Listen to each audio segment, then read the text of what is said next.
bisogna lavorare tanto e credere. E devi sapere soffrire. It's a progressive international style of football.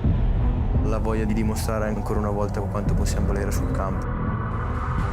Noi siamo il Milan, questo è il nostro DNA. Se siamo arrivati fino a qua è perché ci abbiamo sempre creduto. Toutes les équipes travaillent, toutes les équipes reprennent le championnat pour gagner. I think it is a club which deserves to fight for the title in Serie A.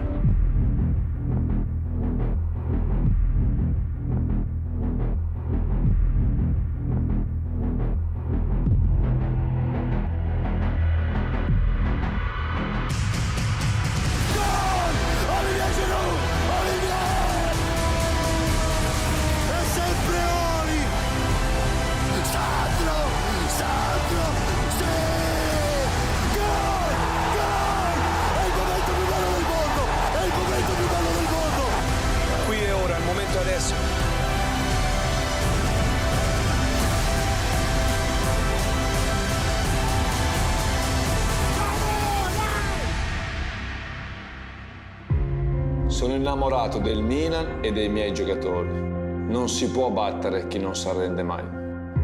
Attraverso la crescita di tutti questi ragazzi passano i successi della nostra squadra. Gruppo con mentalità pazzesca.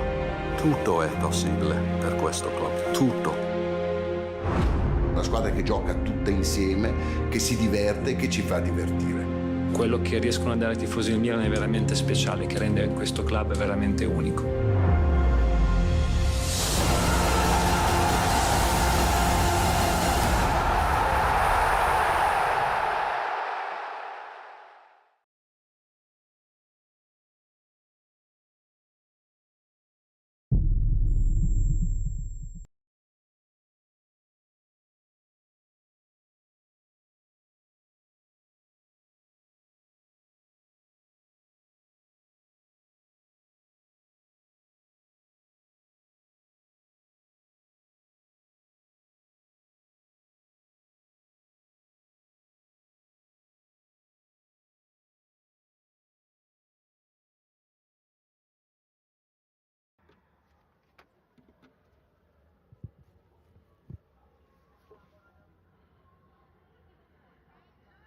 Some very powerful images then to start.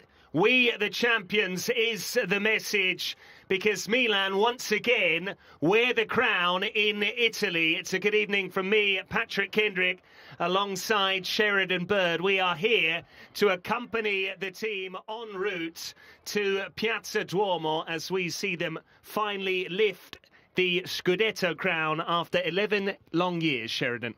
Hi Patrick, hi Milanisti all over the world, and you can already see what a party this is.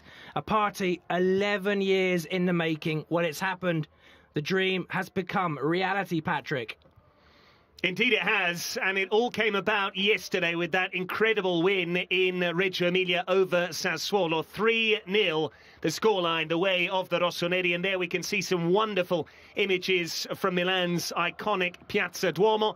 There is the Madonnina shimmering on the rooftop, and she now has a hue of red and black, and you can already see huge numbers there, all decked out in the club's colours as well, waiting for the bus to arrive. It will leave here from Casa Milan, and there you can see, once again, tens of thousands of fans congregated in the square outside Casa Milan from where we are broadcasting live, Sheridan.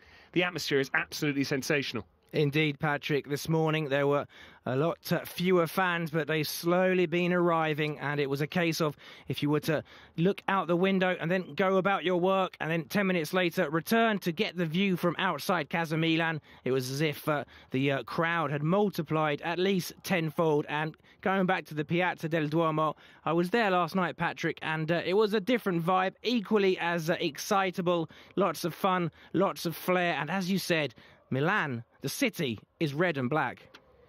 Indeed it is, and Milan winning 6 straight matches to close out the Serie A season, 16 games unbeaten too, en route to the Scudetto, eventually finishing 2 points clear of cross-city rivals Inter and taking the Scudetto from the Nerazzurri. That's why these fans have turned out in such huge numbers. It would have been the case anyway, but even more so after 11 years without winning the Italian domestic crown. In fact, it was 5.5 years since any trophy was claimed by Milan, that 2016 Super Cup in Doha. But here you can see some footage from our colleagues at Milan TV, Luca Serafini along with Mauro Suma and Giorgia Tavella. And they are, of course, here to talk you through this iconic event, just as we are. This is the English language stream for those of you who are watching around the world. And lest we forget, Sheridan, the Rossoneri numbers supporters in all 4 corners of the globe. It's not just here in Milan. Exactly, Patrick. We must never forget that it is the team in Italy with the most Champions League titles. That's 7. The only team with more are, of course, Real Madrid. But the fact that Milan have won Serie A means that Milan will be in pot 1 for the draw, and that means, in theory, a simpler group than the one last season. It's so important to get in pot 1 of the Champions League group draw, and by winning the Scudetto, mission accomplished. Absolutely. Pot 1 allows Milan, on paper, to have a slightly more benign route into Europe after that ferocious Champions League draw that you mentioned, after the club returned to Europe's top table. Atletico Madrid, Liverpool and Porto were the opponents this season.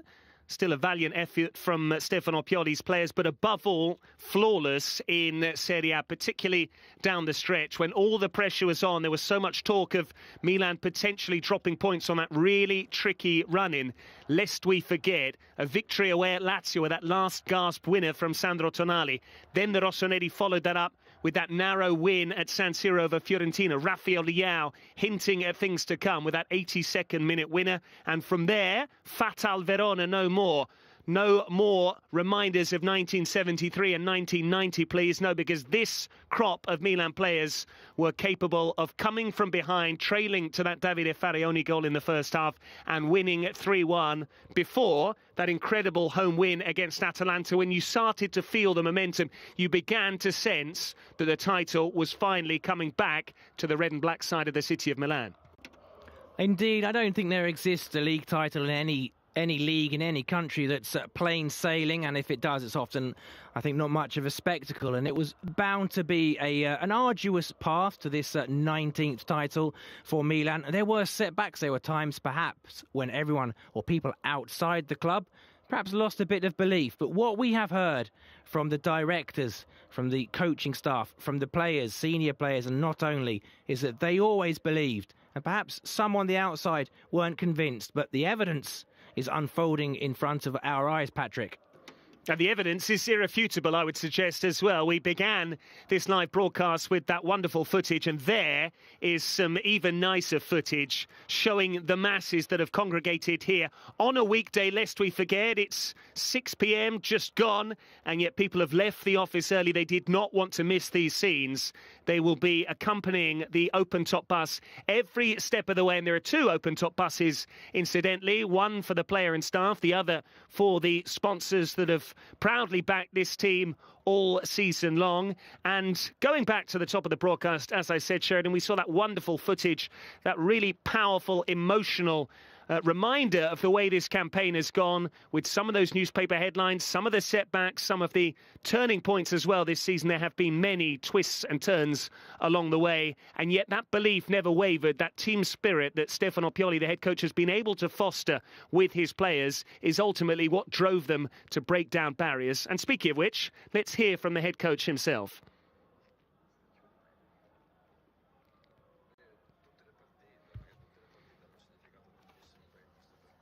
Every match meant a great deal for the campaign we're involved in, and of course there were some fixtures that we defined as slightly more difficult than others, particularly those 6-pointers.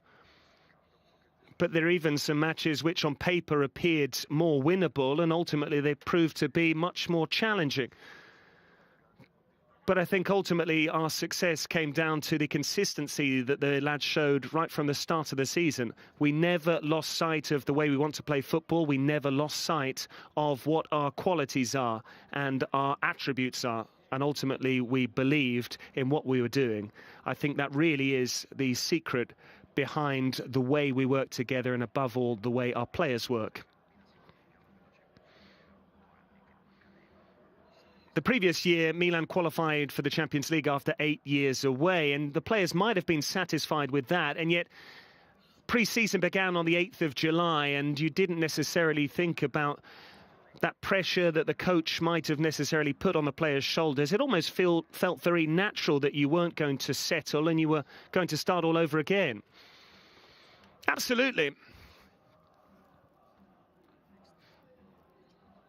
And I think much of that comes down to the mix that we have of players on the staff here. We've got some more experienced players with some wonderful winning mentalities. Zlatan Ibrahimovic, Olivier Giroud, for instance. They always want to compete. They always want to challenge for trophies. And so those two players in particular always conveyed that mentality day in, day out. And on top of that experience, we had that youthful exuberance.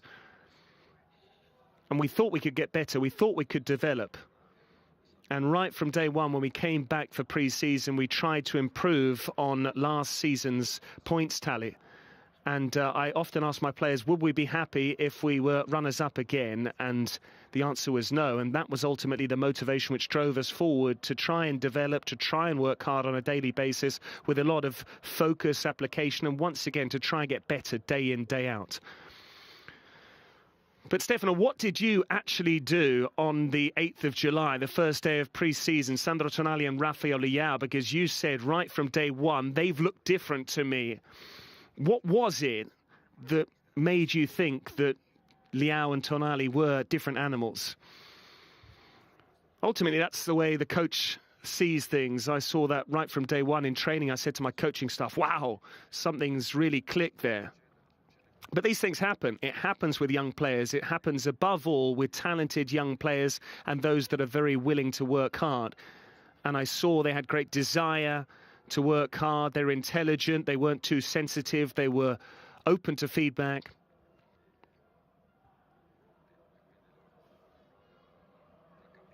And the players very quickly grasped what the target was, to try and keep working hard, to get better on a daily basis. And I met up with them after the summer holidays, and I think they all had to try and digest all of the work that we put in to try and get to grips what had gone on so that we're on the right track.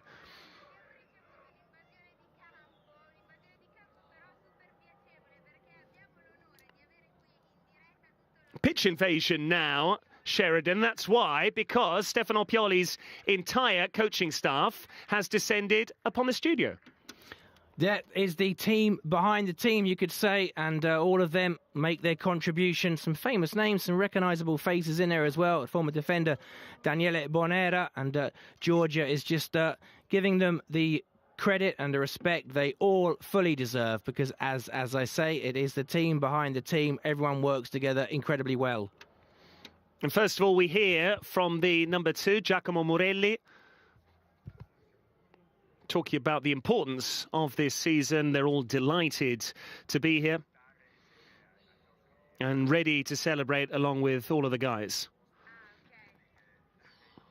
And once again, Giacomo Morelli being introduced there by Mauro Suma, who's also said that there's a slight breakdown in communication because of a technological fault with the microphone, Sheridan. But luckily, we were able to pick up what he was saying in any case. And there's another former Milan player, Dida, also involved with the coaching staff in terms of training the goalkeepers, Ciprian Tatarusciano and Mike Maignan, chief amongst them.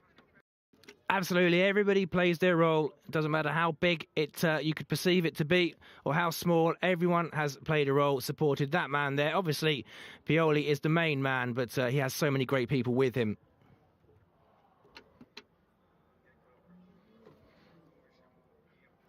So Giacomo Morelli just saying that he and the rest of the staff are all there to celebrate with Milan fans everywhere.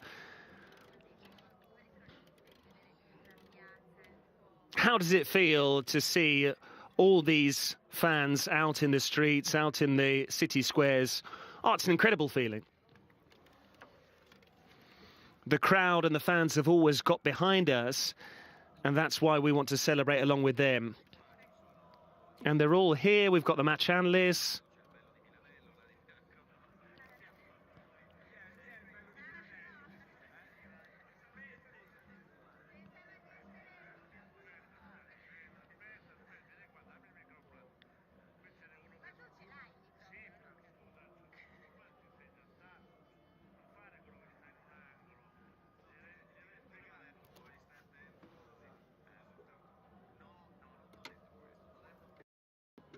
There is Daniele Bonera, who's already experienced winning a scudetto, and he's just enjoying some horseplay with journalist Luca Serafini, and he's just saying that he wants to thank all his colleagues, and on behalf of all the team, they're paying tribute to Mr. Pioli.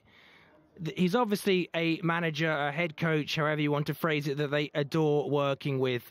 And we're now passing the microphone, and we're asking about the goalkeepers now, talking about Mike Maignan. There more horseplay, jokes, banter, good spirit, and talking about the goalkeeper coaching staff. Nelson Dida, of course, is involved. I think we're cutting away because Stefano Pioli, we're going live to the square now, where we're still listening to the goalkeeping coach, but we're watching Stefano Pioli. But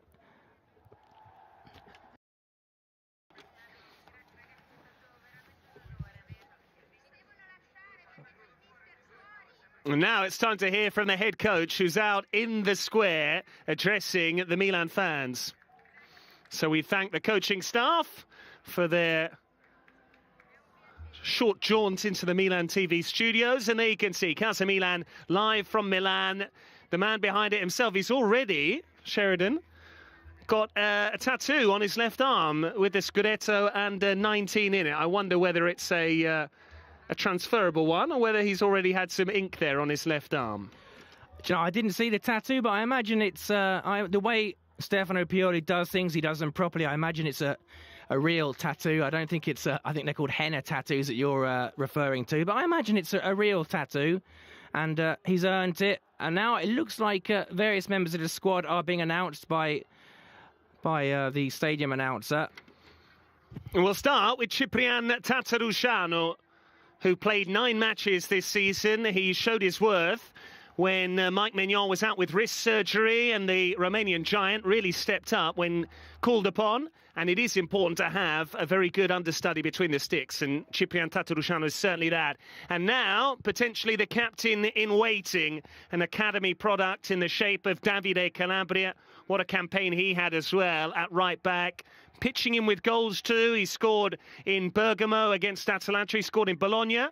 Another player who scored against Bologna was Ismail Benacer, and he also scored a hugely important goal away at Cagliari, the winner against the Sardinian side. That was one of those narrow victories that Milan needed down the stretch.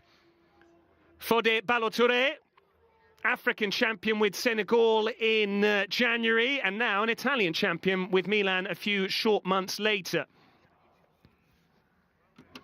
This presentation of the squad by squad number is it's arrived at Sami Castigliero, and dressed for the occasion, I think you could say, wearing a scarf. And now we're on to, well, Patrick, what can you say about this man, Sandro Tonali?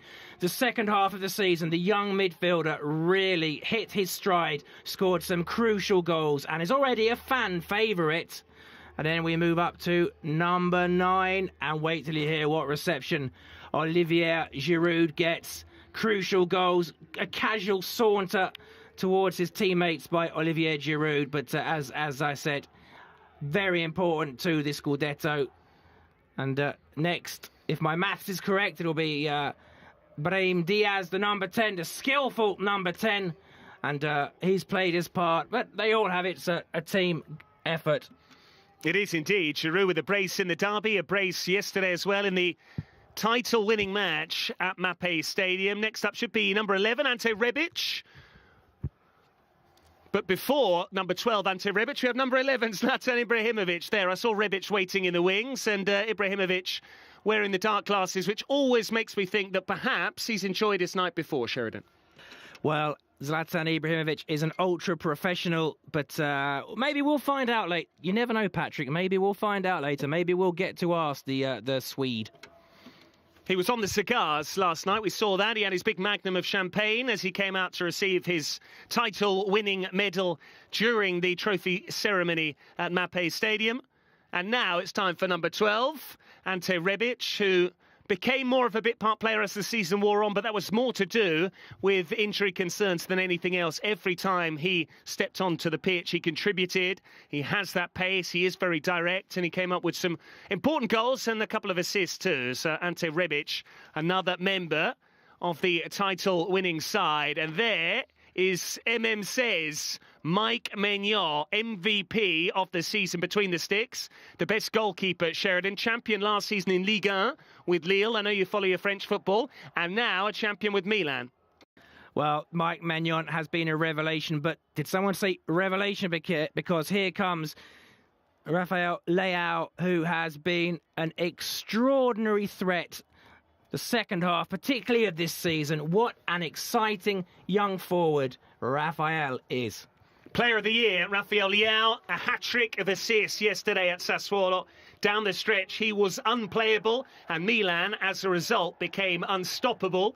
And that is why the Rossonero are celebrating their 19th title. It is a team effort, of course, but his contribution was particularly significant, as was that of Theo Hernandez. Who can forget his goal against Atalanta, reminiscent of George Weah's strike against Verona all those years ago. In Italy, they call that coast-to-coast. I would call it a 50-yard run. Yeah, all world class. It really did get everybody on their feet against Atalanta, and it was an incredible moment. Pierre Kalulu. Talking about revelations, we mentioned Rafael Leao, but where on earth did Pierre Kalulu come from? 450,000, under $500,000 signing from the Lyon Academy. Initially slated to play right back as an understudy, and yet he came in and became a brilliant centre-back. There's Marko Lazetic, January signing, 18 years of age. We'll see more of him, no doubt, next season. He has a bright future ahead of him. He did make one appearance off the bench. And now, Fikayo Tomori. I'll leave this to you as a proud Englishman, Sheridan. Thank you, Patrick. And yet, it is pride because he has been, without doubt, the best central defender in Serie A. Long considered perhaps the home of great defending. Well, Fikayo, I won't say his full name. I respect it, but I can't say it. But it is a wonderful starting season for him in Italy. And there, with this slightly new look, is Simon Kjær. Yeah, absolute legend. Injuries cut his season short, but made an important impact. Just like this man, Florenzi, who's, when called upon, did the business, scored that goal at Hellas Verona as well, and basically someone that can be relied upon. You need to have people that can do their part when required without any fuss, not needing to slot in, and he did exactly that. And now, third generation of the Maldini clan, Cesare Paolo, now Daniel Maldini, another member of that illustrious footballing family that's claimed silverware. And just to echo your thoughts there, Alessandro Florenzi had his injury concerns, came back from injury to score that goal at Hellas Verona, as you said. Simon Kjær, what a servant to the club. We'll see him next season. And there's Rade Krunic, who became a starter for the last 3 matches of the season when Stefano Pioli did not tweak his starting 11, and he saw something in the Bosnian. He was absolutely spot on. Mr. Pioli certainly knew what he was doing there. There's another vital reserve, Bakayoko, who, again, when required, did the business. Matteo Gabbia from the academy, centre-back, also stepped in. Double figures for appearances this season in all competitions. Always there to be relied upon as well. Played in the Genoa game when Calabria was out. Kalulu switched across to right-back. Gabbia came in, didn't let anyone down. And there is Alexis Salamakis, arguably one of the most popular members of the squad and a hugely popular figure with the fan base as well. He was unlucky not to get on the score sheet in Reggio Emilia yesterday. And now it is the man they call President Franck Kessié, however you wish, Sheridan. Exactly, and another character, another winner, and someone who likes to have a bit of fun. Are we going to have an ad hoc dance? I think we are. That's what it's all about today, Patrick. It's about having a laugh. We saw that with Salamakers, and we've just seen it with the president, as you rightly called him, and it should be an occasion of joy and ecstasy, this, and we really have enjoyed that. Antonio Mirante. We've seen Mike Maignan, we've seen Ciprian Tatarusanu, and now we see the third choice goalkeeper. There's San Siro, resplendent in the background there. What a wonderful drone shot that is, by the way. Casa Milan in the foreground, the fans crowded out the front of it, and then San Siro away. The scene of half of those triumphant matches, lest we forget. Exactly, and as we watch that scene from above, Patrick, it's worth remembering that this hasn't happened for 11 years, and the wait shouldn't be that long for a club like Milan, but that's what occurred. But the wait is over, and that's why the celebrations are extra lively as Alessio Romagnoli raises the Serie A trophy into the air in front of his adoring fans. The glitter paper, ticker tape, whatever you want to call it, is out. The important thing is that it's gold to match that splendid trophy. Absolutely. Milan, champions of Italy for the 19th time. We saw the players number by number in ascending squad order. We forgot number 13. Lucky for some on this occasion, the club captain Alessio Romagnoli last out, as is befitting of his status. He wears the armband. He lifts the trophy. And the players have certainly become acquainted with that massive bit of hardware over the last 24 hours or less, 12 hours, nay, since Milan have been champions. In fact, we're coming up to 22 and a half hours, if my maths does not escape me, because we kicked off at 6 p.m. yesterday. It's coming up to 6:30 now, Sheridan. So around this time, Milan were 2-0 up, heading towards 3-0 up. Well, exactly. I'm sure all of you Milanisti that were able to watch the match live yesterday across the world would have seen that Milan started on a mission yesterday against Sassuolo. There was no mucking around. They got the job done. Fantastic performance against a difficult opponent as well. We have to respect Sassuolo. They've been a real, I guess you could say, a revelation of Serie A, but perhaps it's more than 5 or 6 years. It doesn't qualify as a revelation, but however you want to classify it, they're a difficult team to beat. And Milan went there and scored and basically got the match and title wrapped up in the first half. And hence we are here today. There is Ismail Benacer dancing around with a flare in his hand, and one or two of those with other members of the squad. And this song, as you will all know, has become a minor classic, Patrick. It's an iconic tune. Pioli's on fire. It's what they've been singing all season long. We have seen it in the pre-match playlist at San Siro ahead of home games. Stefano Pioli tends to stroll around the pitch with his espresso pre-match, and just as the players come out for their warm-up, kick-off -40, I can tell you, they play Pioli's on fire, and everyone gives a rousing rendition, and we even had the opportunity to do that earlier on. Stefano Pioli came up to the first floor of Casa Milan. We're giving you an insight into what happened, and then he greeted members of staff, and we're talking about administrative staff, people that involved in Milan TV, production, on-screen talent, you name it, they were all there. And one by one, the head coach shook them by the hand, hugged them, congratulated them, and vice versa. Everyone wanted their couple of seconds or so with Stefano Pioli just to say how much they appreciate his work. Yes, it was high fives, handshakes, hugs and kisses for some lucky people. And Mr. Pioli, such a likeable manager as well. A decent man, a good man. Low profile, low key, you could say. But when that song comes on, occasionally some of the animal of Pioli comes out because he enjoys jumping up and down to it. A classic song. And it really has become the anthem of this scudetto. And he enjoys it. He embraces it. He's not a stick in the mud, Mr. Pioli. He recognises that there's a time to... if I say let your hair down, it's hopefully not disrespectful to Mr. Pioli, but he does know how to relax and enjoy that song. And as I say, it's become a calling card of the Milan fans.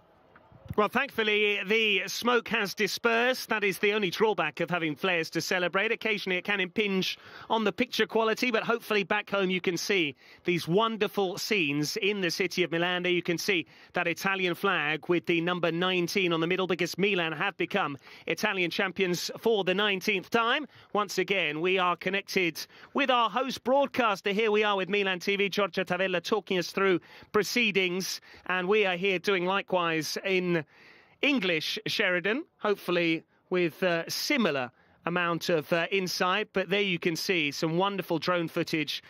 The numbers are absolutely incredible. We know about the support for this club all around the world.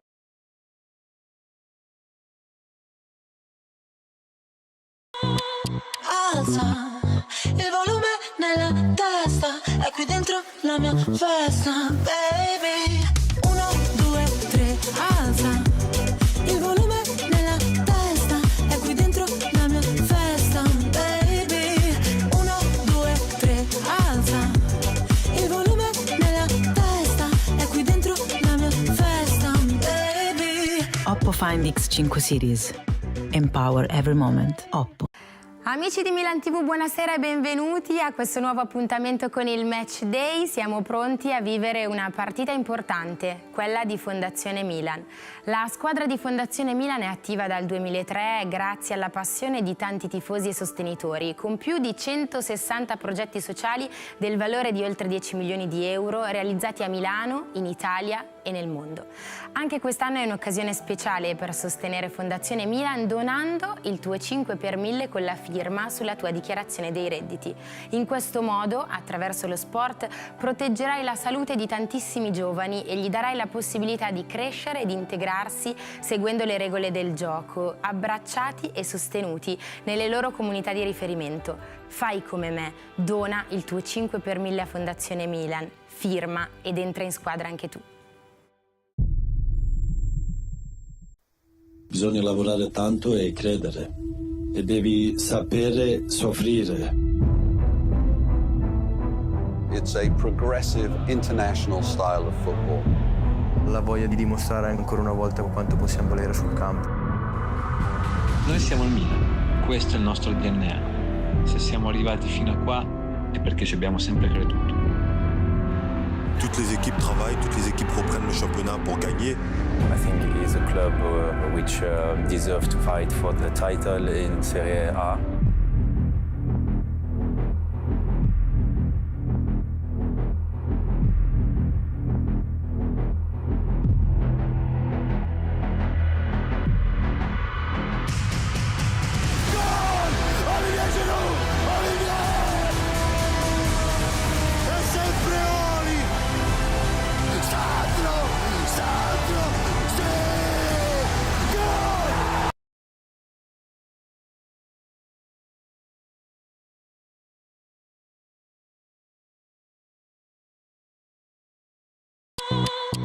Alza il volume nella testa, è qui dentro la mia festa, baby.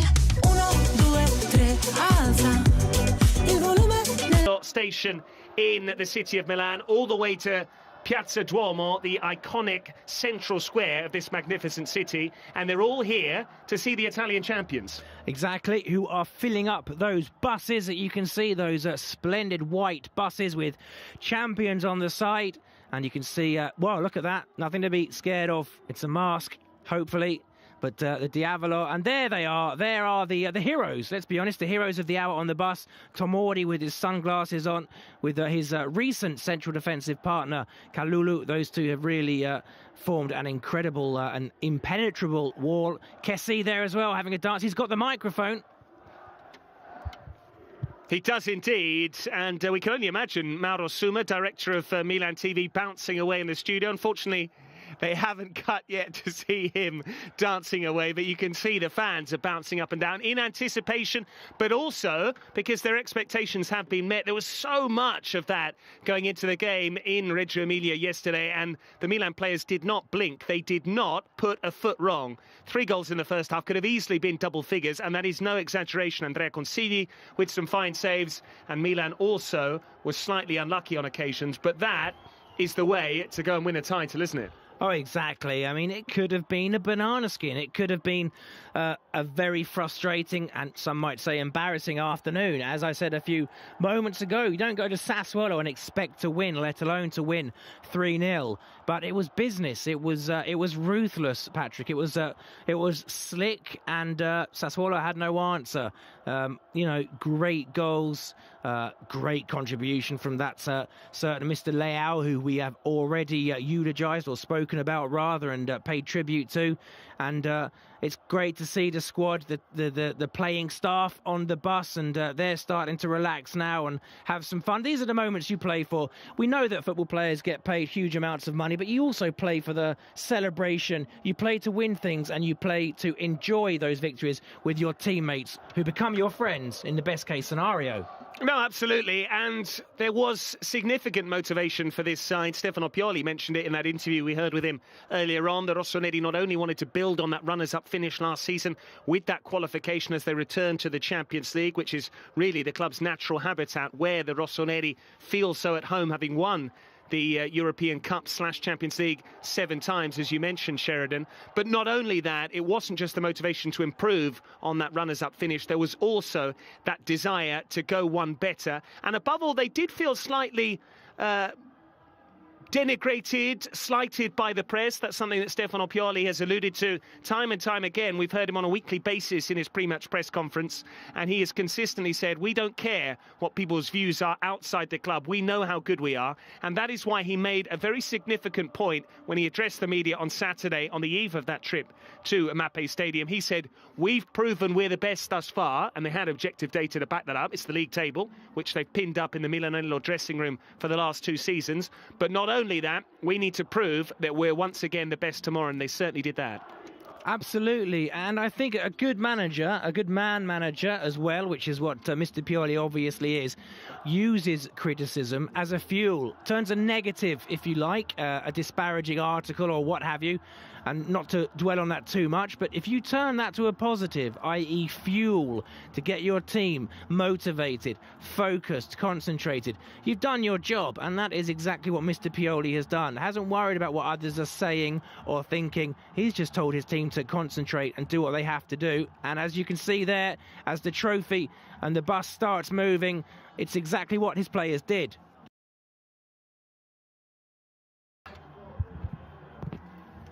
And there you can see it. The trophy is in the safest pair of hands possible. Mike Maignan, MVP of the season in terms of the goalkeeping position. He has been a worthy successor to his predecessor. And Mike Maignan, champion in France, a champion in Italy. And there you can see he's up the front, along with Sandro Tonali. Plenty of pairs of dark glasses, Sheridan. We won't necessarily allude to what might have gone on or speculate there, but Rade Krunic is enjoying a beer, and with him, Ante Rebic too. Yeah, lots of dark glasses, but I think with these guys, they're such professionals. I think it's just because dark glasses, let's be honest, they do make you look very cool. And these young guys are the top of their pride. A bit of a tumble there. Perhaps that's the first misstep Mike Maignan's taken, but it wasn't his fault. It was the coach just had to shudder to a halt briefly. But going back to your comments about Mike Maignan, it is true that if you think about it, if you are a new goalkeeper at a club which has high ambitions like Milan, there's a lot of pressure. There was a lot of pressure on Mike Maignan. He didn't come from another Serie A club, so he didn't presumably know the culture really of Italy or Italian football. The language as well. Obviously France, or rather French, is a similar language in many aspects to Italian, but it was a new culture, a new football, a new life for Mike Maignan. But you wouldn't have guessed that from his performances, would you? No, absolutely. And what was telling was Stefano Pioli saying right from day one, the Milan head coach said, what I love about Maignan is he's so open to advice, he's very curious, he wants to get better, and he really tried to learn the language as quickly as possible. We've got the latest rendition of Pioli's On Fire, and I think, Sheridan, the best thing about this song is it will never tire. You can play it on loop. Well, yeah, it's a song, it's a catchy disco hit from, I think, the early 2000s. Free From Desire by, I can't remember who it's by, I'll be honest with you, but Free From Desire, look it up if you're interested. But it is a classic song, and it's been adopted by many clubs. But I think Milan now own it. It's really become a symbol of this triumph. It really works when the fans sing it, and perhaps less so when some of the others sing it. But you can see people still arriving. It really is a festival atmosphere here. It is, and there you can see Piazza Duomo. We now have a colleague who is just talking us through the scenes there. We've got Pietro Balzano Prota talking us through the scenes in the sunshine at Piazza Duomo, where the Madonnina is always shimmering. But as I said earlier on, this evening she has taken on a particular hue of red and black, because the Rossoneri are now the Italian champions, deposing the side from the other side of the city, indeed, the other part of the canal, the Naviglio, Sheridan. Yeah, absolutely, and it's nice to just see what's happening in the Duomo. And just as I say that, we're leaving the Duomo, we're back to Casa Milan, which obviously has its own charm, and these overhead shots, a couple of seconds every now and then of interference from the drones as we drone on, Patrick. But the scenes, it really is unbridled joy. It's a lovely day, people turning up, people with shirts paying tribute to the current players, like you see there, Ibrahimovic, Teo. One or two classic shirts I saw yesterday in the Piazza del Duomo as well. Shevchenko, obviously Maldini Senior, although I guess it's Maldini Middle now. Paolo Maldini, and people desperate to get a selfie or desperate to get as close as they can to their heroes. And it's a rare occasion that you can perhaps get so close. But we hope naturally, Patrick, that it doesn't become too rare, these kind of scenes at Casa Milan. But you can see what it means to those people to see their heroes in red and black. Well, that's the objective, isn't it? This has to now become something that the side and the club can achieve on a yearly basis. It's not just about winning. They say winning is difficult enough, but then retaining the trophy becomes that much harder, which is why it will be a real challenge. Milan will be up there to be shot at next season. They will start as the tag of champions. That's objective. They may well be favourites. That's subjective. Either way, this is a team which has shown a new level in recent weeks. They've shown real strength. They have brilliant ability. And now we're going to hear from Zlatan Ibrahimovic and his motivational speech to the team.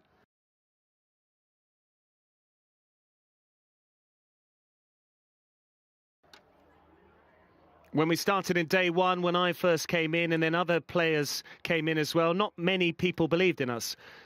But when we believed that we could suffer, we could make sacrifices, believe and work hard, when that time came, we became a squad. And once you're a squad, you are able to achieve what we have managed to do.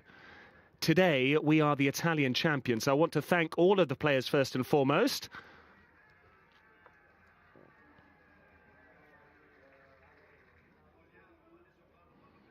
And now I'm talking on behalf of the entire team. We want to thank Paolo Maldini, Ricky Massara and Ivan Gazidis. It's not been easy. But we have approached this league season as a squad. No one believed in us at the start of the season, as I've said. And yet, that talk actually made us stronger. Now, do me a favour. Let's celebrate as champions, because Milan is not Milan. Italy is Milan. Rousing stuff there from the old lion, the veteran warrior Zlatan Ibrahimovic, and well, he was unleashing incredible celebrations there, and they sing champions. Everyone's there. Teo Hernandez hugging Paolo Maldini, left back hug.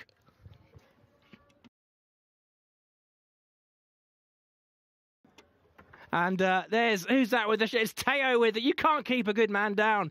Teo Hernandez with a bit of the bubbly there. And he's earned that. Normally we would say during the season, don't do that, but he earned that, didn't he? He really did earn that. And Sheridan, I'm chuckling slightly because that was such a rousing speech from Zlatan Ibrahimovic, and you can see I've got tears in my eyes. I found it that moving, but I was so into it with my interpretation that at one stage I almost wanted to upend the table that we've got in front of us. That would have been incredible, and perhaps it's best that you didn't. Perhaps save that for perhaps when you get home. But no, it was it was a real speech there. And there he is, a bit calmer now, taking pictures, because it's special for the players too. We mustn't forget that. And also, how many more seasons will Zlatan play? We hope he'll play forever, but no one beats Father Time, not even Zlatan Ibrahimovic. Well, absolutely, and I think you made a great point there. We do speculate almost on a yearly basis, and I think Zlatan Ibrahimovic enjoys that, proving people wrong. He does have his detractors, he does have his critics. He doesn't lack in self-confidence, and I'm sure he'll already be planning for another season, because yes, whilst he has been able to lead Milan to this title this season, knowing the competitor he is, those injury concerns that kept him off the pitch will be firing those competitive juices and spirits inside, and he'll be thinking, yes, it's one thing to be a champion, but I want to be a champion next season as top scorer, capocannoniere. Absolutely, and like you said earlier, it's the real winners say that it's difficult to win it once, but then you've got to go and win it again and again. And that's the trick. This is a great moment. This has to be celebrated. It has to be savoured. The players, the fans, the squad, the staff. It's right to enjoy it, these scenes that we're witnessing now. But the real trick, if you want to really enter into folklore of a club like AC Milan, you've got to do it again and again. You do indeed, and I think that's really testament to Zlatan Ibrahimovic's longevity. That is the most telling statistic, I think. It had been 11 years since Milan had last won the scudetto. Zlatan was part of that side, of that squad, in a slightly different role as well. He was a younger man. But that is proof of just what an icon he has been. It's not only what he's achieved throughout his career, it's how long his career is now. He's into his 40s, he's still performing. And above all, Sheridan, we know how inspirational he is on the pitch. I didn't expect him to be so inspirational in the dressing room. No, exactly. He's matured so well, and I think he's someone that the young players look up to on the training ground at Milanello, also in the dressing room, as was evident just then. And he's also someone that the other players, the younger players, can look at and say, look at that man's physique, look at that man's body, look at the fact that he hasn't got an ounce of fat on him. He is incredibly trim and muscular, and perhaps if some of the younger players think, well, you know, I can perhaps take care of my nutrition and what I eat, and there might be something that I'm tempted to eat or drink that perhaps isn't particularly great for my athleticism and my physique. Well, if I avoid that and I'm patient and I live like Zlatan Ibrahimovic, I can be like him. And I think it's genuinely inspirational to younger players to have someone who is 40, but that in such great condition. That can only be a good thing, and it diffuses through the squad. And that's the way I see it anyway, that if you're training every day with someone who is, as you said, Patrick, it's worth saying again, he's 40 years old, Patrick. And I just think that to be in his condition, just to see him, the way he composes himself and the way he lives, it can only be an inspiration for the youngsters. 100%. It's all about setting standards, as you said. It's the way he lives his life, the way he conducts himself, carries himself on and off the pitch. And the great thing about social media, Sheridan, is we've now been given an insight into what someone like Zlatan does on a daily basis.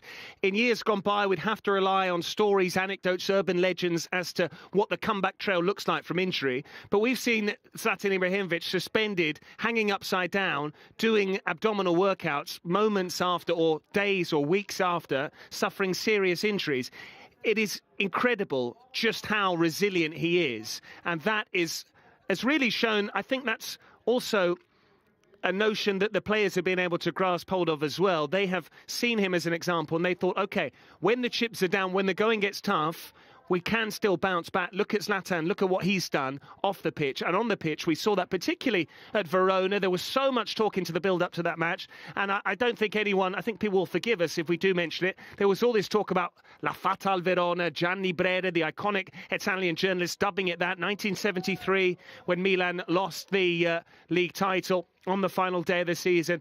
1990, when they lost the league title on the penultimate week of the season. This was the third to final game. There was a lot of eerie symbolism and symmetry to those particular precedents, and yet, despite going behind to Hellas Verona, Milan scored very quickly, 2 goals before half-time, and that response, I think, to me, was when I first started to think, you know what, this team can go on and win the title. Is that your car, Patrick? I sincerely hope it isn't, but no, I completely agree. I think it's a young team, and there was perhaps some doubt how they would react to adversity, particularly with a crowd, because we have to remember that for the first half of the lifespan of this team hitherto was played in empty stadia, and there was some doubt as to how they would react to playing at San Siro, which is a very demanding stadium. We know that in the past the fans haven't been quiet to just let their feelings or to express their feelings, but they have embraced this team. San Siro at its full capacity adores this team, and on the road, again, it's worth pointing out, Patrick, I'm not sure if you already have, but let's say it again, it's the most away wins in Serie A Milan have recorded this season, and that is not easy. There are some very tricky away trips in Serie A. Not necessarily teams that are battling for the title or the Champions League or even the Conference or Europa League, but there are some away grounds that really make life difficult for you. Completely, and that's not been just a flash in the pan either. Last season it was an incredible 49 points from possible 57 away from home from Milan. A sensational sequence on their travels. This time around, as you said, Sheridan, just one away defeat that came in Florence in November. Since then, the team has been absolutely flawless. And it's very interesting what you're saying about whether they would be able to respond to the expectations of that demanding San Siro crowd. That, to me, just speaks to the fact that there were a lot of doubters. There were a lot of people trying to knock this team. There was constant this almost clutching at straws, trying to think, how can we question and query this young group of players, because sooner or later they are going to come unstuck. And yet they responded right from day one. Admittedly, Milan's home form at certain stages of the season was not up to the standard they had set away from home. Otherwise, they would have probably recorded 100 points out of 114 possible. But nonetheless, 86 points all told. It is more than a befitting tally of champions. And it's the way they finished the season for me, Milan, with those 6 straight wins, 16 matches unbeaten. The last time this side lost was at home to Spezia, and even that in itself was a freak result, lest we forget. Absolutely, Patrick, and I think there were lots of people, non-Milan fans, that were saying they've done well, but these last 10 matches, there's a few tricky fixtures in there. We'll have a look and see how they do in Naples at the Diego Armando Maradona. Let's have a look to see how they do in Rome against Lazio. Let's just see what happens against the as we just said, the Hellas Verona, the Fatal Verona. There were one or two people, perhaps in a slightly cynical manner, saying, well, they've done well, but they haven't won the league yet, and they're going to play some tough matches, several of them away. And as you and I have just said, they did very well in all of those matches. Crucial goals from Olivier Giroud in the Bay of Naples to perhaps get the outsiders believing as well. Then there was that match at the Stadio Olimpico against Lazio that did not start well. An equaliser from the ubiquitous Olivier Giroud. And then, of course, Sandrino Tonali with the winning goal. For me, that was the moment when I started to think perhaps the rest of Italy, the rest of the world, will take Milan seriously, because I'm not sure. I'd love to know your thoughts, actually, on the on Sandro Tonali's way he closed this season. Well, absolutely. I think he'd scored 3 goals in 80-plus Serie A appearances. Then he scored 3 goals in 2 matches. He followed up that winning goal at Lazio with a brace at the Bentegodi on his 22nd birthday, interestingly. 2 assists from Rafael Leao, 2 goals from Sandro Tonali. He is the darling of the Rossoneri public.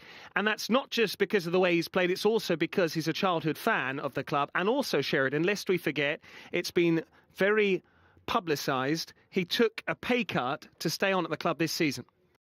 Indeed, I was about to say that it's not a taboo subject. It's something that has been spoken about, as you alluded to. He did something, I would say, very rare in modern football for a young man to take a wage cut. It's almost unheard of, let's be honest. But what he's been repaid with, looking at these pictures and his trophy cabinet or his medal cabinet, whatever you want to call it, that is perhaps worth more than any money. And also, let's be honest, I'm sure he'll get a pay review, a salary review, because he's earned it. He's been absolutely vital in these closing stages of the season. He showed selflessness, he showed hunger, and then he showed his ability on the pitch. Dare I say, an example to other young football players. He's not a show showy man. He's not a loud man. He doesn't rack up yellow cards every 2 or 3 matches. He is just a fantastic professional, a young head on, other way round, excuse me, an old head on young shoulders, a very mature guy. Took the number from, or rather not directly, but wears the same number as Gennaro Gattuso. Legend has it that he telephoned Gennaro Gattuso and asked permission for the shirt, which Gattuso said to him, I left the club in 2011, so it's not really up to me, and you don't need to phone me, but thank you. And I can believe that story. Gattuso is one that, as Italians would say, doesn't have hairs on his tongue, which means he says what he thinks. And Tonali, perhaps a polar opposite in terms of personality and style to Gennaro Gattuso.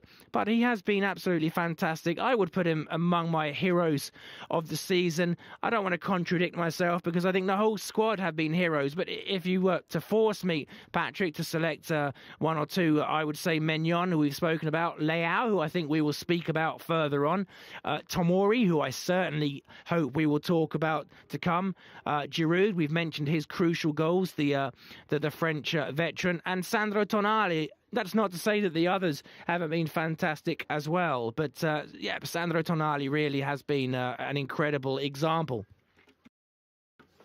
Absolutely right, and I think it is the team effort as well. There are some standout names. There will, of course, be some performers that hog the limelight, that grab the headlines, and you mentioned several of them there.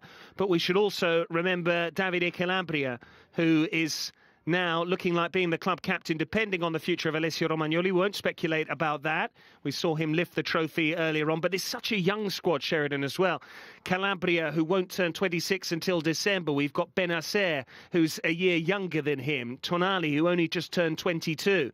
Maignan himself won't turn 27 until July. That's relatively young for a goalkeeper. Salamaca's born in 1999. Pierre Kalulu in the year 2000. And then Theo Hernandez and Fikao Tomori, both born in the later months of 1997. That means they're still to turn 25. There are the real makings here of a squad which could go on to win trophies not only this season, not only the following year, but they could create a winning dynasty, to quote the Americans. Absolutely. And I'll ask you actually just for a second to keep your mic on, Patrick, because my memory has failed me, but I can't remember who Benacer scored against. Can you help me? But Benacer scored a crucial... away. Thank you very much. You can switch your mic off now and have a little drink. But no, that goal by Benacer against Cagliari on the island of Sardinia, another tough nut to crack. I know they've gone down since, but back then they were still battling for their lives, Cagliari, and it was a match that was looking like a frustrating stalemate. Benacer has had his injury problems this season, scored a pearl of a goal, and when you tot up these moments at the end of the season, you know what happens, you win the league. And now we've got Olivier Giroud. Yesterday at Mapei Stadium, we gave him a GoPro. And as you can see, the French striker had a lot of fun. A brace yesterday. And this is how he and his teammates celebrated as the final whistle went.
There you see Olivier Giroud, who's a bit of a showman. That's exactly what Giorgia Tavella is saying there, Sheridan, because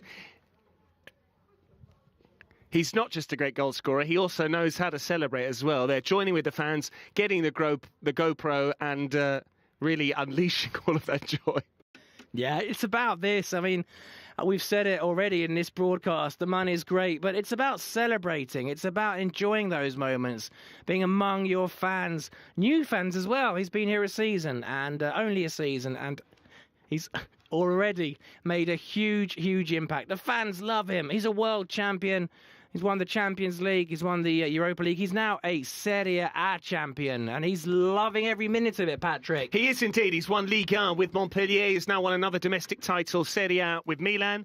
The Champions League, the Europa League, the Nations League, the World Cup. It is a very full trophy cabinet that Olivier Giroud boasts, and he follows in the footsteps of some wonderful French players in the past. One in particular comes to mind, Sheridan. This is more your era, more your vintage. JPP, Jean-Pierre Papin. Talk to us about him.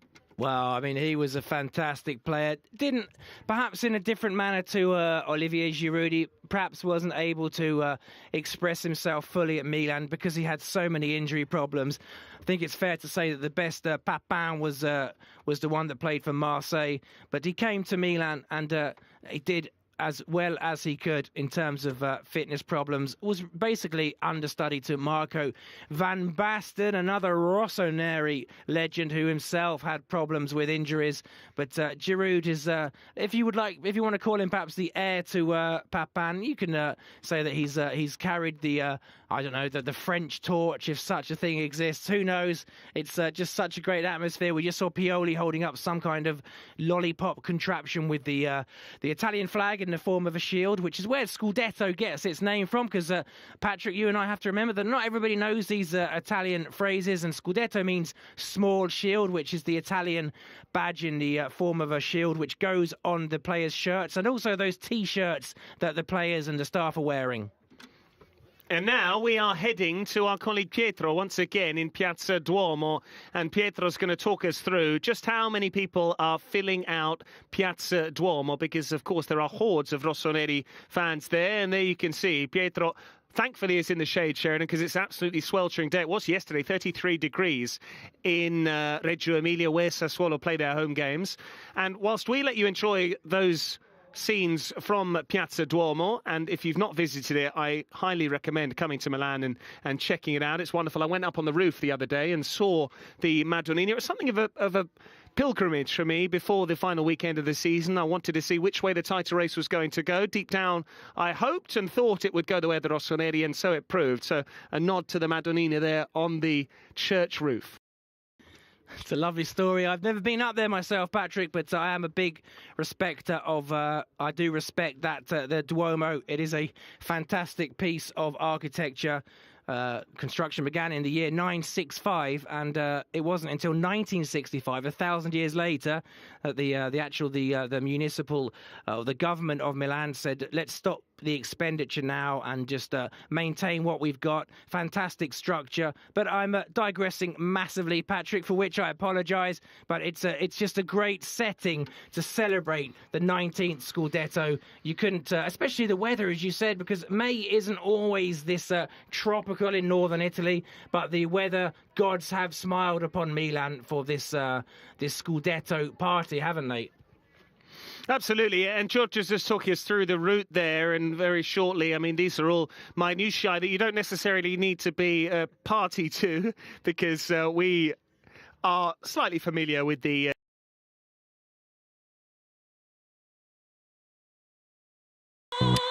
Alza il volume nella testa, è qui dentro la mia festa, baby. 1, 2, 3, alza il volume nella testa, è qui dentro la mia festa, baby. 1, 2, 3, alza il volume nella testa, è qui dentro la mia festa, baby. Oppo Find X5 Series.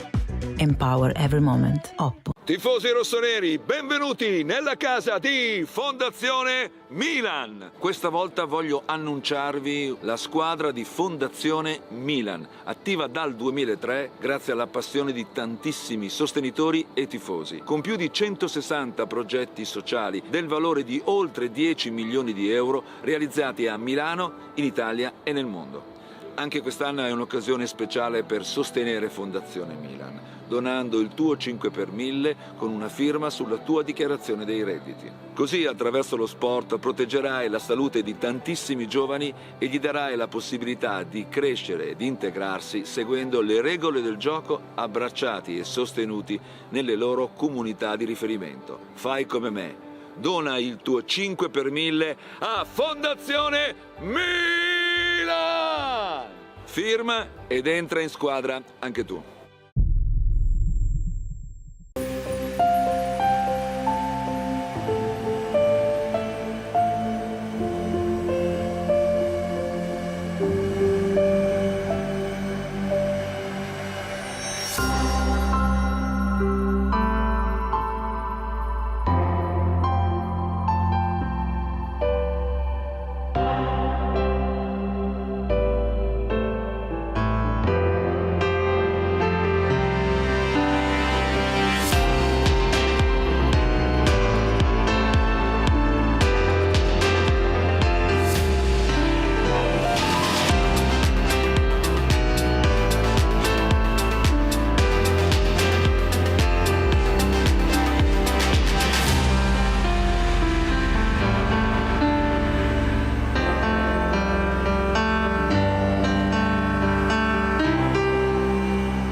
And we're back live again, Sheridan Burr. This is Patrick Kendrick joining you this evening.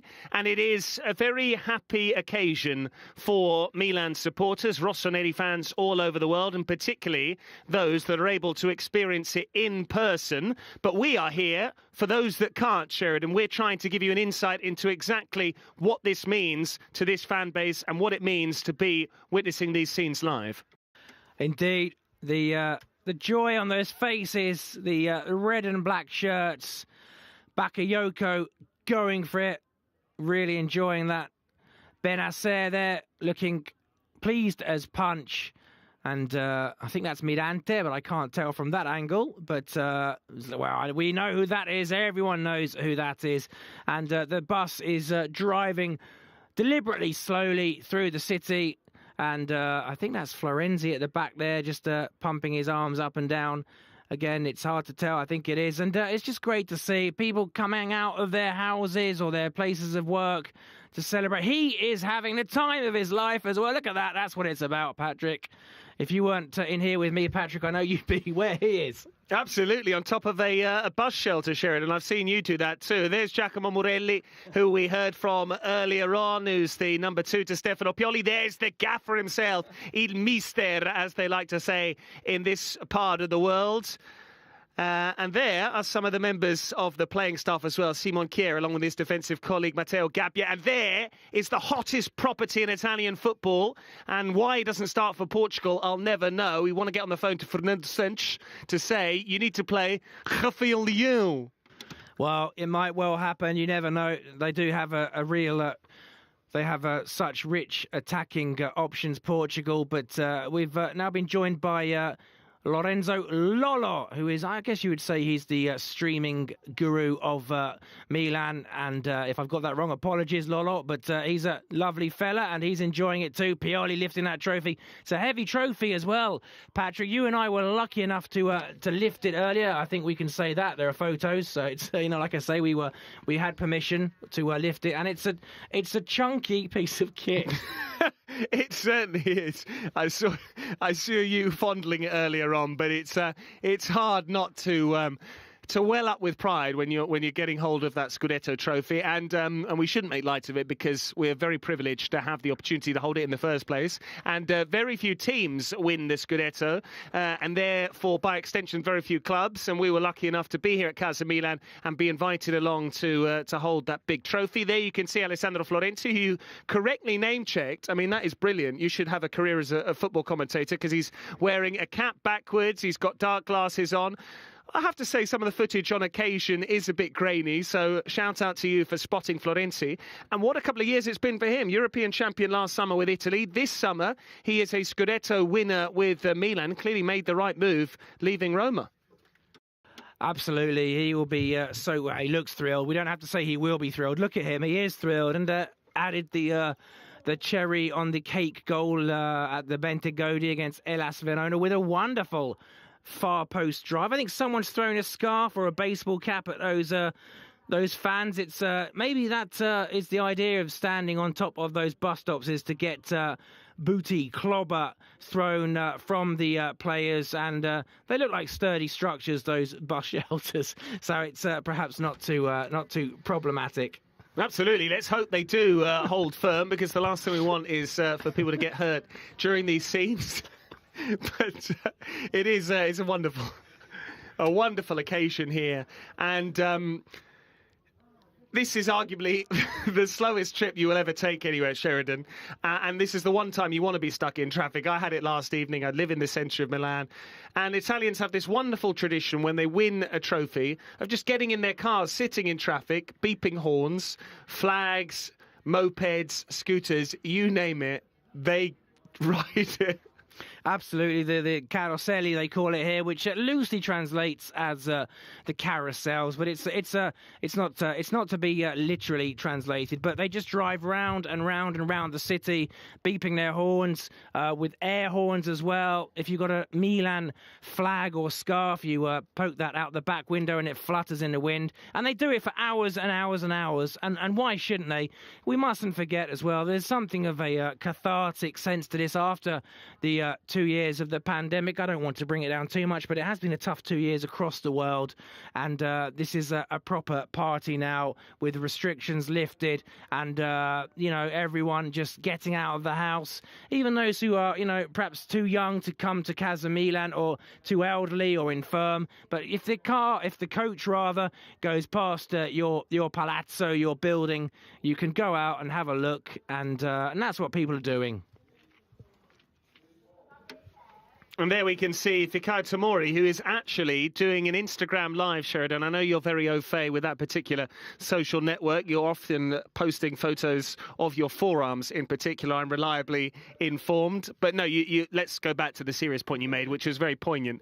Absolutely. It has been 2 very challenging years. And for large swathes of that 2-year period, this Milan crop of players had to play behind closed doors, which is very challenging indeed. It's that deathly silence. It is very eerie.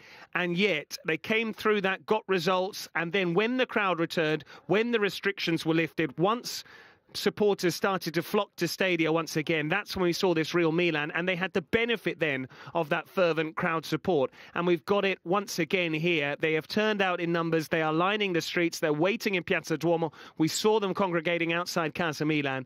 It is fabulous to see that finally this outpouring of emotion, as you said, cathartic. It's been a long time coming, and it is like tearing off a plaster.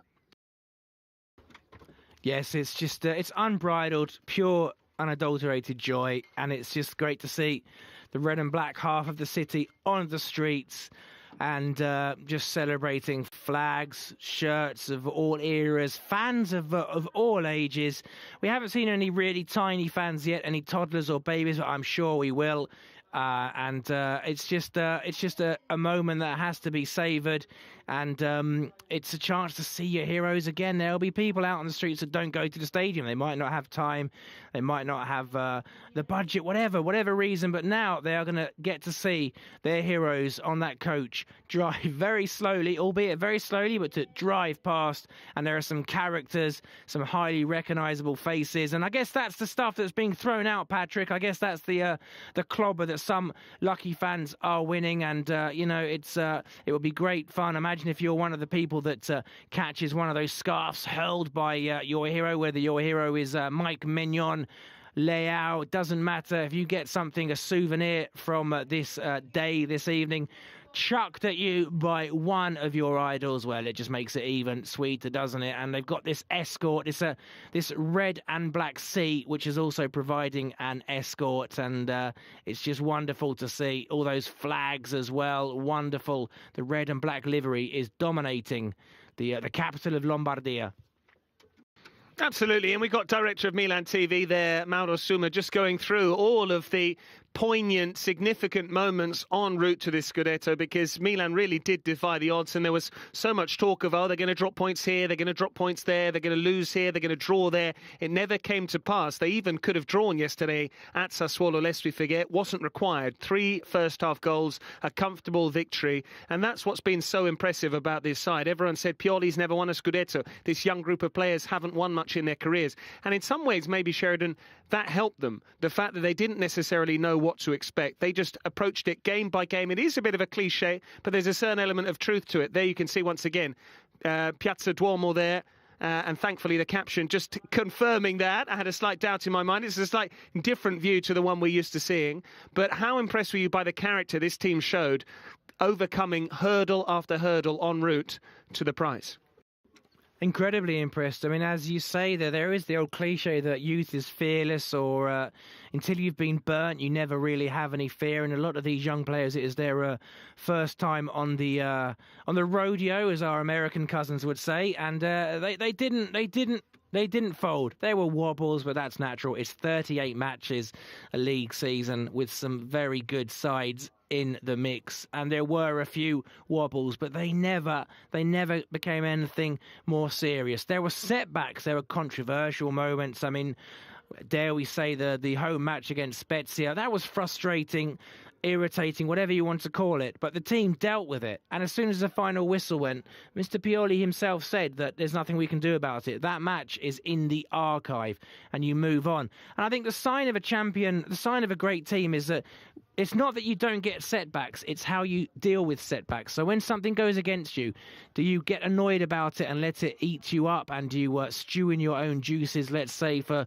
the next 6 days, or do you just archive it? And that's what Milan have done. Any small setback they had, they forgot it because it's in the past, and you can't do anything about the past, Patrick.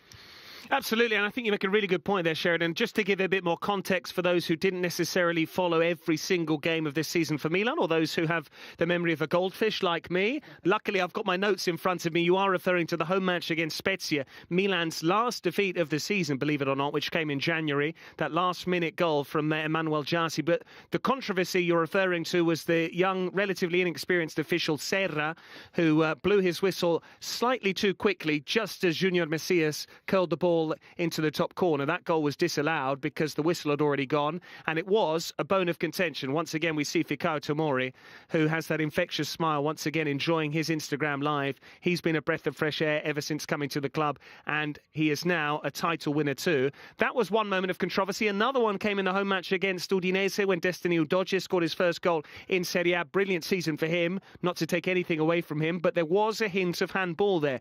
These were potential setbacks. Milan could have easily felt down on their luck. They could have easily stewed in their own juices, as you correctly said. They could have spent ages ruminating about those, worrying too much about, oh, I've been wrong, this is a miscarriage of justice. Not so. Stefano Pioli said, we draw a line under it, we move on. And since then, that actually inspired the team to say, you know what, we're going to go 16 games unbeaten. We're going to string together half a dozen victories to close off the campaign, and we're going to win the title on our own terms. But I'd like to take you back to the most iconic fixture of the season, the biggest game in Italian football, Sheridan, the Derby della Madonnina, and in particular the second one of the season. Inter led early on, courtesy of Ivan Perisic. At that stage, they began the match 4 points clear. They were heading 7 clear. They still had a game in hand. And yet then your mate, Olivier Giroud, popped up. Well, absolutely. And I think we can say it. Inter dominated that match for the first 75 minutes.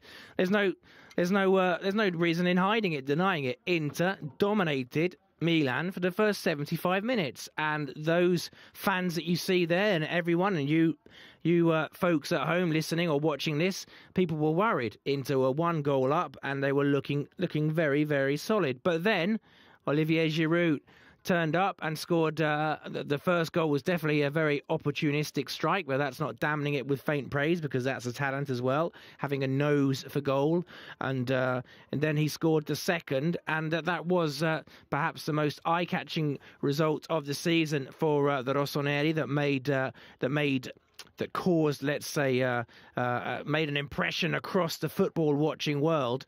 And with that, Milan perhaps found a little bit more belief from outside. But as you say, it was Giroud that really showed his worth with those 2 goals to break Inter hearts, which made it even sweeter for the Milan fans. And I think it's a good time now, as good as time as any, to talk about the so-called curse of the number 9 for Milan, Patrick, because many good men have tried to take the number 9 shirt and emulate, or try and get close to emulating Pippo Inzaghi, but have struggled. And many, as I say, excellent players. But Olivier Giroud took the number 9, no fear, and then we are where we are.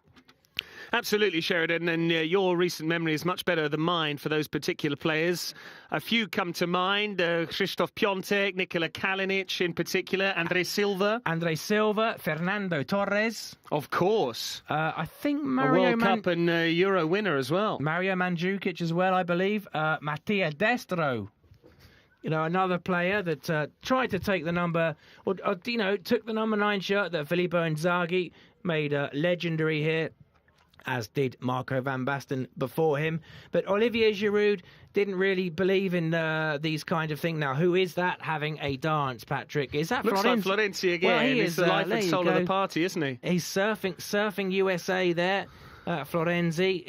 That's the way they do things in Rome. A native of the capital, Alessandro Florenzi. Absolutely. He's had a little sit down now. I think that's enough, but I'm sure he'll be doing that again. But yeah, Olivier Giroud said he wasn't fussed about numbers and curses and superstitious things like that, and he backed himself, and he was entirely correct to do so. He's really made himself popular with these fans, and just shown that when it's a crucial goal, when they really need a goal, he has popped up. And I've got a few of them written down, but I'm sure also Patrick, those are the goals we're referring to for the crucial ones for Giroud.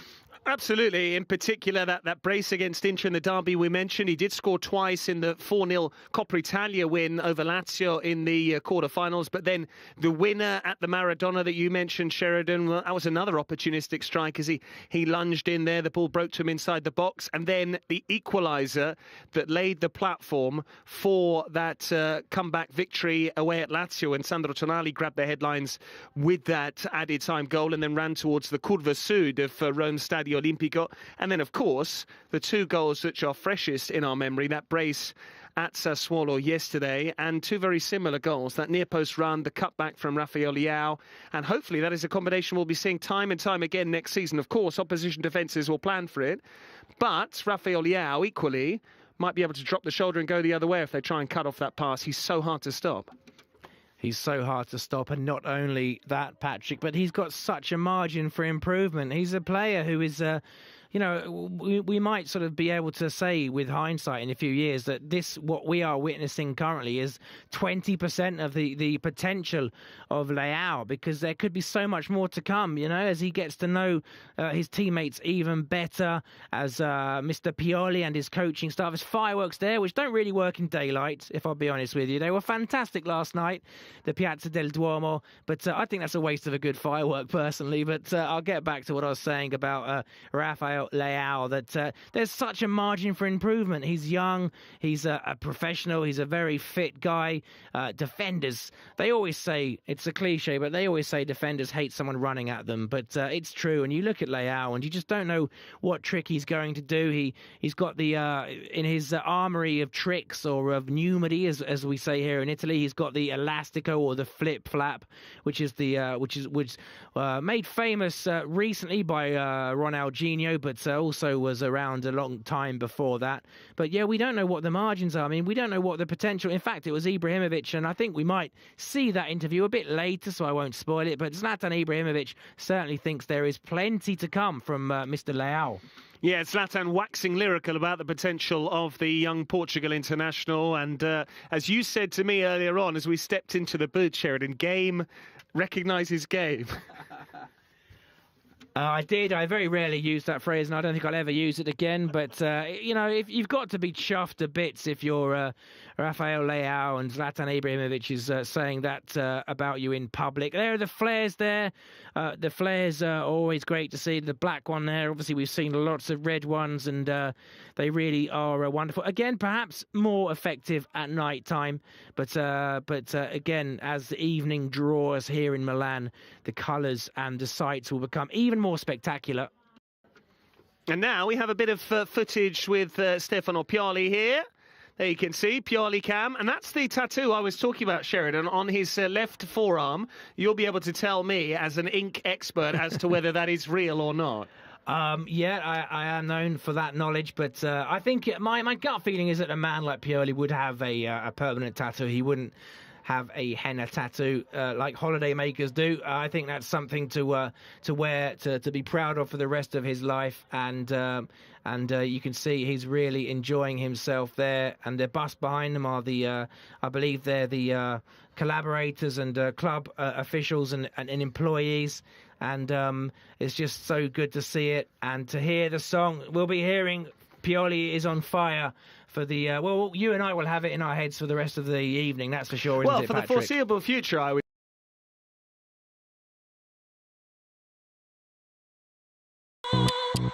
Alza il volume nella testa, è qui dentro la mia festa, baby.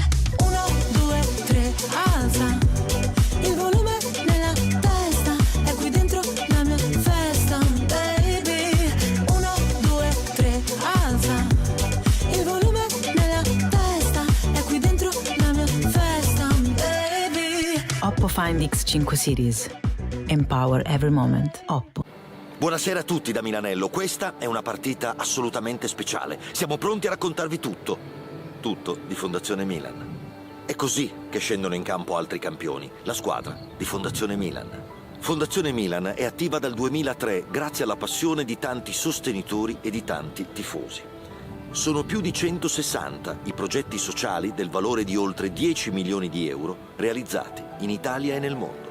Anche quest'anno hai un'occasione speciale per sostenere Fondazione Milan, donando il 5 per 1000 con la firma sulla tua dichiarazione dei redditi. Così, attraverso lo sport, proteggerai la salute di tantissimi giovani e gli darai la possibilità di crescere e integrarsi seguendo le regole del gioco, abbracciati e sostenuti nelle loro comunità di riferimento. Fai come me, dona il tuo 5 per 1000 a Fondazione Milan. Firma ed entra in squadra, anche tu. Quando abbiamo vinto la Coppa dei Campioni a Manchester, ho tenuto nelle orecchie e nel cuore una canzone che vorrei cantare adesso insieme a voi. Comincio io. Ale, ale, ale, Milan, ale, forza lotta, vincerai, non ti lasceremo mai. Ae, ae.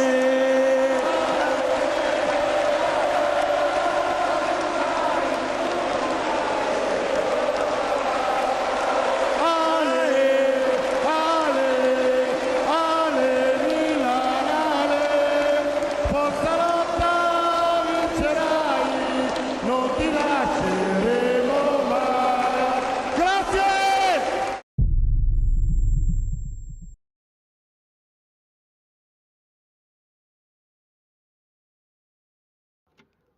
Welcome back to the Milan 2021-2022 live scudetto party and procession through the city. We've already seen some wonderful images, and they are going to continue.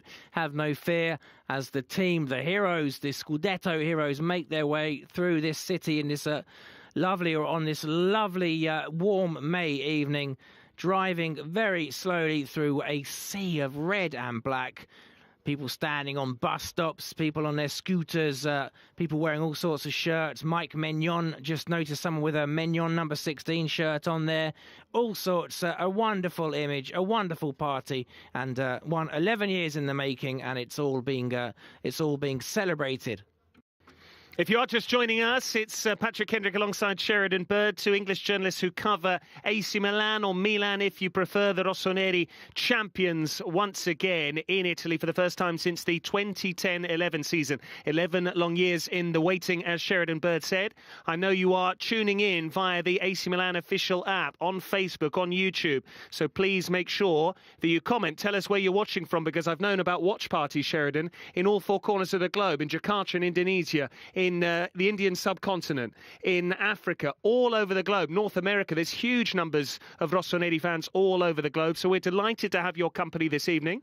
And hopefully what we've been talking you through thus far has been both entertaining, informative, I can only speak for myself, less so for my colleague, and at times humorous. But Sheridan, your sense of humour is very subjective.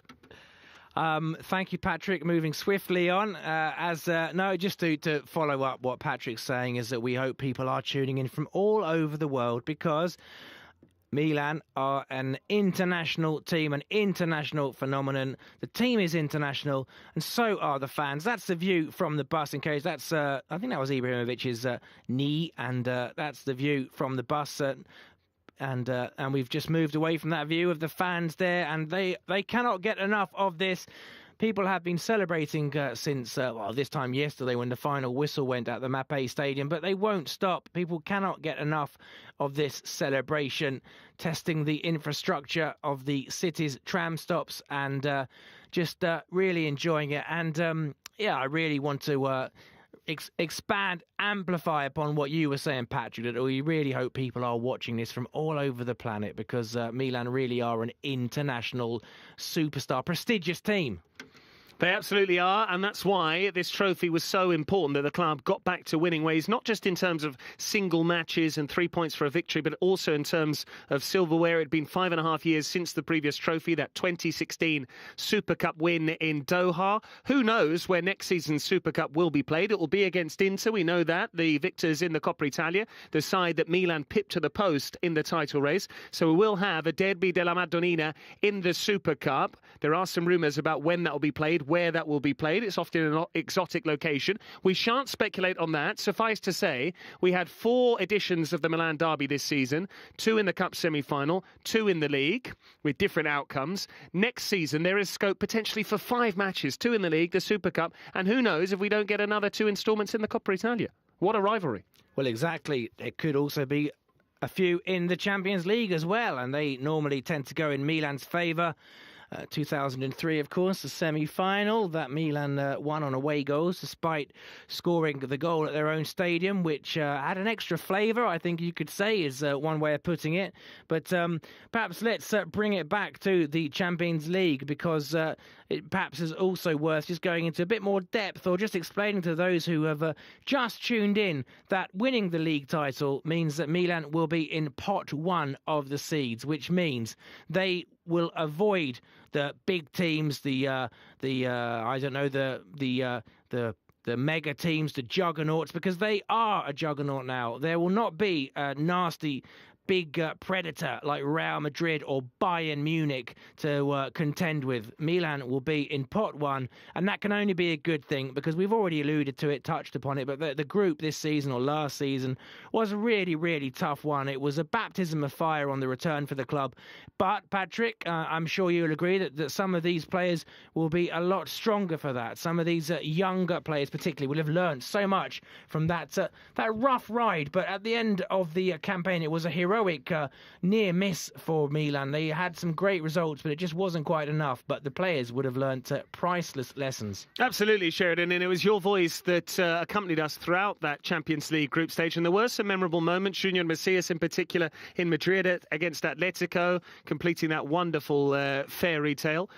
But now, Giorgia Tavella, our colleague at Milan TV, is talking us through the tireless work that has gone in behind the scenes. And so now we are going to hear from the technical director, Paolo Maldini.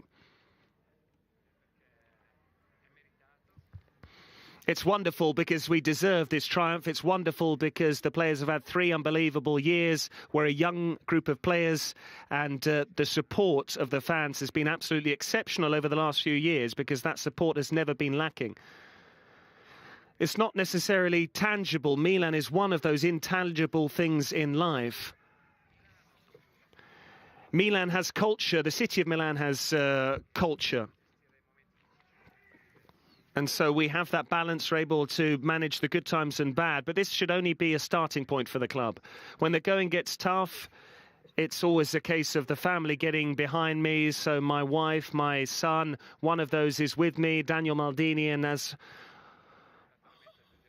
of course, I'd like to mention my father, Cesare, as well, and my mother. And it's always nice to make your parents proud. It's hugely important. We need to thank that team spirit that has never been found wanting when the going has got tough.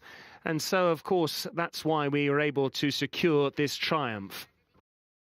Yeah, it's great to hear the words of Paolo Maldini back at the club in a big way, making a huge influence in the way that we were speaking about Zlatan Ibrahimovic's effect, that wow factor he has on the younger players. Well, you know, I think you can add that. You can perhaps times that by maybe 5 for Paolo Maldini. No disrespect to Zlatan Ibrahimovic, but Paolo Maldini, anyone that's grown up in Italy or anyone that's watched Italian football just knows what a legend Paolo Maldini was, an exciting, attacking, right-footed left-back who then moved into the centre and looked like he'd been playing centre-back all his life. And the inspiration he must give the younger players, another one like Zlatan Ibrahimovic, who looked after himself. In fact, we just saw him just then, Patrick, for a man, I think he's about 52 or 53, is in fantastic shape. Every corner you look round at this club, you're inspired. Absolutely, and Zlatan Ibrahimovic, the next time he scores in Serie A, he'll be the second oldest player, I believe, to have scored a goal behind Billy Costacurta, who's another, Alessandro Costacurta, who's another Milan legend. There are so many of them, and longevity has always been part and parcel of this club. We know all about the legendary status of the Milan Lab, where they really study the best way to look after players. Yeah, the Milan Lab, I think, was the talk of the football world in the 2000s, and it's a different approach now, but it's still very effective, and that is just shown by the players. That this is a squad that is a mix of young men like Theo Hernandez, Leao, and Tomori as well, Kalulu. But there are veterans who look after themselves as well. They're making it the perfect blend. And long may it last. Tonali, of course, another youngster that I neglected to mention. Giroud, another veteran as well that I forgot to list. But it's a great combination. It's experience, but also youthful vigour, youthful fearlessness, which you touched upon earlier, Patrick. And there's the Italian flag, the tricolore there, flurrying in the wind. It's just great to see more items being thrown off the coach there, I think. Baseball caps, there you are. I mean, how thrilled would you be to catch a baseball cap from someone like Fikayo Tomori or from Sandro Tonali or Mike Maignan? It really is a wonderful occasion. I'm sure that bus is absolutely packed with goodies waiting for a grateful pair of hands.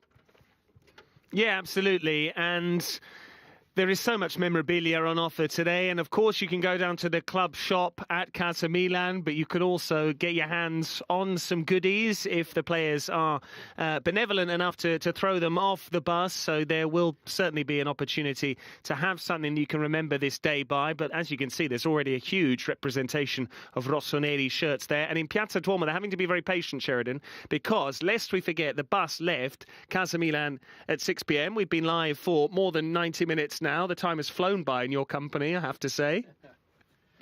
Thank you, Patrick. I've found it quite hard going. No, I'm joking, of course. We've all enjoyed it. And yeah, you're right. The bus will take a while to get there. But I guess it's one of those things where if you're queuing for something fantastic or if you're waiting for your team to arrive, it's one of those waits that is more than tolerable. Can the fans buy a scarf like Luca Serafini? That's what we all want to know there. A very prestigious Italian journalist, a very knowledgeable man, dovetails wonderfully with Mauro Suma. Those two have both forgotten more about Milan than you and I will ever know, Patrick. They've got some wonderful stories, but the best thing is they don't have to delve into the past as much anymore because they've got the present to talk about. There's a wonderful flag there, Adro. And Adro, do you know what that is? That's the hometown. Davide. Calabria. There you go. And I'll tell you why we know that, because Sheridan and I combine on a series of podcasts, Tales of AC Milan, Sheridan. Yeah. Talk us through some of the episodes. What's been your favourite one? You really must get on board with that. There's an Italian version, and Patrick and I do the English version on Spotify, and it talks about the past, but it also dips into the present. We've recently spoken about and with Mr. Kalulu, or Monsieur Kalulu. We've spoken to Rafael Leao, and I'm sure... Surfing on the crest of a wave on his native Tagus River in Lisbon. Absolutely, and if history is your thing, because I know that lots of people love the glorious history of the Rossoneri, we've talked about some names from the 60s, from the 70s, we've talked about names from the 2000s. He remembers them, bless him, he's enjoying it. She probably remembers Gianni Rivera, another absolute legend, or Niels Liltholm, an understated manager who won the title with Milan, not dissimilar to Stefano Pioli, who is, if we can just return to the Mr. Patrick, he is not a shouter, he doesn't love the limelight, he doesn't demand primo piano, as they say in Italy, which is to be always at the centre of attention. You know, he doesn't crave the camera, but whatever he does, it works. No, absolutely. Stefano Pioli, an understated figure, and yet a winner. He's proven that. There's been so much speculation this season. Is Pioli going to be able to get over the line? He's not been there and done it, but he found the winning formula. Franck Kessié, once again, making light of what we're saying. Every time I think we're getting into a really deep and meaningful conversation, they seemingly cut to Kessié, who seems to be mocking us, Sheridan. Yeah, and you wonder if that microphone is actually switched on. I mean, maybe he's just shouting out a few catchphrases to his fans. Scored a lovely goal as well at Sassuolo yesterday. Unless I'm mistaken, Patrick, Mr. Kessie, and there is Zlatan with that trophy, and he's handled a few league trophies in his career, and then he's next to the boss man, Stefano Pioli. Which brings us full circle. We were midpoint on that. Sorry to interrupt, Sheridan. But yes, Stefano Pioli, as you said, he is not someone who necessarily demands the limelight, hogs the headlines. He's not just rent-a-quote like some of his colleagues in Serie A. I won't name names, but he has overcome a number of those contemporaries in Serie A this season. Lest we forget, Milan went to Rome and won at the Stadio Olimpico. They went to the capital, beat Lazio. They beat Roma at home fairly comfortably as well on Epiphany. There were 2 draws against Juventus. There was a draw against Inter in the first derby. There was a win in the second one. Napoli, 1 win in Naples. Yes, there was the defeat to that Elif Elmas header at San Siro. But Pioli, time and time again, got the better of coaches who had won the scudetto. Max Allegri, Jose Mourinho, Maurizio Sarri. There were 3 coaches in Serie A this season who had all already won the Italian title. And yet Pioli topped them all, and this Milan group of players followed him every step of the way. And just coming back to how long they're having to wait in Piazza Duomo, I think it's all relative, isn't it? When you've waited 11 years... What's 3 hours, Sheridan? Yeah, no, great point. Time is relative, as Einstein said, and it's worth the wait. You know, there were years when things weren't as rosy as they are now for the Rossoneri, but it's it seems like there's no problem waiting in the Piazza del Duomo. They're among friends as well, like-minded fans. The atmosphere yesterday evening was fantastic. It might be a bit more of a considered, more family-orientated crowd at the Piazza del Duomo right now because we are early evening, whereas yesterday at around 11 o'clock, someone just got hit in the face by a scarf there. He'll love that. He won't mind that. He probably wasn't looking. Someone jettisoned it from the team bus and it hit him smack in the face, but it's another story to tell once he's picked himself up, dusted himself down. But those fans in the Piazza del Duomo will be loving it. Someone on top of a bus there, that's another way to celebrate, to get an eagle-eye view or a better view of your heroes. We're going back to our old mate Pietro, who's still there on the balcony. What a view he's got. Look at that vantage point of Piazza Duomo in the late evening sun as we move towards summer, Sheridan. Technically, we're still in spring, but the weather's been so balmy in the city of Milan in the last few days that you'd think it was the height of summer. Shirt sleeves de rigueur. I know you've been getting your guns out with the suns out, as the youngsters say. Yes, it has been a lovely May here. I have to say, it's been a really warm May. Great conditions for welcoming in the summer, and you can see there all the players are in shirt or t-shirts, and they're wearing Bermuda shorts, and the cameraman there just enjoying some of the foliage. Lots of greenery this time of year. Back to the Piazza del Duomo, see what's going on there, and you see the fans there are enjoying it. They're standing on that, they're as high up as they can get on that statue of the brave man on the horse. I'll be honest with you, I'm not sure if that is Giuseppe Garibaldi on that horse, but it's a fine statue. It sits opposite the front of the Piazza del Duomo, and you can see there people have got as high as they can, but I probably wouldn't recommend trying to climb onto the final plinth.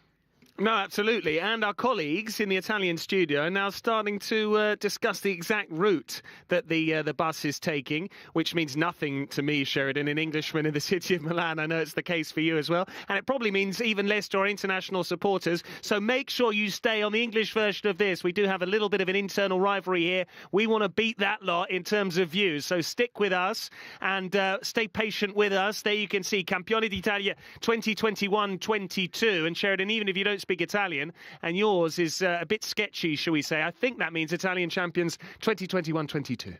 Merci beaucoup. Thank you there. Yeah, indeed it does. It's Campione, pretty similar to champions, and it's a fine trophy, I have to say. It's a lovely hue of gold, the colour of success, let's be honest. It's a wonderful trophy. We're back to the Piazza del Duomo there, and it's filling up. Every time we go back, there's a larger presence, and the team scheduled to arrive there, I think, at 9 o'clock Central European time, and there's someone's calves, maybe Bakayoko, it's hard to say, but it's just so great. As I say, it goes through many of the quarters, the zones, if you will, of Milan. Everyone gets a chance to salute their heroes. And there you are, as you say, it's a lovely, balmy evening, and everyone's jumping up and down. They might be singing Pioli is on fire. They might be singing one or two other songs, but you can see the anticipation in, I think it's Patrizio's eyes there. I think that's his name, and it's boiling up. It's bubbling up nicely, Patrick. Indeed. Patrizio, also known as Pietro, there, our colleague, and he made a very good point, and the reason I know his name is not Patrizio, because that's the Italian equivalent of Patrick, and it would have stuck in the mind. But he was making a very good point there. He said he heard some German being spoken in Piazza Duomo, which is tangible evidence, as if any more were needed, as to what an international fan base this is. Zlatan Ibrahimovic, the proud Swede, holding the trophy. And as you said, it is the colour of gold. Not everything that glisters is gold. In this occasion, it is. Quoting Shakespeare, Sheridan, Romeo and Juliet takes us back to Verona, Bentegodi and all that, but no tragedy on that occasion. We've already been through that at length. Let's talk about some other iconic matches this season. Which ones in particular stand out to you?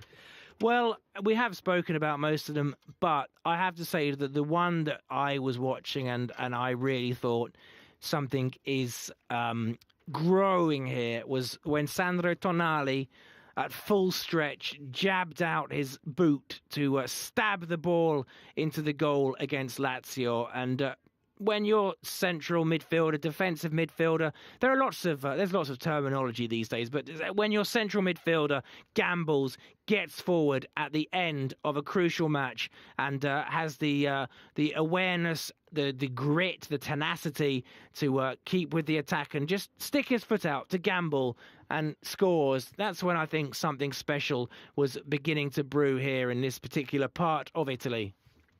I think you're absolutely right. And whilst this is a Milan broadcast and we are fully focused on the Rossoneri, lest we forget this was a 3-horse race which then became a 2-horse race for the Scudetto. It wasn't just Milan, it was the side from the other part of the city too that were challenging for the trophy, and that really dealt a psychological blow to Inter, Sheridan, because that goal from Sandro Tonali sealed the win at Lazio. It was a match which had begun very badly indeed. Ciro Immobile scored inside the first half a dozen minutes. Milan trailed. They didn't equalise until early on in the second half, Olivier Giroud.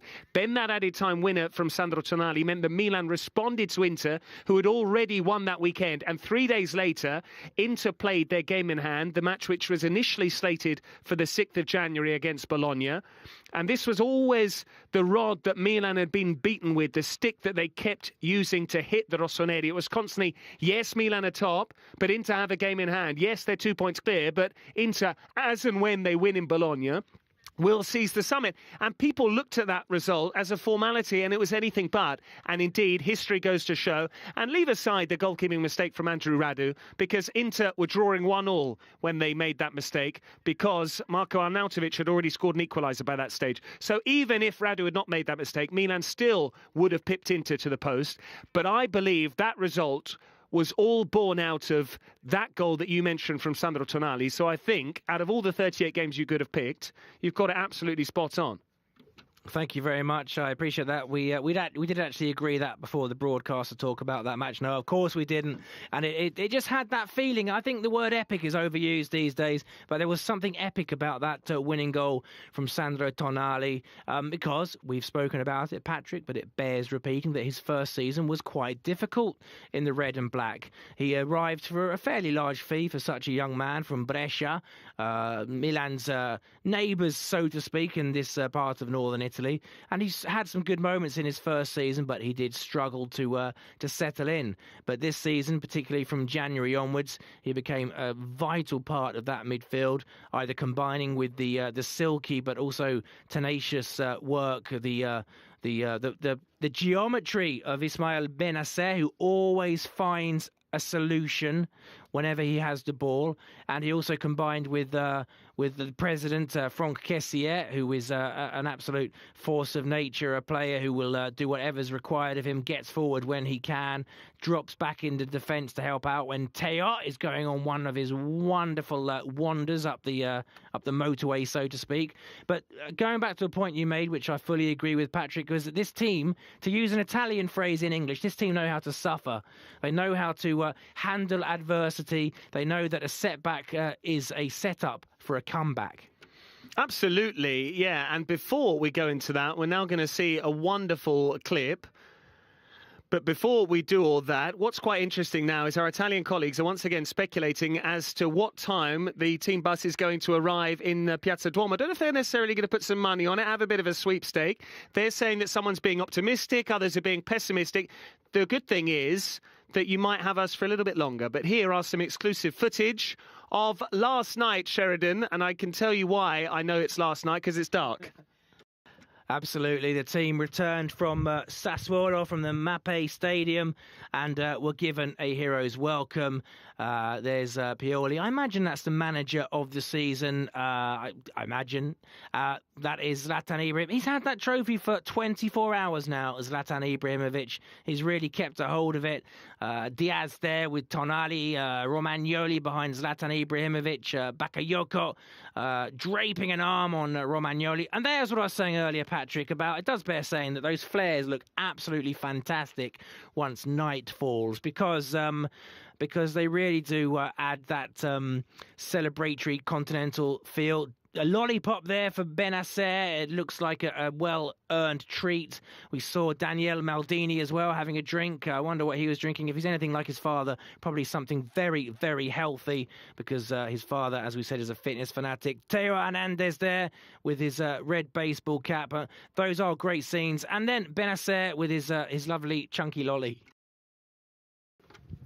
And Stefano Pioli already holding a trophy, and that wasn't for Coach of the Season, it was for Coach of the Month of May, but we expect him to be recognised with the Panchina d'Oro, the Golden Bench, which represents the award for the best coach in Serie A. Then we have the Silver Bench in the second tier, Serie B, the Bronze Bench in Lega Pro as well, Sheridan. I know you follow your third tier Italian football, but there you can see the outskirts of Piazza Duomo. This is some of the route along the way. It will be very interesting to see as and when we make it to Piazza Duomo, where that iconic cathedral is housed.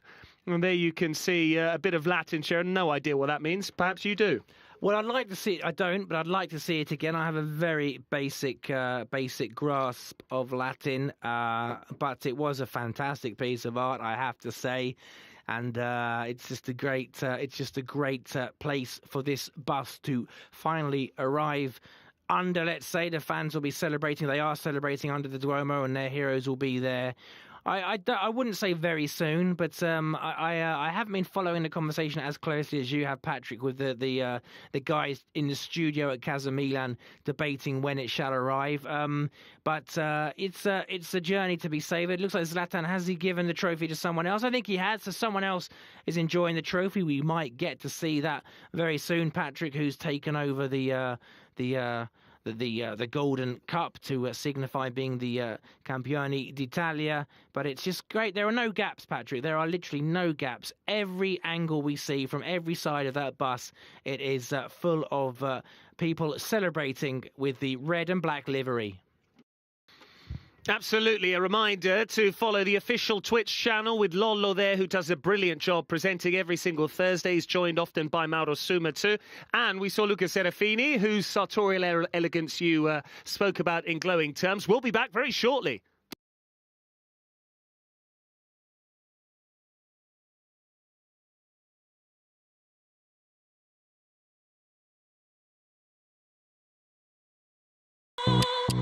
Alza il volume nella testa, è qui dentro la mia festa, baby.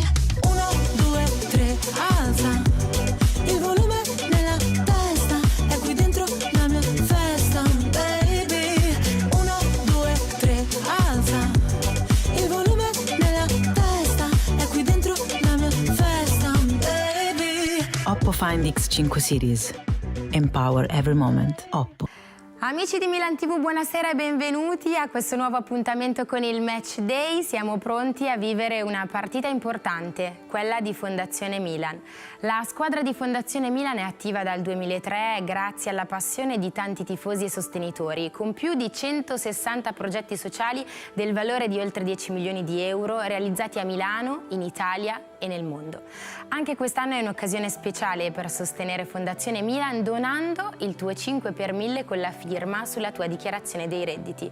In questo modo, attraverso lo sport, proteggerai la salute di tantissimi giovani e gli darai la possibilità di crescere e di integrarsi seguendo le regole del gioco, abbracciati e sostenuti nelle loro comunità di riferimento. Fai come me, dona il tuo 5 per 1000 a Fondazione Milan, firma ed entra in squadra anche tu.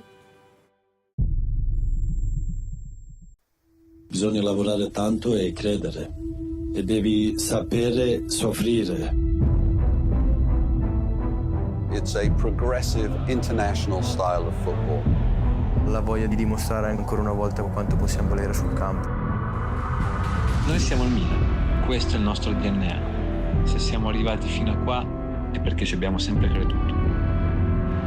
Toutes les équipes travaillent, toutes les équipes reprennent le championnat pour gagner. I think it is a club which deserves to fight for the title in Serie A.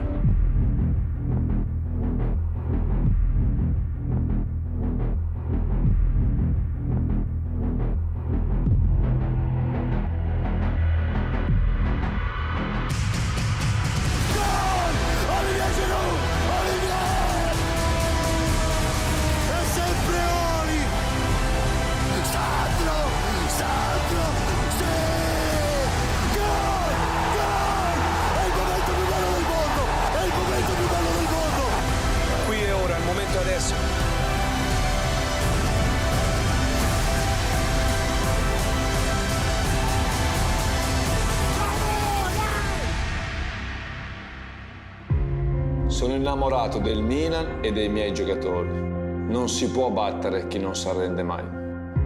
Attraverso la crescita di tutti questi ragazzi passano i successi della nostra squadra. Gruppo con mentalità pazzesca. Tutto è possibile per questo club, tutto. Una squadra che gioca tutta insieme, che si diverte e che ci fa divertire. Quello che riescono a dare ai tifosi del Milan è veramente speciale, che rende questo club veramente unico.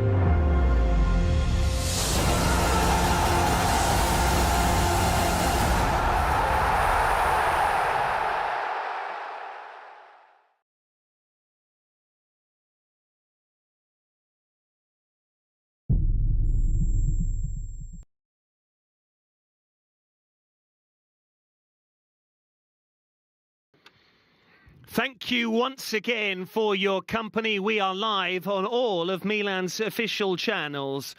YouTube, the official app, and of course Facebook. We are delighted to have your company as we chart the journey of the open-top buses, plural, Sheridan Bird, because there is more than one. One features the players and staff, the other contains the sponsors, and we've got our old mate Pasquale Campopiano. He's the man who pays our wages with us here. Great to see Pasquale. He's enjoying it. Smiles. There have been smiles from everyone at Casa Milan all day, and rightly so. They're beaming from each cheek to cheek. Everyone connected with Milan, having a great time, and wearing those lovely commemorative T-shirts, or rather Pasquale is. And it's just, as we keep saying, it's a moment to be savoured. There will come a point to say, OK, move on to the next project. But as you can see, Pasquale Campopiano is enjoying it. Can't keep that smile off his face. And everyone connected with Milan is exactly the same. Let's savour this moment. Let's enjoy it before we sit back down. And you could almost say, rip it up and start again and go for the next objective. And as you can see on those commemorative T-shirts that Pasquale is wearing, Sheridan, there is the Italian flag. That is the scudetto.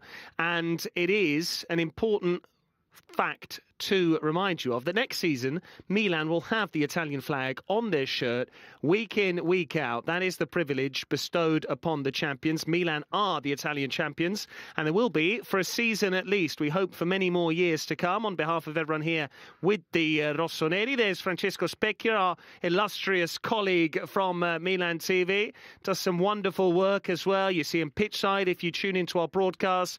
He also commentates as well on the women's team. Brilliant journalist and bit of a fashionista as well, Sheridan. Likes his threads.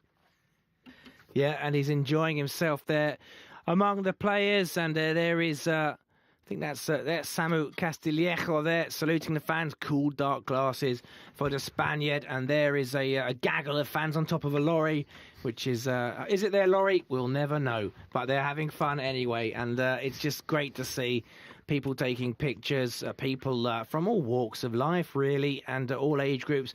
Patrick, I hope we see a toddler before the a toddler or a granny before the end of the broadcast, because it's it should match the team. The team goes through the ages, spans generations in terms of the life of a football player, and it would be nice to see some more variation in the fans out there. Lots of love for Teo Hernandez. There's a fan there has reversed his T-shirt, so the number 19 and the name Teo is on his chest, and he no doubt will absolutely adore the flying French fullback.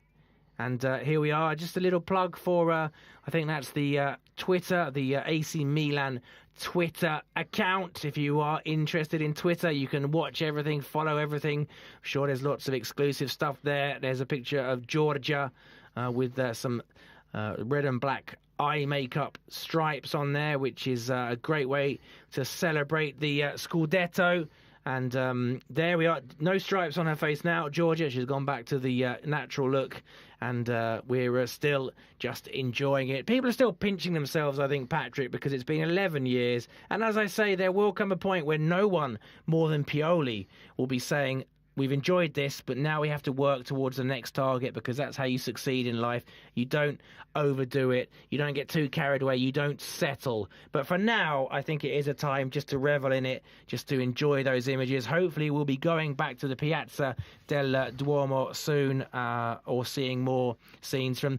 There is Olivier Giroud lifting that trophy there. It's a heavy. You can see from his expression, it is a very heavy trophy. But I think that's how it should be. You want to have something which is substantial, and a little dance there from the French bomber, as we say here in Italy, Patrick. Absolutely there, and you could see he was wearing a retro Milan shirt, Sheridan, and I've just been checking in on the chat on YouTube, and we've got people following us from the Gambia. Shout out to them after their brilliant quarter-final appearance in the Africa Cup of Nations, the Scorpions. We've got Azerbaijan represented. I'm Chinese, Forza Milan. So wherever you are in the world, please tell us, particularly on YouTube. That is the social network that I'm most au fait with. I have my own channel if you also want to subscribe to that. Check it out. But there you can see there are Milan fans in all four corners of the globe. You thought I was bluffing when I was saying that earlier, but indeed we've got tangible proof of that, evidence of that. And it's not just Italian-speaking supporters. It's not just people based on the glorious Bel Paese, the Italian peninsula, which stretches from the northeast right down to the deep south, and there's Sicily and Sardinia, the islands. It's wonderful. Absolutely. It's supported across the peninsula and across the world.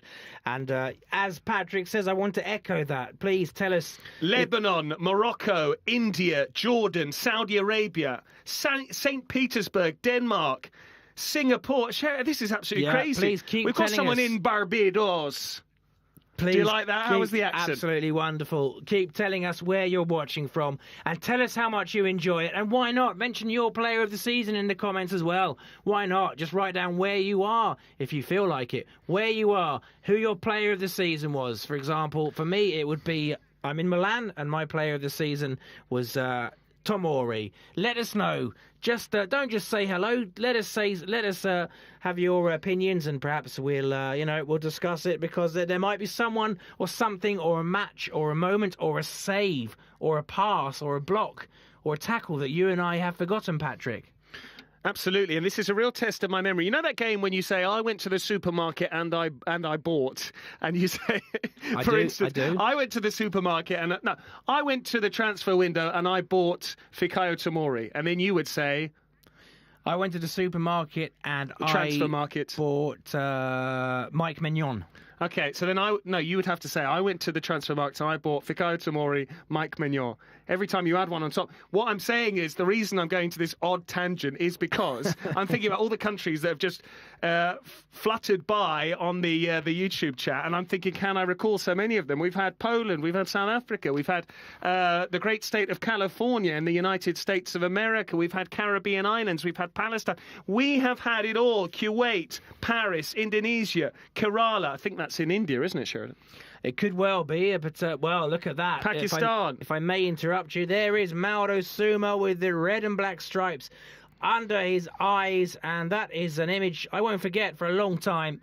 But it's great to see. I think it's an app, actually. I might be showing my age now, but I think that might be an app or a filter in which you can put the black and red stripes under your eyes to be a true celebrating Rossonero. So check it out. That looks like Instagram, and it might be some kind of a fun app. Ask and you shall receive, Sheridan. Your prayers have been answered. Your appeal has been responded to, because people are saying Tomori for me. They're saying Tonali. We've had Maignan. Some wag has said Radu, a little bit cheeky.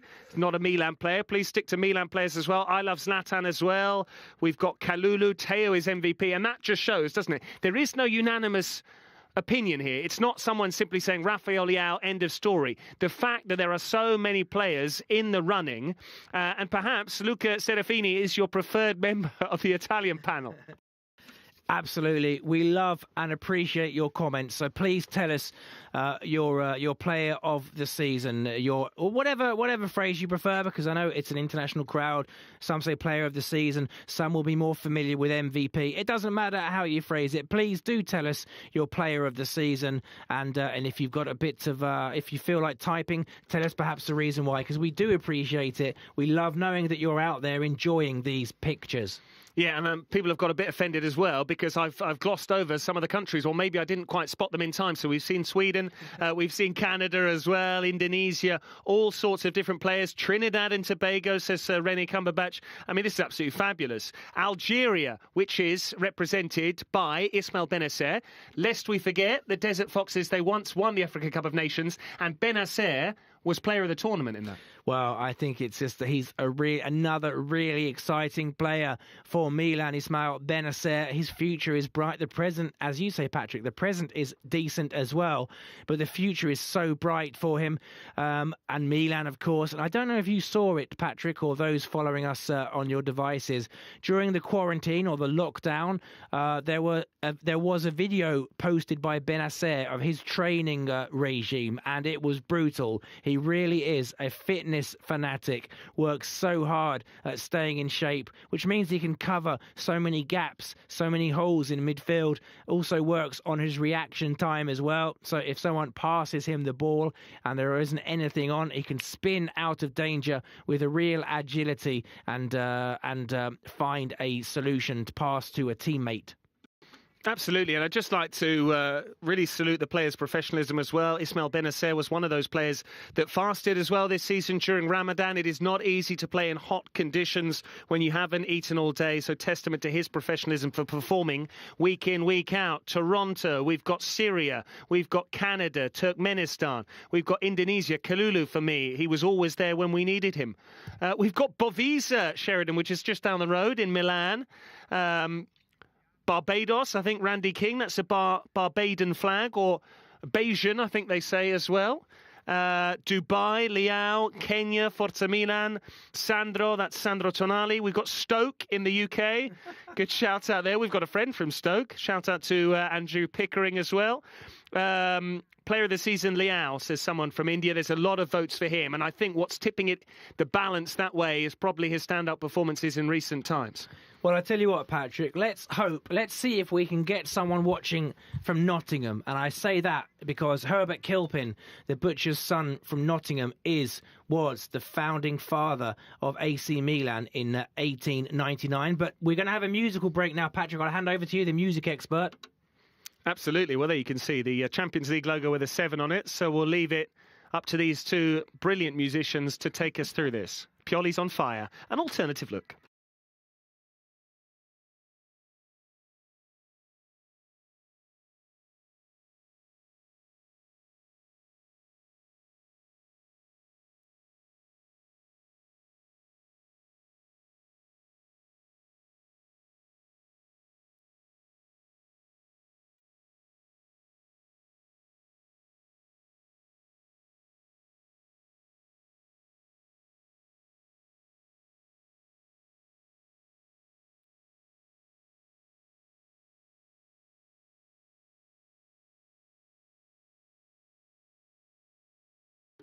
If they had a mic, Sheridan, they would have dropped it there. That's what they call a mic drop. Yes, absolutely. I was singing along to it, Patrick, but I didn't expose the public to my singing voice. But that song, we've spoken about it, but there are people who are joining us every second, Patrick. So I'm very happy to speak about that song. And perhaps those outside Italy might not be as aware of it as we are. Pioli is on Fire, Free From Desire, which was a house track in around the 2000s, has become an absolute anthem for AC Milan.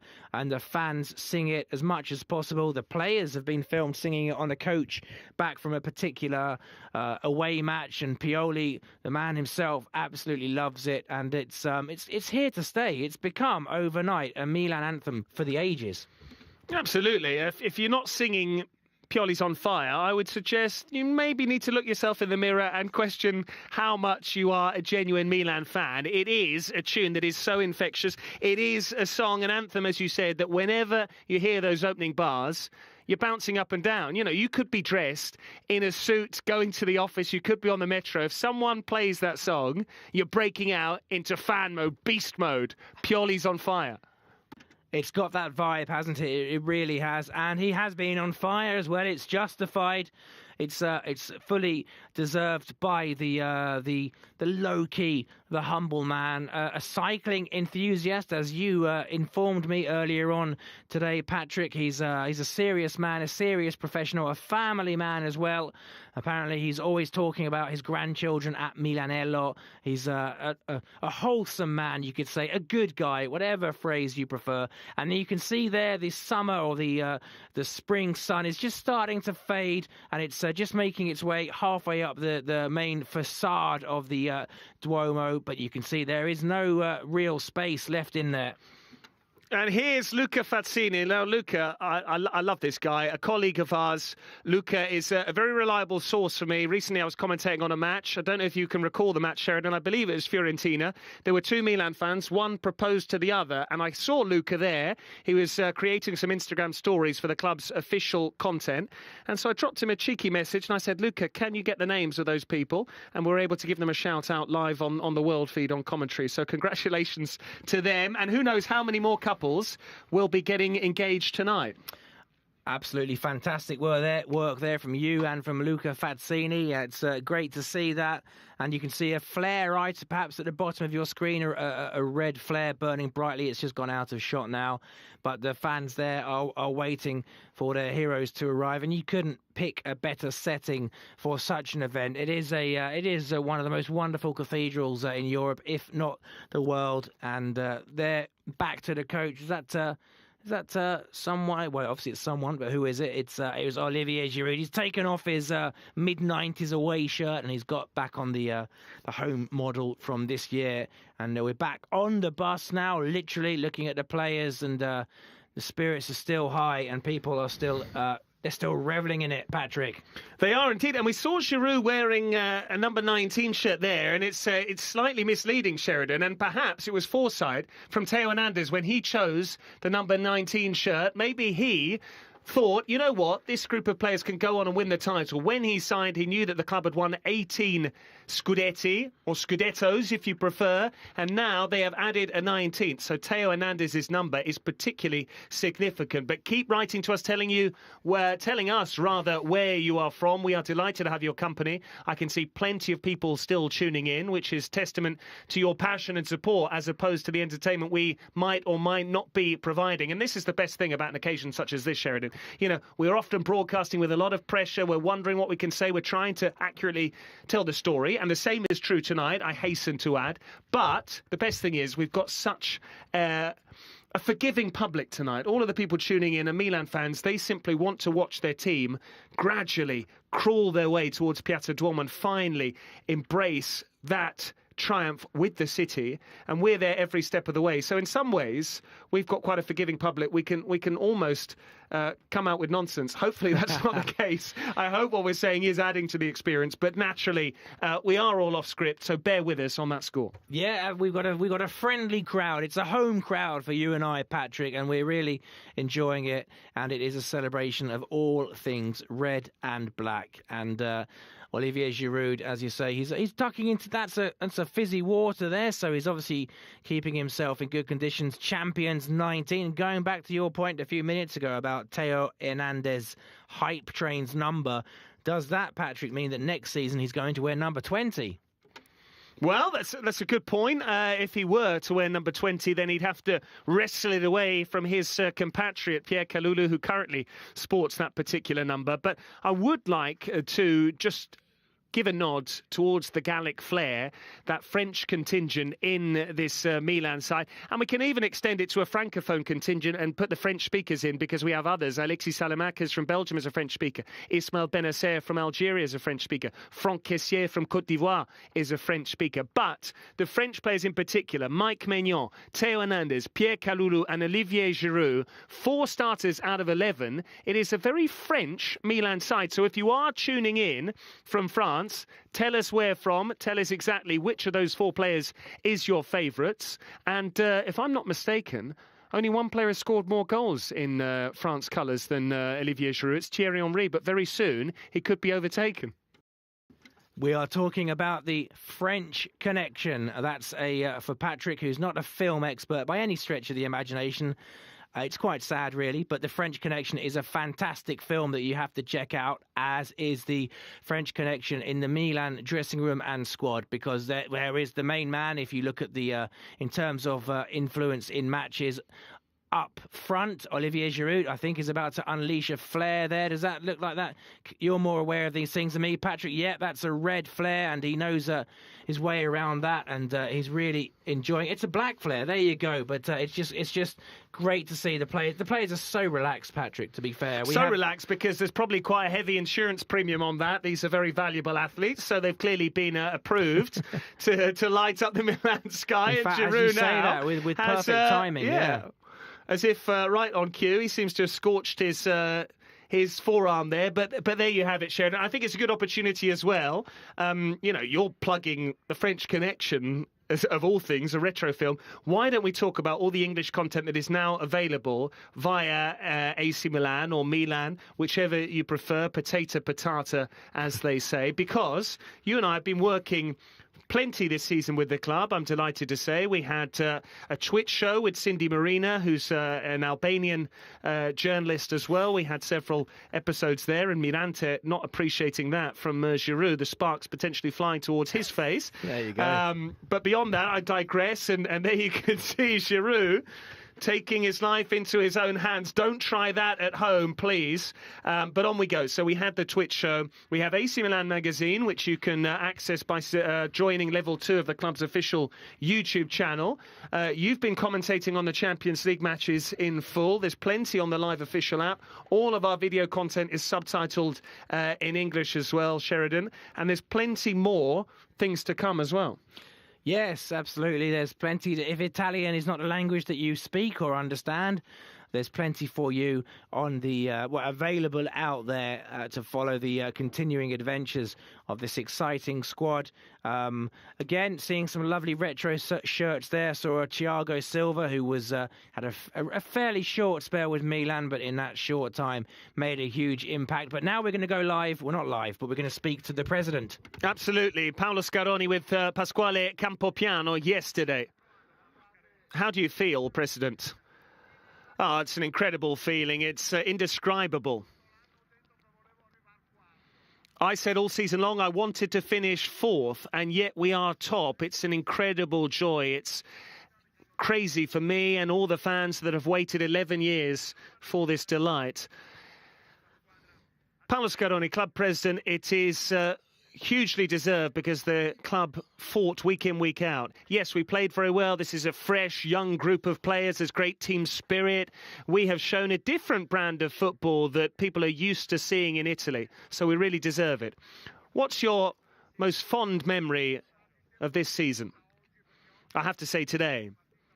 So yesterday's game against Sassuolo, it was an incredible occasion. We could have scored 5 or 6 times. We really deserved this victory against a top side like Sassuolo that didn't play badly at all. Who do you dedicate this scudetto to, President Paolo Scaroni?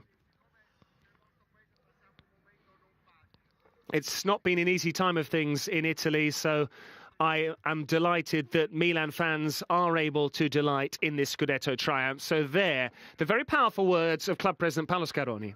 Yeah, he's thrilled to bits. People often forget that directors, presidents, they're fans too. Must never lose sight of that fact. You know, Paolo Maldini, a club legend, a director nowadays, or the head of the technical area, but a fan as well. And it's just great to see. And that wasn't fake. That was real emotion from the president. He was absolutely thrilled to bits to be there. Fans in the background as well on the pitch at the Mappe Stadium were jumping around and enjoying it too. And talking of fans jumping around, there's more supporters. Another Teo Hernandez fan there with his number 19 shirt. That tram is stationary. That orange old-fashioned Milan tram is waiting, and I'm sure the driver won't mind if he's a Milan fan. That is another Mignon shirt there being held aloft by the fan, by that supporter. It's just a sea of red back. The other president. If you're not aware, Frank Kessie is known as the president by his colleagues in the team, and it's just great to see how many different players from this team, this group, because this is a group. There might be teams with starrier individuals across Europe. There might be teams with bigger names, more established, more marketable names.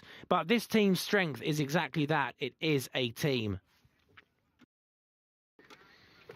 Well, there is Mauro Summa, and what a mashup we have there. That brilliant alternative version of Pioli's On Fire. And the director of Milan TV, there he is, enjoying himself. And Mauro Summa has come up with some iconic moments of commentary this season, and I think the best thing about his commentary, Sheridan, is it's so raw, it's so powerful and passionate, and the best thing is, even if you don't speak Italian, you can tune into highlights with Mauro Summa, and he really conveys what it means to be a Milanista, a Milan fan.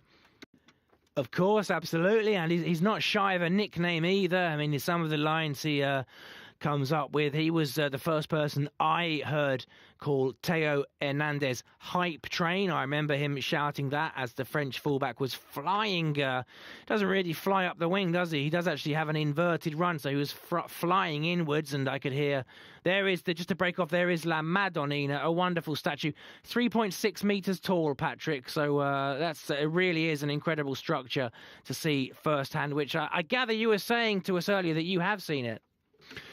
Well, I took the opportunity because my mum was visiting last week, and so I decided to play tourist in the city of Milan, and we went on the tour of the Duomo, which is four-pronged. You can go to the Palazzo Reale, the Royal Palace, which is just away to the right of your picture there. You can go downstairs to the Archaeological Museum, the Duomo itself, which you could spend all day in. By the way, the ticket is valid 3 days, and above all, you can go up on the roof and see the Madonnina from close quarters. Well, this is certainly pretty close to a religious experience for those Milan fans, and for some people, I'm sure the youngsters, those players, are a type of footballing god there to those fans. And as I say, we can't wait. We literally can't wait for the bus to get to the Piazza del Duomo, because it will be a fantastic sight. Well, you say that. I've negotiated a deal where I'm paid by the minute, so the longer it takes for them to get to the Piazza Duomo, the better. We'll get down there and give the bus a few punctures.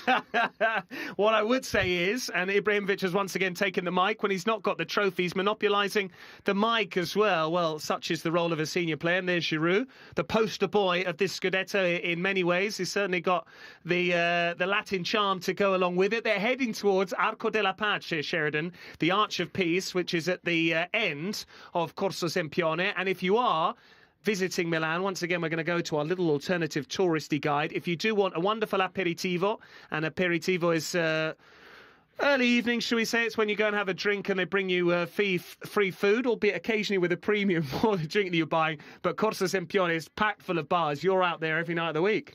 It is a great part of the world. It's a great tradition of this part of Italy as well. A nice drink and some snacks. Olivier Giroud there just wrestling with a few of the trees of the city and through one of those branches down. It really is great to see the players so relaxed, because during the season they work so hard. If you include pre-season, it's 10, 11 months of hard work. Don't get me wrong, naturally they do a job they love, but it's still physically and mentally demanding. Patrick, we are in the Piazza del Duomo, and look at that, rough and tumble. I wouldn't want to get involved with that, but Patrick, a strong guy like you, would probably the Milan revel. mosh pit, Sheridan. Yeah, I would stay away from that, but I imagine you would love to be in the middle there, throwing your elbows around. Absolutely, and there's Luca Fazzini once again. Who has a better spot than him? Master of all he surveys. And the reason you can see that stage erected is because there was a concert on Saturday night, and unfortunately that has slightly reduced the capacity in Piazza Duomo, but it will in no way dampen the enthusiasm of those Rossonero fans that are waiting patiently. And you do have to get there early, otherwise you're not going to get in there. But there you can see, 26 minutes past 20. It's 26 minutes past 8, rather, I should say there. Luca Fazzini is saying, you know what was happening this time yesterday, because he was there. He was one of the lucky people to be at Mapei Stadium. Yeah, it was this time yesterday. But if we're honest, and we've discussed this, but for people just joining us, the match was over by half-time, Sassuolo Milan. And Milan did their job. They were very professional. They were ruthless. They were clinical, and they really did the business. And it's been 24 hours of celebrations in Milan now, and they get particularly raucous. I think I just saw Demetrio Albertini behind Luca. If we go back to Luca, Patrick, I'll see if I was right. But again, I don't want to sound like your granddad, but for the younger viewers, Albertini was a fine metronomic, precise midfielder, number 4 central midfielder in the 90s and early 2000s, and a big part of this club's history. So there were legends everywhere. There are legends cropping up on the back of shirts. Thiago Silva again. I'll tell you what, Patrick, we've seen a few Thiago Silvas. Some colourful banners there, which we will not dwell on, but some great images on the whole. Pioli's on fire, I think, was the message we can retain from there. But there you can see Luca Fazzini up there with the VIP crowd from the looks of things. He's in good company.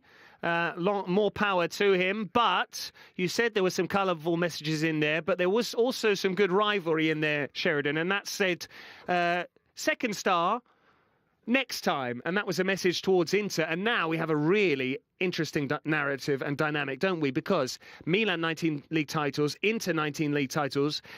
You may or may not know, I know you know, our fans may or may not know, but 10 league titles is worth a star on the shirt, so Milan could have 2. And there is Demetrio Albertini. We're going to hear from him as and when he speaks to Luca Fazzini. But Demetrio is enjoying the scenes first. He's just being told he's on air.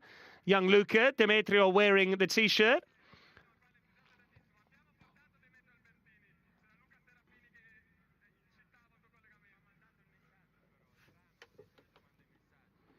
And Demetrio Albertini just having a bit of a joke there. The Luca Serafini, a journalist, is often messaging him, perhaps trying to get the inside scoop, but it's an exciting occasion, says Demetrio. This is what sport's all about. It gets the fans really excited, and it's all about sharing in these moments. How have the last 24 hours been? How's the last year been? The 19th title arrived yesterday. It's been an incredible season. Yes, it's been a season full of hard work. Milan have overcome some hurdles. At one stage, the Rossoneri were 7 points behind going into the derby. It was the last chance to get back in to the title race. They played the match very well, even when the going got tough within the 90 minutes there. There is one star that has allowed Milan to build this particular team, and that's Paolo Maldini, who you know very well. It's his first trophy as a member of the senior management after his wonders as a player. Yes, I'm delighted for Paolo. It's not necessarily easy when you've had such a glorious playing career to then move upstairs, but he's done so very well with a lot of humility, and there you can see there's that tangible result, because you also win a scudetto by managing those tough times, as I said earlier on. And so I think the club structure and the senior management, Paolo first and foremost, have really contributed to that. So now a question to Demetrio Albertini from the studio via Luca Fazzini.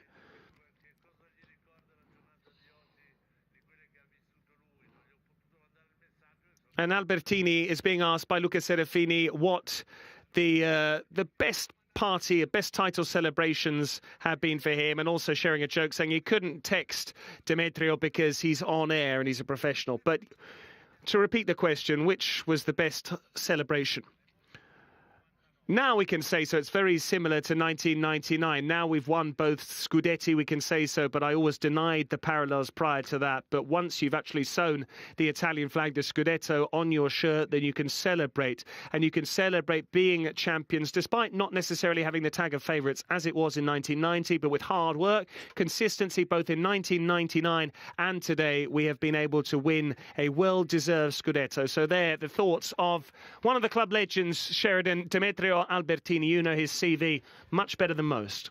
Yeah, he was a very competitive central midfielder, but also used the ball very well, very disciplined tactically, just a great player and very popular with the fans, a bit of a smoothie as well. And he was I liked his comparison with 1999 when Milan, coached by Alberto Zaccaroni, led the team to the title, changed the system as well, Patrick, made it a 3 at the back, which in Milan folklore, that was a bit of a taboo, but at the end of the season, it wasn't a problem. Indeed. Back then, Alberto Zaccheroni certainly had to answer to then club president Silvio Berlusconi, who was more familiar with the back four. Il Cavaliere, as he was known, the man who guided the club to so many European trophies. I know you're a big fan of Berlusconi, but yes, Zaccheroni with that tactical innovation 3-4-3, but Stefano Pioli has had tactical innovations, and I'd like to hark back to that 3-2 win in Bergamo. It's a slightly misleading result earlier on in the season because Milan raced into a 3-0 lead. Rafael Leao scored in that game. There was a very early goal from Davide Calabria. Tonali scored two, and Atalanta only scored twice towards the end of the game. But the real tactical innovation that particular evening, that was the first time we saw those fullbacks pushed inside. Calabria and Theo Hernandez operating in those central roles, and Gianpiero Gasperini's Atalanta had no answer for it. Exactly, we briefly mentioned that, but you're right. There is, when you watch Theo Hernandez in full flight, as we just watched Tomori go for it, Theo Hernandez almost runs inwards. He funnels inwards, and normally fullbacks fly up the touchline or the byline, whatever you want to call it. But the Milan fullbacks tend to move in towards the centre of the pitch, which creates space for the wingers on their respective partners on that side of the pitch, but it also brings in defenders and midfielders from the opponents, creating spaces elsewhere. And that's something that we can certainly say has been a trademark of Pioli's champions, which we can call them now, Patrick, and it's something that has worked very well. But the curse, but also the beauty of football is that that's not a secret anymore. So Mr. Pioli and his staff will perhaps need to come up with something new next year, and I'm sure they will. We've got another guest with Luca Fazzini. And we've got a gold medal winner from the Olympics, Fausto, saying it's a wonderful feeling, and it's the first time that he has seen the Duomo decked out in red and black, and it sends a shiver down his spine.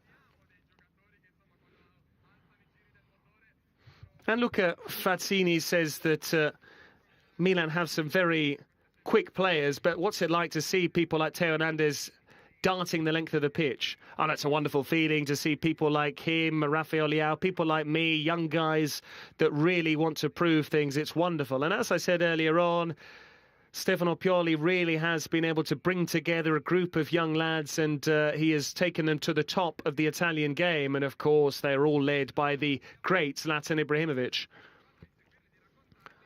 We have the privilege, of course, of following this team as well close up. And he also had the opportunity to see this group close up. Yes, I saw the team training in Milanello, and I think it's absolutely fantastic. The facilities, the atmosphere are all wonderful. And I really hope that I can once again go back to the training ground, because I went there this year and I was a good luck charm, if you will. Okay, yeah, maybe I can go back next season as well. I'm always happy to help out. Let's thank Fausto then. Back to you, Giorgio.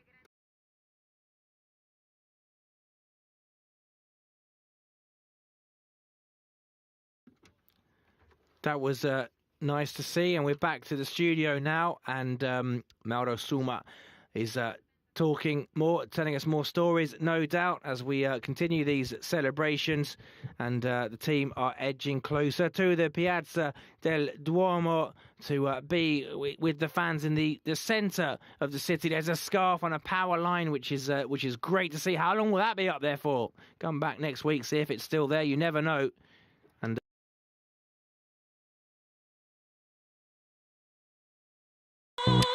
alza il volume nella testa, è qui dentro la mia festa, baby.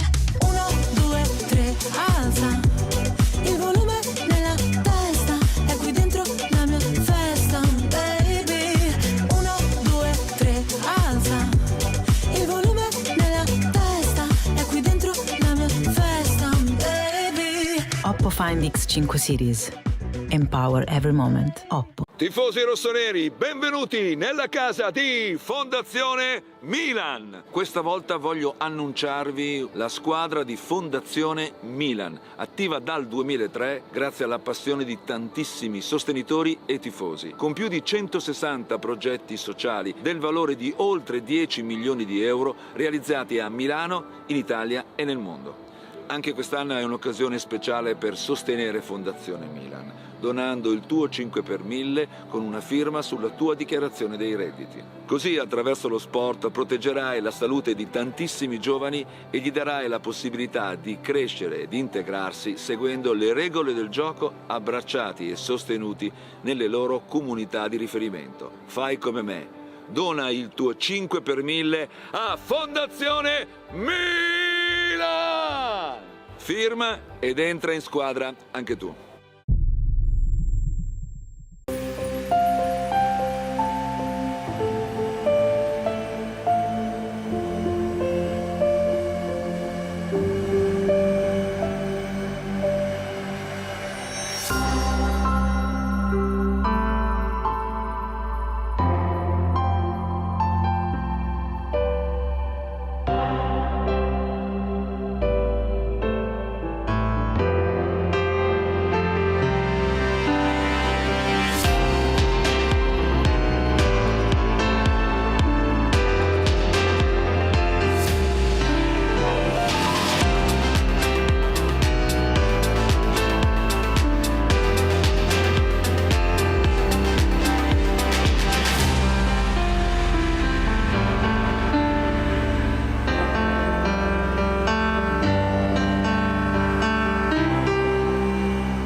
We are back live again for yet another instalment here of this huge celebration, Sheridan, this outpouring of joy, delight, relief. It's the whole gamut of emotions because AC Milan are the champions of Italy for the 19th time, as Olivier Giroud has handily showed us there with the back of his shirt, after an incredible season which culminated in 86 points, 26 wins, 8 draws. We'll gloss over the 4 defeats, albeit very few of them. They came against Fiorentina, Napoli, Spezia and Sassuolo, but they did not lose at Sassuolo yesterday, which is why we're here in the first place.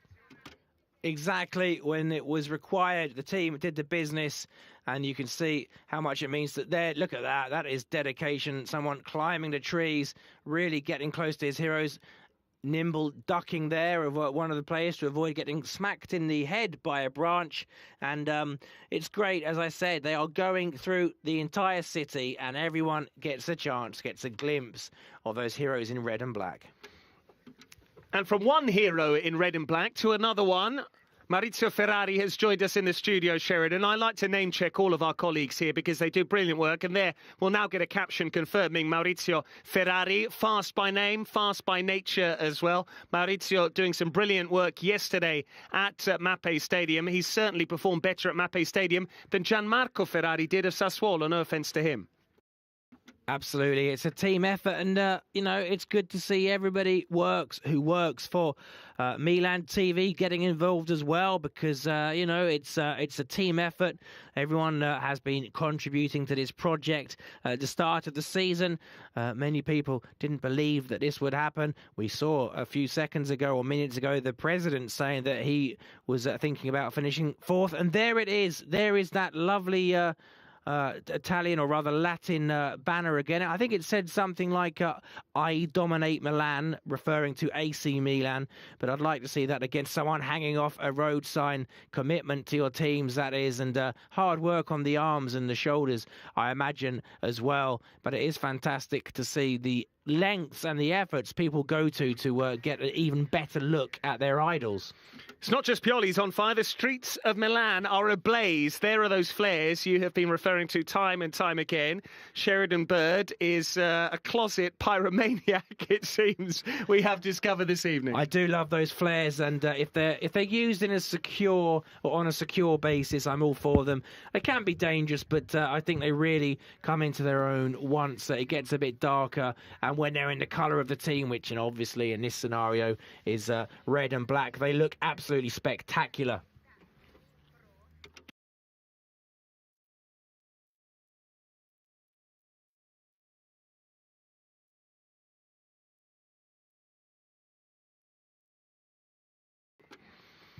So there, Pasquale Campopiano, joined by Mauro Suma, the director of Milan TV, Giorgia Tavella as ever steering the ship, and Maurizio Ferrari joining them too. We've seen some wonderful footage as the team buses make their way slowly but surely through the streets of Milan. A reminder, Sheridan, it all began at 6 p.m. local time, Central European summertime, and slowly we have inched our way forward from Casa Milan towards Piazza Duomo, where it will all go off, the big title celebration. Then again, it's been 24 hours of drinking, partying, smiling, singing, chanting, waving of flags, setting off flares, honking of car horns.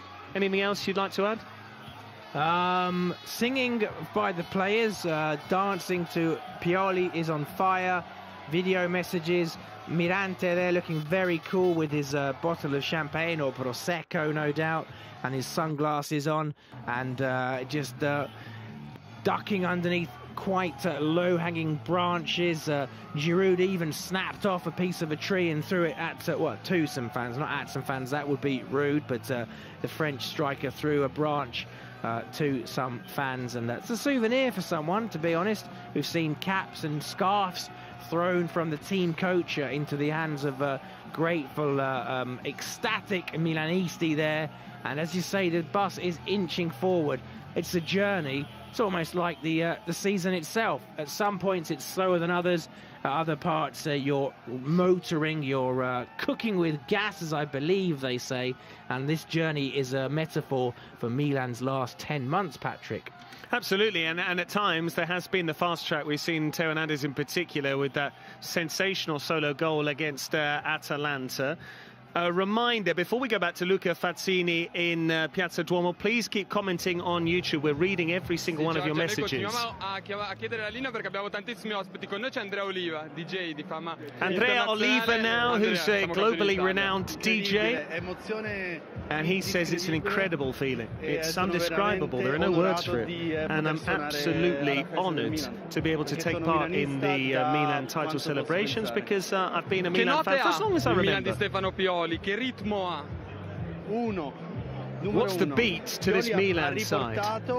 Well, it's an incredible beat. He's really brought back the right tempo that Milan required 11 years later. We're delighted. As a fan, I'm a massive fan of Stefano Pioli. What's been the most amazing thing, the most special thing about this group? Because the squad have such close ties with this people decked out in numbers in Piazza Duomo. Milan have rediscovered that team spirit from yesteryear. Stefano Pioli has brought that back to the club, and we are back. And I can't wait to once again be back in the Champions League and show what Milan's all about. So let's thank Andrea Oliva once again, an internationally renowned DJ. If you've not heard some of his music, check it out. And there you are, it's back to the main view of the Piazza del Duomo, and it really is glorious to see the Galleria, the long arcade at the back as well. A very pleasant part of the city, a perfect part to celebrate the champions, Milan's 19th title. And the fans are waiting patiently to get a look at their heroes, and we're really enjoying it. And there's so much more to come as well, so much to talk about, so much to revel in.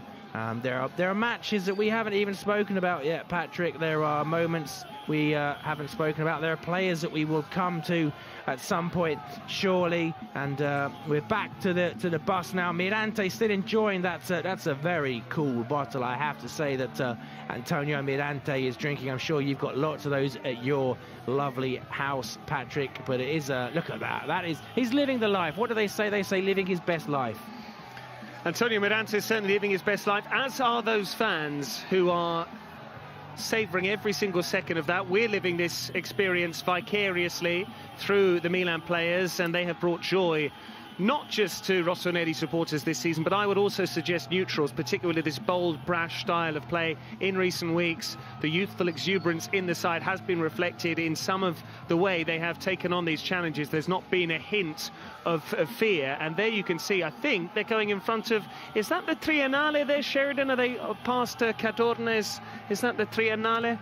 It looks like it could well be that part of the city. They'll be soon coming into Cadorna, where there's that, hopefully we'll get the glance of it for our international fans, of a rather interesting monument of a piece of thread going through a needle. That's an awful description of it, but hopefully we will get to see it and we'll be able to show it to you very soon. Like a piercing through ball from Sandro Tonali. Exactly, just like that, yeah, there is lots of lovely art of that description in the city, and I hope we'll be able to show that to you soon. Mirante there using those goalkeeper's arms to deflect that rather hazardous looking branch, it has to be said. And the traffic lights as well, I think everyone's used to it by now, that when you get to a certain point you have to be quick or you might get a knock on the head. But they don't look too fussed about that, do they? And there's another guest, Patrick. There is. We can't wait to find out who it is. And now it's Celebrity Chef Bartolini. What flavour does this scudetto have? 11 years after this, so it is a wonderful feeling, absolutely. I expected it, to be honest, because I think we were ready for this match. I think the players did a brilliant job, so I'd really like to congratulate the team, the fans, and all of the team behind the team working towards this incredible success.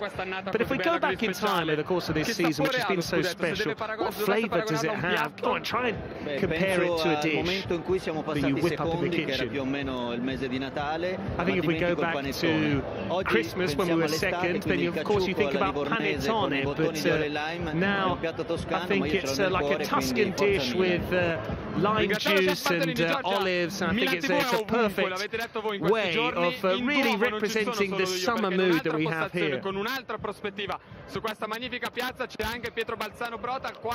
Once again, we're going to go to the other side of Piazza Duomo, Sheridan. I'll leave you in the capable hands of Pietro.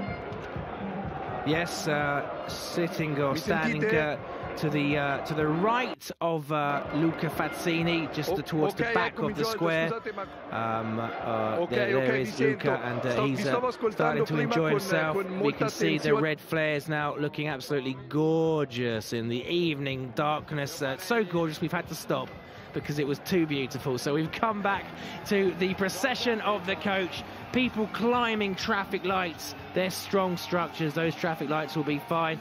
Someone on a street sign there pumping his fist, loving every minute of it. Two of them up there. And then who's that with the trophy? We'll find out very soon. It looked, well, would I venture a guess as to say it was Mr. Tomori? I don't know, but he was looking thrilled to be with it, and we are now, as you can imagine, we're on the players' bus. I think that is Mr. Pioli there, still going stronger, and there you are. Look at that, they're so close. Can you get any closer than that without being on the bus, Patrick?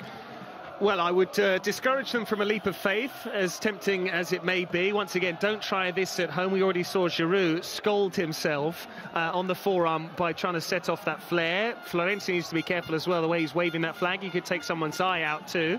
But I want to turn it back over to you, the supporters, who are following us every step of the way in the chat.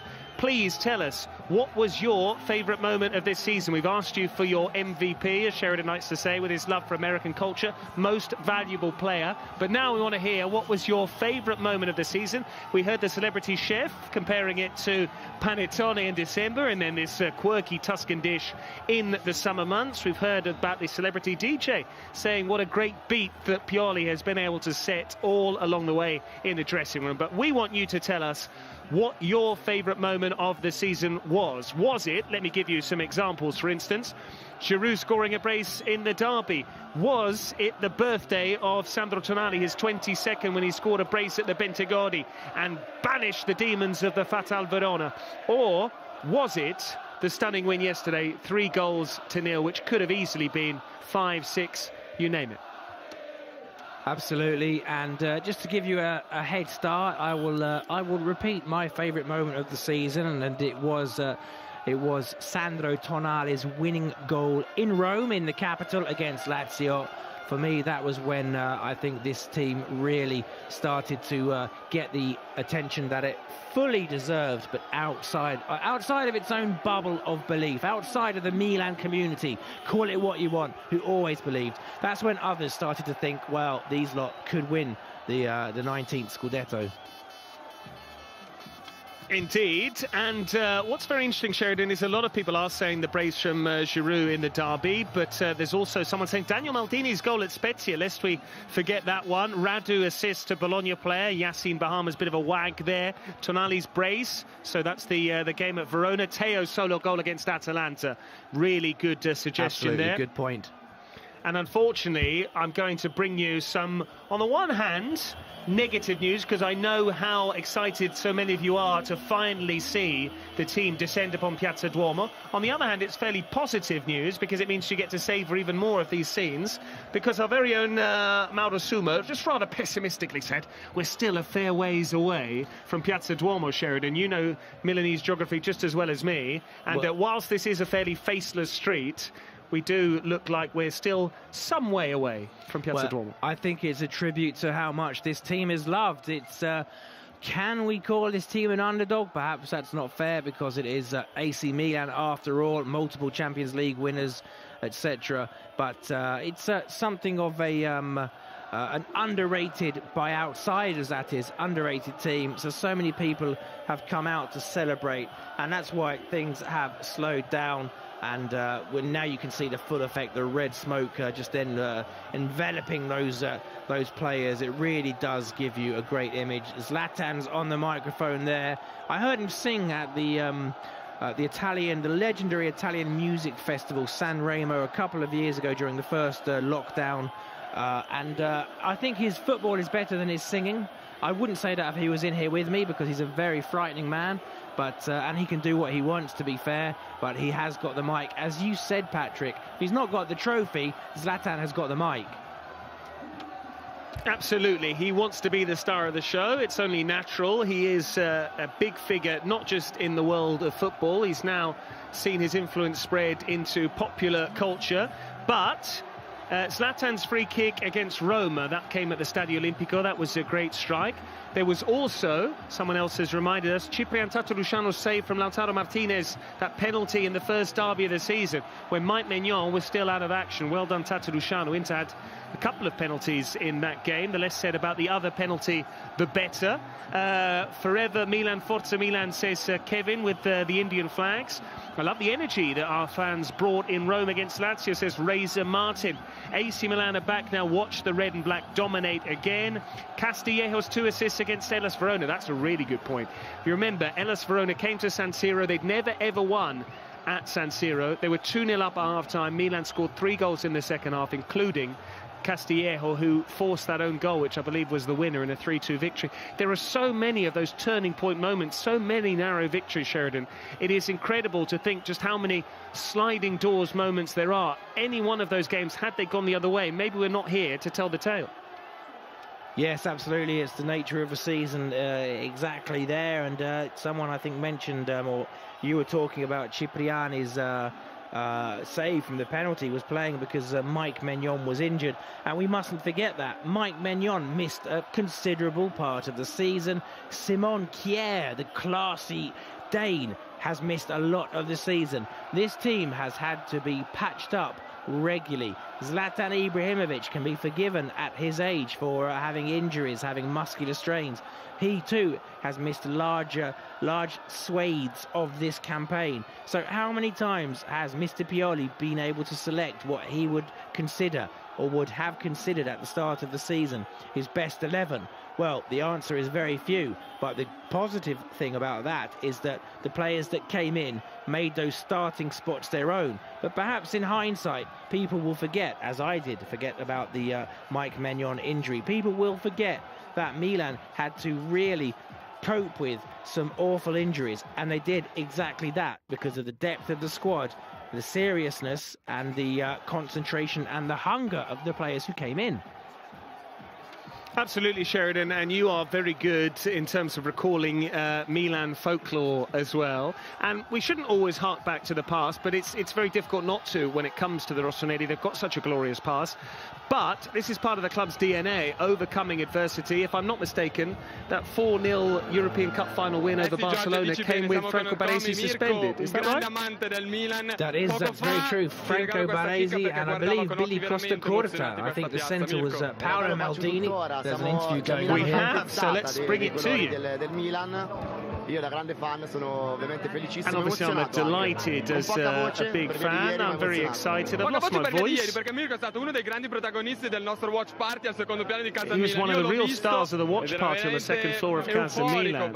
And you really were euphoric. That's why you lost your voice. What was yesterday like? Una giornata che non vivevo da tanto. Io sono giovane, però I'm a young guy, but it's a day the like of which I hadn't experienced for a long time. A number of years had gone past since we last lifted silverware. So there you have it. And once again, the musical parallel, what sort of beat does it have? Yeah, I think it's more rock than anything else. You know, it's all about that power. That's what I'd say. Un momento o una persona chiave. Noi l'abbiamo detto sempre. Is there a key moment or a key person? We have said it's been a team effort, but is there one particular moment that comes to mind? Oh, there are so many of them, to be honest. If I think Davide Calabria is the one who brings it all together, really. Started at the bottom, now he's here. And I really think he is symbolic, he is emblematic of this team. So once again we'll thank Luca, and now we're going to move on to another friend for the world of music. And we were talking to Mirko there about the excitement about the scudetto that was won yesterday. How exciting was that? Oh, really exciting, because it was an unexpectedly triumph, and I don't think we necessarily started the season as favourites, and so that means it's even more valuable as a triumph. It makes it even nicer. As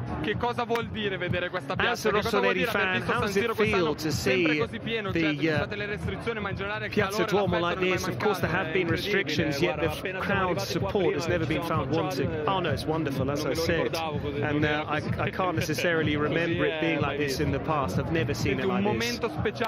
Is there a special moment that really stands out this season? One particular turning point over the course of the last few wonderful months?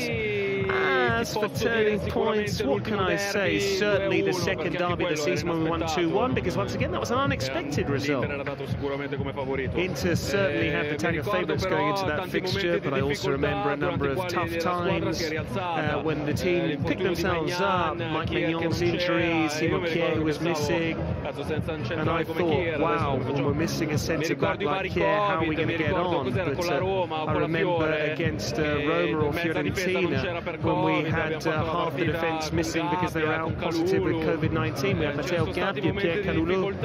There were a number of tough times throughout the season, and yet we got over the line. It's incredible. And yes, Calulu and Gabbia on the 6th of January, that victory over Roma, that was one of the key moments. So we'll go back to Georgia now. Once again, thank Luca Fazzini, talking to some of the bold and the beautiful names of Italian music. Great to see those two musicians. We have to be honest, we didn't quite catch their names, but if you are fans of those two musicians, they showed their passion. They share a passion for music with AC Milan. And we also got a glimpse of that lovely monument I was telling you about. If you remember that, lovely winding metallic multicoloured monument in Piazza Cadorna, which is getting closer, Patrick, to Duomo. I think in the next 7 hours we could, no, I'm joking, of course, but getting closer. We are really in the heart of the city, and this team has taken, or has been taken to heart by the city. I got there in the end. Absolutely, and as you said, it is impossible to overlook this metaphor.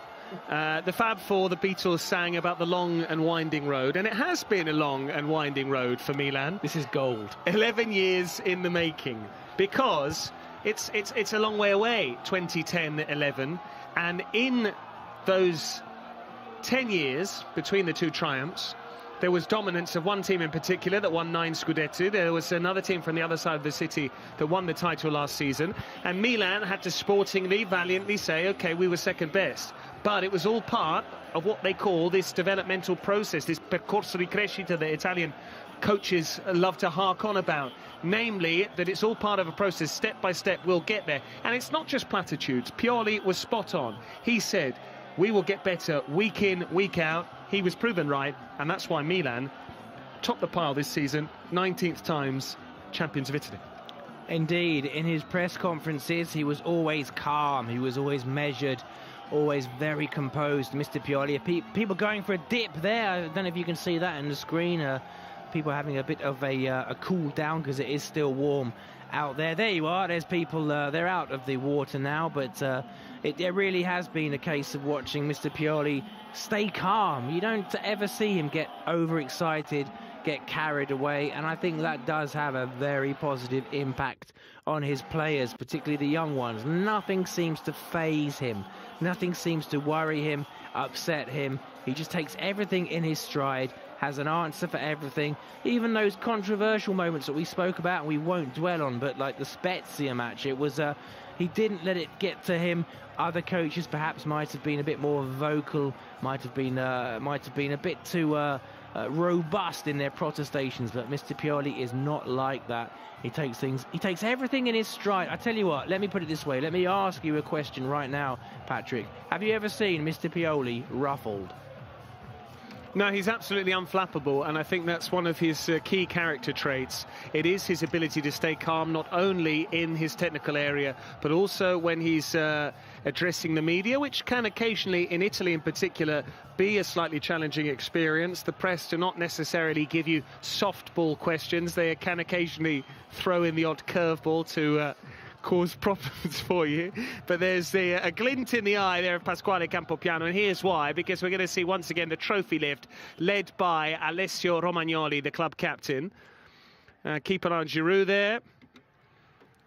And that's a great... I don't think we can get sick of seeing that, Patrick. I'll be honest with you. I don't think anyone connected with Milan will get bored of seeing that. The fireworks, the ticker tape or the glitter paper, whatever you want to call it. The players celebrating the trophy, bobbing up and down in the Reggio Emilia night. It's just a great image, a great scene, great celebration. Too long in the making, but now it's happened. It will hopefully be the first of many more. You can see what it meant to the players. You could see the energy. It's a wonderful concoction, this team. It's a cocktail, as we've spoken about, of youth and experience and unflappable management, as you said, and excellent directors. It's a winning team. Can't put it any better than that. It's a heady mix, as you said. It is that perfect cocktail. You know, it gives you just the right kick. It's got the perfect blend. And there's Paul Singer, Sheridan, who's head of the Elliott Fund, who is the ownership there, and he is on the second team bus with our colleague Luca Brivio, and they're talking about him, our illustrious colleague, who commentates on the under-19s. You've kept an eye on them this season, challenging campaign for them, but they stayed up. Yeah, it has been. It was difficult for the under-19s, but hopefully better days are ahead.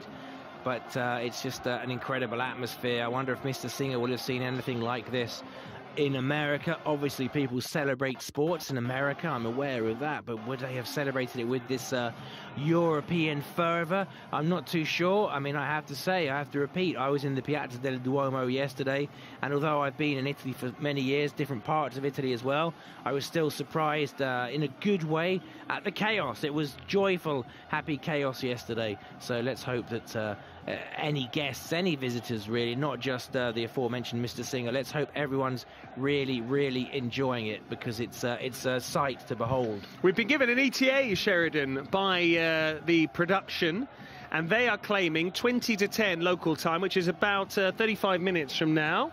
So we could be optimistic once again. So once again, those inside the control room are saying estimated time of arrival 21:40 military time. But it's interesting, isn't it? I know you're a bit of a wordsmith, and I know you like wordplay. So we have gone from Pioli's on Fire, which is the anthem.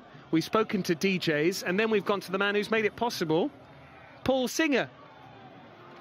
Very well spotted, very well done indeed there. Nice little musical interlude there, and that's nice to see. That's just pleasant. That's all you can say. That's what success brings. And you can look at Serafini there, as I said, enjoying it, and it's just a great time. Everyone is just connected with Milan, is really enjoying this moment, really savouring it. And as you say, if we're going to be in the Piazza del Duomo soon, it's going to be absolutely glorious. And the night is beginning to fall here in northern Italy, so those colours of those flares are becoming even more vivid. There is the boss, Mr. Pioli. He's lapping it up. He's people draped in scarves there. It's all kicking off. Luca Fazzini's got another guest, Sheridan. And he's actually scotching those rumours. He's saying it's fake news. George has claimed he's got a guest. It's nonsense. The real guest, as Luca says, in a very handy bit of journalistic improvisation, is actually it's the crowd in Piazza Duomo.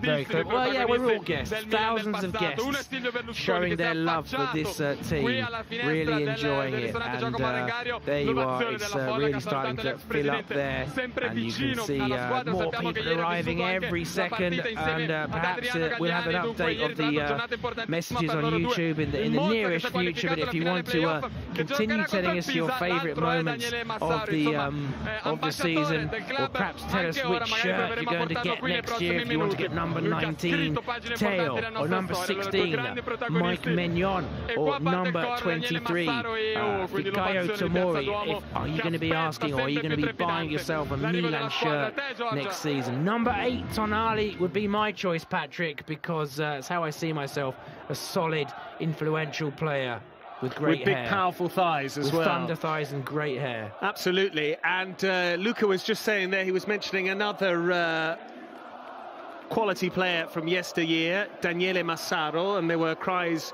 to get him up there and potentially speak to us. Who knows whether we might see and hear from him, now very important in a club ambassadorial role, a Champions League winner or European Cup winner in the past. Daniele Massaro, I think he even got on the score sheet in that 1994 European Cup final. Correct me if I'm wrong. No, you're absolutely correct. Scored twice against Barcelona in 1994.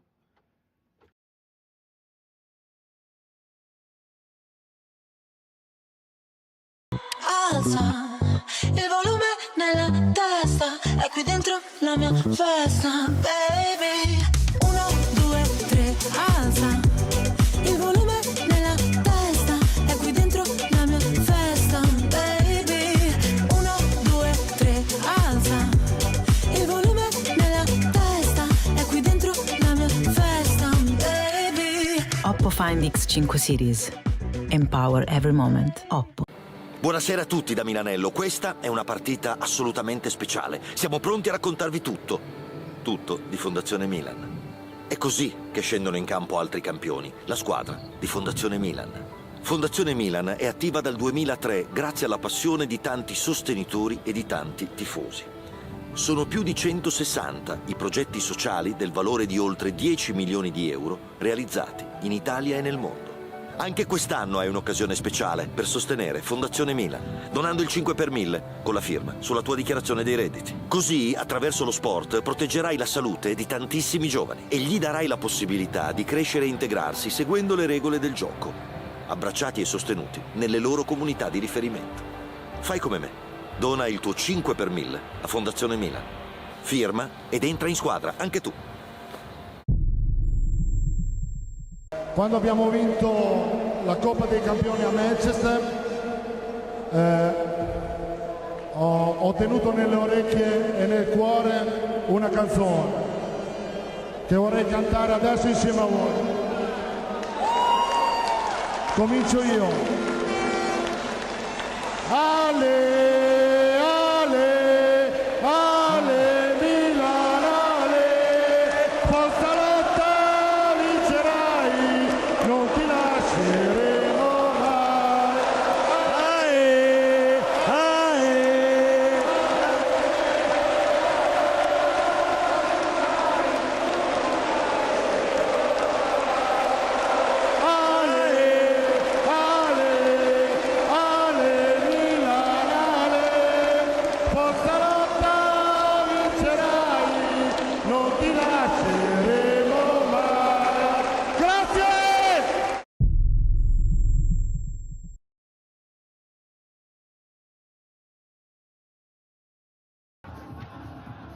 And we are live again, once again. We are at the home of the Italian champions, Casa Milan. And there is Luca Brivio, our colleague from Milan TV. They've been looking for him far and wide throughout this bus tour.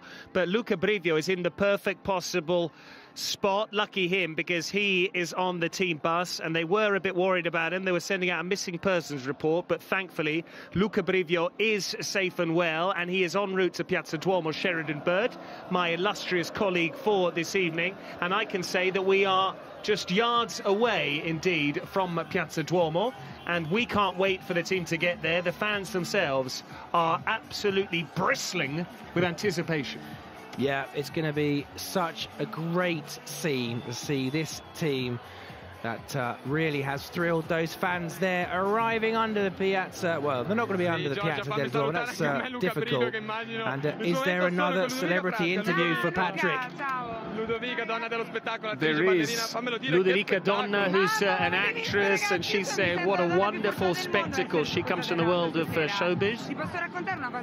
Can I tell you something, Luca? 11 years ago, I'd only just moved to Milan, and I'm a Milan fan. I'm from Naples originally, but my dad's a big Milan fan, and I actually came to Piazza Duomo 11 years ago, and 11 years on, it's a wonderful feeling to have won a couple of times. What was the nicest thing about the last 24 hours, the full-time whistle, when you celebrated? Talk us through it. No, I didn't celebrate yesterday because I was jet-lagged, but it really was an outpouring of joy, a massive relief yesterday. I watched the game at home, and it was such a relief when the final whistle go, and I'm still incredulous, to be honest, because Milan and Milan really needed this. All the fans did as well. Here's a rather nice anecdote here, because she actually turned around and said, what a dream come true. No, you're absolutely right. I do feel like I'm dreaming here. It feels like I'm back 11 years in time, but we're stronger, cooler than ever. It's better. It's better. It's wonderful. And there is an incredible atmosphere. It's a wonderful feeling here. What else can I say? Beautiful, wonderful.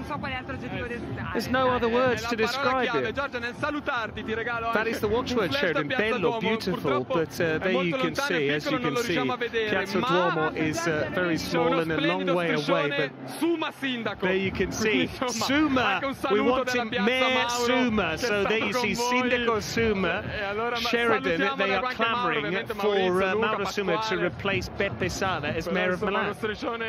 Absolutely, well, tonight he could well be the Mayor of Milan, and you see the fans there in the centre with their flares there. By flares, of course, I mean fireworks. If you're not familiar, I don't mean the trousers that have bell bottoms. There is the Madonnina, Patrick, that is beautiful. Bella Madonnina, that is a wonderful gold-plated statue, 3.6 meters tall, and it's currently gone, but there's the team arriving, and as I say, as night falls, it really does start to look wonderful, and we start to really see the celebration. Some escort police vehicles in the background there with their lights flashing, and you can see the throng of thrilled Milanisti. That's not easy to say, Patrick, but I did. I believed in myself, and all I can say is that we're getting closer to the Piazza del Duomo. It's really beautiful stuff to witness. And you know why, Sheridan? Because we could see in the background there Castello Sforzesco, the Sforza Castle, which is wonderful and well worth a visit in Milan. I feel like a tour guide tonight, but it is the other side of Parco Sempione. We saw Corso Sempione earlier on. There's that wonderful Castello Sforzesco, and what's so nice about it, as you know, is you can look through the castle gates and actually see through to the other side of the Arco della Pace, the Arch of Peace, and vice versa.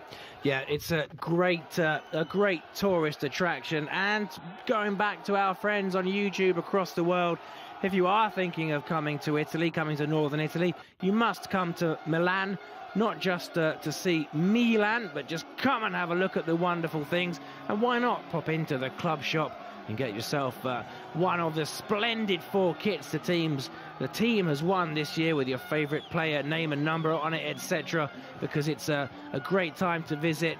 We're all celebrating a bit more freedom since the end of the pandemic, and if you've got the means, obviously, to come and visit, come and be a part of the city that you are witnessing now, because it really is a splendid cosmopolitan place, and it's also home of the champions of Italy, Patrick. Absolutely, and I think the boutique, the club shop, will be doing a roaring trade, Sheridan, after all the plugging you've done tonight, so we'll be wanting commission for that as well. Absolutely, we want €1 from every shirt sold. Absolutely, and then we'll be rich men. But absolutely, I completely take your point, and if you are to come to Milan, there are so many tourist attractions, and also, we are getting a shout-out as well from Pasquale Campopiano, and this is a rather strange feeling, Sheridan, because we are being praised and name-checked by our colleagues, so I feel like it's an out-of-body experience. But first and foremost, I would like to salute Giorgia Tavella, Pasquale Campopiano, and Mauro the Mayor Suma. Yeah, I would repeat everything you said there. It was nice to hear our colleagues appreciating our work, and likewise we appreciate their work as well. It's a team effort, and there's all sorts happening as we get every inch closer to the Piazza del Duomo, and you can just see how happy people are. Tense nerves, which is a bad translation of that banner, but it's a kind of a bit of fun saying that I'm feeling a bit edgy, but not anymore, my friends. Whoever you are holding that flag, you don't need to feel edgy, because that flag's out of date. It's not 18 scudetti or scudettos, as Patrick rightly says. It's how many? Giorgio, perché la platea It's è veramente 19, and we've d'eccezione. Siamo got con Fabio Volo. Fabio, another buonasera. guest, Fabio Volo, Sheridan. Che spettacolo, lo scudetto, la piazza, it's incredible, la serata. Fabio, isn't it? The Scudetto, Piazza Duomo, the celebrations. Yes, I'd only just landed yesterday, and I flew in from New York and immediately watched the game, and it was incredible. Throughout the flight, I thought that we'd actually have to dig deep, and that we'd be suffering right through to the last few dying embers, and yet, right until the final whistle, I didn't celebrate, because you never know, but I brought my kids with me tonight, and normally they go to bed at 8:30, so tonight it's a magical night. They get to stay up a little bit later. What time did you put them to bed last night? There are a number of celebrations outside the house, so the kids struggled to get some shut-eye. But it's 2 late nights in a row, but let's hope it happens on a regular basis. It means Milan will be winning things.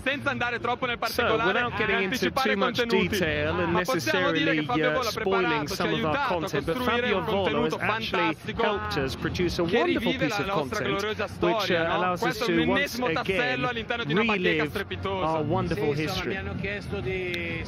Yes, absolutely. I don't know how much I can say about this, but yeah, they asked me to pitch in and to help out on a project, and come dire, in maniera, senti che parola, subitanea. And I was delighted. It didn't give it the second thought about how quickly I wanted to accept this offer. So Fabio Volo has produced a voiceover for this wonderful video, this trip down memory lane.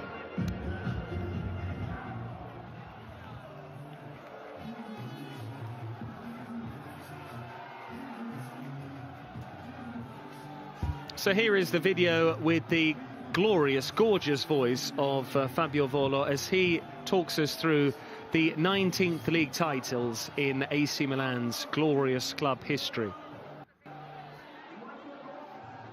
I'm looking forward to this, Patrick. I know you are too, and I hope our friends across the world are looking forward to this too. It's going to be a wonderful recounting of this beautiful 19th scudetto. Theo Hernandez cam was that. That's Brahim Diaz, but we just had Theo cam, and it's finished though. It was sweet. It was short and sweet. We're just perhaps queuing up. There's Marco Lazetic, Sheridan, a player who we might well be seeing a bit more next season.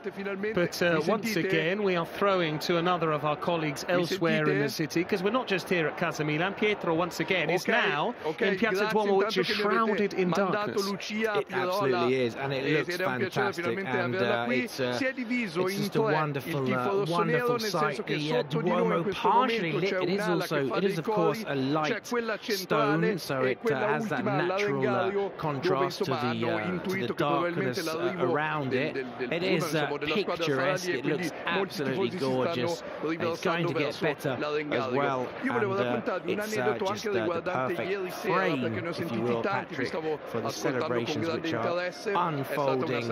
You can see the excitement in Pietro's eyes, and you can feel the excitement down below as well. And he's telling us the story about Fikayo Tomori as well.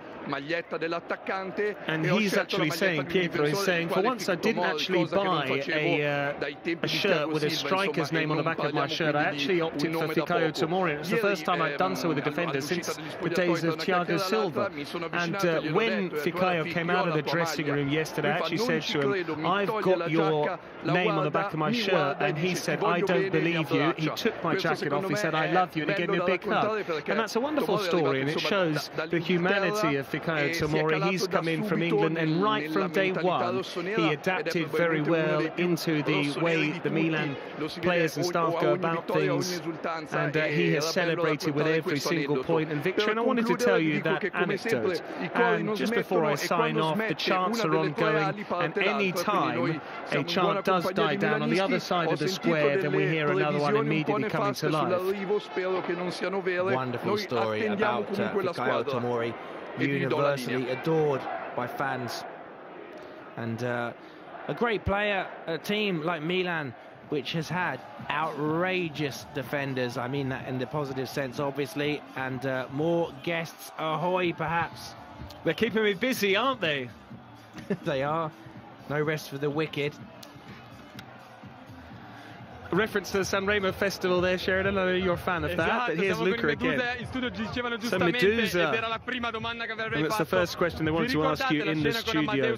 Do you remember with the scene with Matteus at Sanremo after that derby? Medusa there were on the stage of the Ariston Hotel for the Sanremo Festival. Do you remember that? I'll be honest, having an Inter fan alongside me was an incredible feeling, because we were able to crow over the derby victory. Sorry, Georgia, but once again, I hope my cameraman is able to show that we can see the first fireworks here. And Sheridan, occasionally I like to just revert into interpreting mode, because whilst you and I can chew the fat, and we have done for nearly 3.5 hours now, it is great as well to also make this Italian content from our brilliant colleagues at Milan TV accessible in English. Absolutely. Absolutely, not everybody speaks Italian as well as you, Patrick, so it's great to have you on hand to interpret from these pop singers and various actors and actresses. As we can just see in the corner of the screen there, the bus approaching the Piazza del Duomo, the first guest. We're back to the musicians, and I'm just going to turn them up a bit so I can hear them. And they're basically talking about, they're saying thank you to Milan, you've really given us a gift. We dreamed, every year we dream of this, but it's happened. The faith has been well placed, and he said something beautiful. Milan is red and black, and then there was general laughter. The last question, lots of our followers have asked about musicians, and I'm interested in this. What rhythm does this scudetto have? Difficult. It's an all-round effort, 360 degrees. It's got rhythm. It's Milan, and it's also a relentless rhythm. We're not going to stop. Great stuff from Medusa, one of Patrick's favourite bands. There you see, Medusa, they get everywhere with those pesky tentacles of theirs. Medusa, lest we forget, was the mythological beast, Sheridan, with the head of a woman and a hair of snakes. Absolutely, it's great. It's great for the fans, the friends outside Italy to get a glimpse of Milan, a multicultural city, a cosmopolitan city, an art city as well, Patrick. Everyone knows about the sport, about the two football teams. Everyone knows, well, look at that, Patrick, just interrupting myself. Fireworks against the Duomo. You can't get better. Let's try and squeeze in the Madonnina into the view. We've done it. That is glorious. Really is fantastic. As I said, I was there last night, Patrick, and some of the bangers is how I refer to the fireworks that are just designed to go make a loud noise. Some of them shook the cathedral. They shook the Duomo. They scared that horse, and that horse is metal. Coming back to some of the art that you mentioned and culture in this city, Sheridan, it is home to Il Cenacolo, the Last Supper. Talk us through that particular work of art. Well, as you know, Leonardo da Vinci is, I'd say, an all-round legend. Da Vinci was a famous adopted son of Milan, and not only was he a master painter, which people know about, but he was also a master inventor. He was also a biologist. He was really a Renaissance man, quite literally and figuratively. And the Last Supper, or the Cenacolo, as it's known here in Italy, is you're able to see that in the centre of Milan. And it's I would recommend seeing it, but it is something that you have to check out. Come to Milan, come for the football, enjoy the Rossoneri, but also lap up, soak up the culture, and then have an aperitivo in one of those pleasant bars that Patrick was talking about not so long ago. From the Renaissance to the Rossoneri Renaissance, this revival, which has been 11 years in the making, because, and I know you appreciated that seamless segue, Sheridan, because we've now got Lucia Pirola. Now, she is our particular favourite because she is a brilliant face behind the scenes at Casa Milan. Anything you need, Lucia is there, and so we're going to try and do her justice now by interpreting her as best we can. But she's chatting to Pietro. There's a bit of a difference in height, but no difference in stature in terms of her standing inside Casa Milan. So, Lucia, how do you feel? We've been talking a lot about anecdotes. Lucia and I have known each other for a number of years, and I'm absolutely delighted to see here, says Pietro. But how do you feel about this scudetto, Lucia? Oh, it's an incredible scudetto, and I think the square here really is the demonstration of that. The fans have not stopped chanting for one single second. There have been some great chants as well, and they've been overlapping one over the other, and it's an incredible feeling. And you can feel all of the fans' excitement coming, emanating from Piazza del Duomo. And once again, the fireworks have been set off in recent times. I'm going to throw back to my colleagues at Casa Milan, but Milan is a wonderful team, and above all, the city of Milan is a joy to behold. Absolutely. Where are we going now? It's time for some more guests, and it looks like we've got someone very, very special. Big build-up. Who is it going to be, Patrick? Let's wait. We're all excited. We're going to speak to... Who is it? I think we're back with Luca. need to check Stavamo and facendo just il conto find poco out. fa, siamo con Lamberto Still Siega, watching the coach, but il nostro capo, il nostro mister, il nostro we're with presidente, non so we're come with the definiamo, boss of the press and marketing and the media department, Lamberto Siega, and I have to get him right or I'll be in trouble.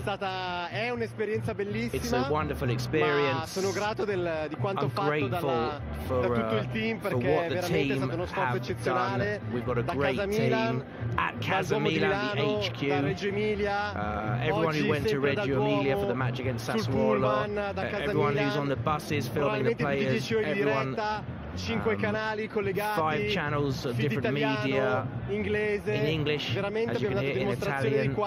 We've shown that we're a global team. Tiene ai suoi 500 tifosi in tutto il mondo. We care about these fans across the world. We want to make this a wonderful experience. Thank you to everybody. E soprattutto grazie a questi tifosi che, come vediamo, ci regalano emozioni incredibili you grant us great emotions, and you've given us the chance to do fantastic things like this. Un collegamento a 360 gradi, Giorgia. Tra l'altro Lamberto è carichissimo anche prima del van venire qua. Really hyped or pumped, as you might say. È veramente euforico. I ringraziamenti abbiamo fatti a tante. Lamberto, la cosa più bella che secondo te abbiamo prodotto, senza fare classifiche, però se c'è un video, una foto che ti è rimasta nel cuore, senza appunto sottolineare quello che è stato lo specifico lavoro di un montatore o di un giornalista, perché tutti hanno fatto la loro parte, ma il flash che ti è rimasto più nel cuore. Guarda, ce ne sono tantissimi di flash in immagine, ma io credo che la passione che le persone, come dici tu, dal montatore, dal video editor, from the technicians to the journalists, dal responsabile di to the regia, bosses, to the hanno dimostrato in questa esperienza this experience has been fantastic, because it's people showing love for this team. Everything we produce, and there's some shots, everything we produce is done with love. Doesn't matter if it's 1, 10, 11, a million people, the passion is there, and it's so important. It's a team anche questo evento da cui stiamo parlando in Piazza Duomo when we're talking or we're chatting now in the Piazza del Duomo, it's taken a lot of effort, collaboration, teamwork to get here, to put this together, and we love the fact that the fans support us, the fans give us energy. Allora, grazie Lamberto per il thank you Lamberto Siega, head of Milan Media House. Great to hear from Lamberto Siega there, and then they're talking about him necessarily smashing up the seats at San Siro, and Luca Serafini alluding to rumours there that someone might have inadvertently vandalised a seat at San Siro. Such were the exuberance of the celebrations, but Lamberto Siega there going through some of his favourite content, Sheridan, and what he omitted to mention was one of his favourite episodes of Tales of AC Milan podcast. Absolutely, of course. You mustn't miss those, girls and guys watching us from across the world. Make sure you tune in to AC Milan, Tales of AC Milan, our series of podcasts in English, as we adapt some of the content produced by our very own Mauro Suma. And if you have seen them, then tell us on the chat what your favourite one is. And once again, we've got a GoPro there. You can see it at San Siro. So that's the context behind us that Pasquale is talking us through. It's not only Olivier Giroud with the GoPro at San Siro, or at Sassuolo rather, after Milan have won the title, but also at San Siro moments after a goal. There you can see the celebrations of the journalists from Milan TV in the Fiorentina game. And what's very interesting, Sheridan, is occasionally people think these content is deliberate, but often you forget that actually there's a camera there. This is unbridled joy, this is spontaneous, and the fact they're turning towards someone is because someone's wearing the GoPro. They're not necessarily seeking out the camera, and there you can see Georgia is one of those. Absolutely, Georgia loving it, everybody loving it there. The GoPro, whether it's perched on your chest or on your hat or whatever, it distorts people's faces, but it's an eagle-eye view, and that was an eagle-eye view of ecstasy, of pure joy. And we haven't seen the bus for a while, Patrick. I'm quietly cautious that we're inching towards the piazza. I went a bit Sean Connery there for the older viewers. The Piazza del Duomo. Pioli there, Mr. Pioli with Florenzi and Giroud there, swaying from side to side. It's a great moment. The number 9, the boss, and the ever reliable fullback there. Giroud's just doing some gymnastics. Be careful, I would say be careful, Olivier, because it's a long way down, although you'll probably land on a fan, which is also bad, so I'm going to move on. I'm literally going to move on. Olivier Giroud certainly landed on his feet with this particular move to Milan. It is the perfect fit, really. The veteran French striker looking for a new challenge, going abroad to Serie A. He's embraced it, he's embraced the language, and he's scored goals, above all crucial strikes, all along the way as Milan sought that first league title in 11 years and secured it too, a 19th scudetto in the club's history, which is now embossed on the back of that bus. And as you can see, the fervour, the passion is greater than ever. Keep writing to us in the chat. I can see the numbers have remained stable throughout, which is a tribute to the lasting appeal of this team, the lasting appeal of this side. There you can see some die-hard fans. There are some supporters as well who are rather bravely taking off their shirt, rather them than me. And of course, they are backing the team to the hilt, as they have done throughout. And Sheridan, we're getting very close now to Piazza Duomo, and the supporters' patience has been rewarded. We really are very close now, and George is reminding us of that. It's not just my feeling either. And there you can see another piece of digital content. We the Champions, which is the official AC Milan playlist for all of the songs linked to this 19th league title, which will also feature, I expect, Sheridan, correct me if I'm wrong, Pioli's on fire. It has to. It's a playlist worth checking out. Could it be the soundtrack to the summer for Milanisti? And as you say, there's so much wonderful content for you to enjoy, for you to consume, lap up, to relive memories of this remarkable season. And I would certainly be checking that playlist out. And I demand, freed from desire, Pioli is on fire to be on it, because as we keep saying, that is the soundtrack to this Scudetto. And you might be noticing now that we're no longer in residential Milan. We are now in the plush centre where the shops... We're in your neighbourhood, your neck of the woods, Sheridan. That's where your penthouse resides, isn't it? It's where my penthouse was, and we're among the shops that Patrick regularly shops in. There's a teenager on top of a traffic light there, looking very happy. There is... wearing a chain strip. He is indeed. He's indeed wearing the lovely petrol blue, I believe it's called, Patrick. Third kit from last season. I thought it was a lovely shirt. Pioli now has taken over really as the man at the back of the coach. The coach at the back of the coach. Thank you. And, the standard bearer. The bandiera. They say there aren't many bandiere in Italian football. Well, there's one. A little word with Florenzi there, having a nice chat, saying, are we near yet, boss? I want a drink. You say, yeah, we'll be there soon. And just keep enjoying yourself there, and it's good to see them. The players, I think, really, not only do they respect Pioli because he's their boss, but I think they genuinely like him, Patrick. Absolutely. He's a very likeable man. He's a very personable individual. He can occasionally put the arm round your shoulder, both physically and metaphorically. He always has those words of encouragement. And we're very close to Piazza Duomo, as we've said. And before we once again go for another break, and there you can see that petrol blue kit that Sheridan Bird was talking about. And Sheridan, by the way, is an authority in all things football kits. If you're not familiar with his work, he is a resident authority on strips. But we're going to take another break.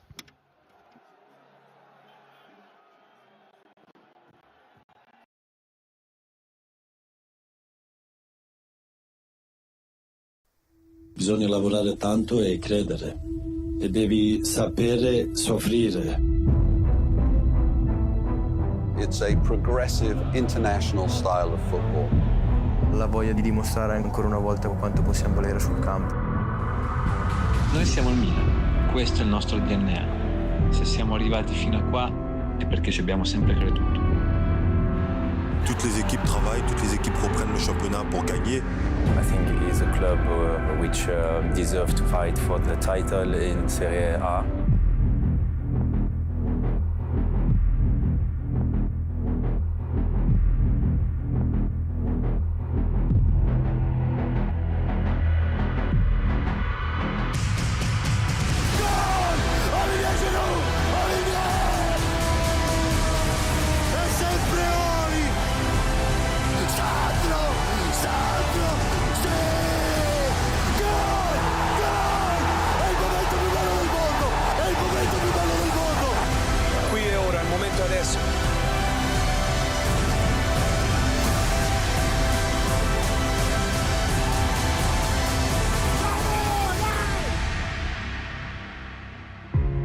Sono innamorato del Milan e dei miei giocatori. Non si può battere chi non si arrende mai. Attraverso la crescita di tutti questi ragazzi passano i successi della nostra squadra. Gruppo con mentalità pazzesca. Tutto è possibile per questo club. Tutto. Una squadra che gioca tutta insieme, che si diverte e che ci fa divertire. Quello che riescono a dare ai tifosi del Milan è veramente speciale, che rende questo club veramente unico.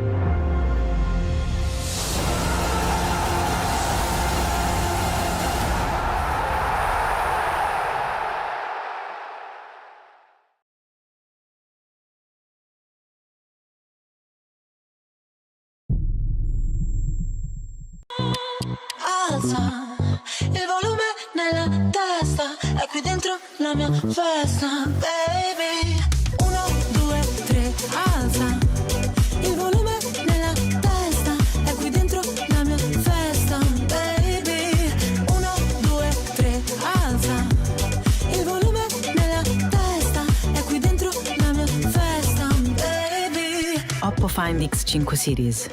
Empower every moment. Oppo. Tifosi rossoneri, benvenuti nella casa di Fondazione Milan. Questa volta voglio annunciarvi la squadra di Fondazione Milan, attiva dal 2003 grazie alla passione di tantissimi sostenitori e tifosi, con più di 160 progetti sociali del valore di oltre 10 milioni di euro realizzati a Milano, in Italia e nel mondo.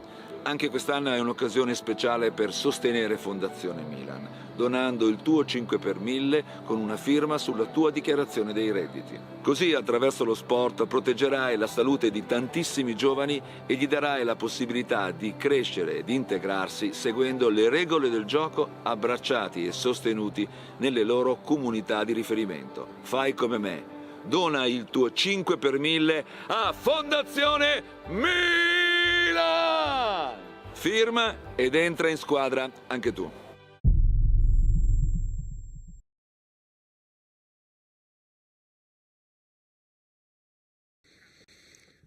Welcome back, and those are images, and I'll let Fabio Volo speak.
We the champions and the number 19, and we're getting very close now, Sheridan. And that was Fabio Volo with his wonderful lyrical voice talking us through the history of those 19 league titles. He was talking about the tough times, the glorious periods as well. And we've come full circle now, Sheridan. And I'm delighted to say on YouTube, someone has reminded us that you were a guest on the Jalapa show for Euro 2020. Your reputation precedes you. That was very kind. I asked my mum to write that, and she's a wonderful mother, and she wrote that. Shout out to Roberta Bird. Yeah, exactly. Just going back to the Fabio Volo clip, or Volo, we saw some wonderful former players in that clip, Patrick. I'm a particular fan of Andriy Shevchenko, the wind from the east, as he's known, and just seeing him back there in those clips was absolutely glorious. We saw some other superstars as well. We saw Ricky Kaká, the Brazilian, well, he was a maestro, wasn't he? Did we see any particular favourites of yours from yesteryear, Patrick? Well, I mean, there are too many to list, but of course, the side that I'm most familiar with from down the years, that Milan side, featuring the likes of Maldini and Seedorf and Gattuso. Those really were the players that certainly left their mark on me. A wonderful, talented group of players, Rino Gattuso as well. And I have to say, Sheridan, that we're getting very close now. And before we get to Piazza Duomo, I am conscious of the fact that we've been on air nearly for 4 hours now, and so we should apologise. We should apologise if any of our content has become uninteresting or inane. But before that, here we have Daniele Massaro with Luca Fazzini. I'll take this one. And there you see, even a club legend is taking a selfie. He's so impressed with this. Do you want to ask me a question? No, Daniele Massaro has taken the microphone. No questions whatsoever. Because today's my birthday, I'm the one who wants to thank the lads. I thank Milan for giving me this wonderful present. It's a significant day for me, the 23rd of May. It always comes down to this sort of date. It's either a playoff, a decisive game, or a Champions League final. I'm a lucky boy because it often seems to fall on my birthday. So thank you very much for everything. I campioni d'Italia siamo noi. We are the Italian champions, as goes the chant.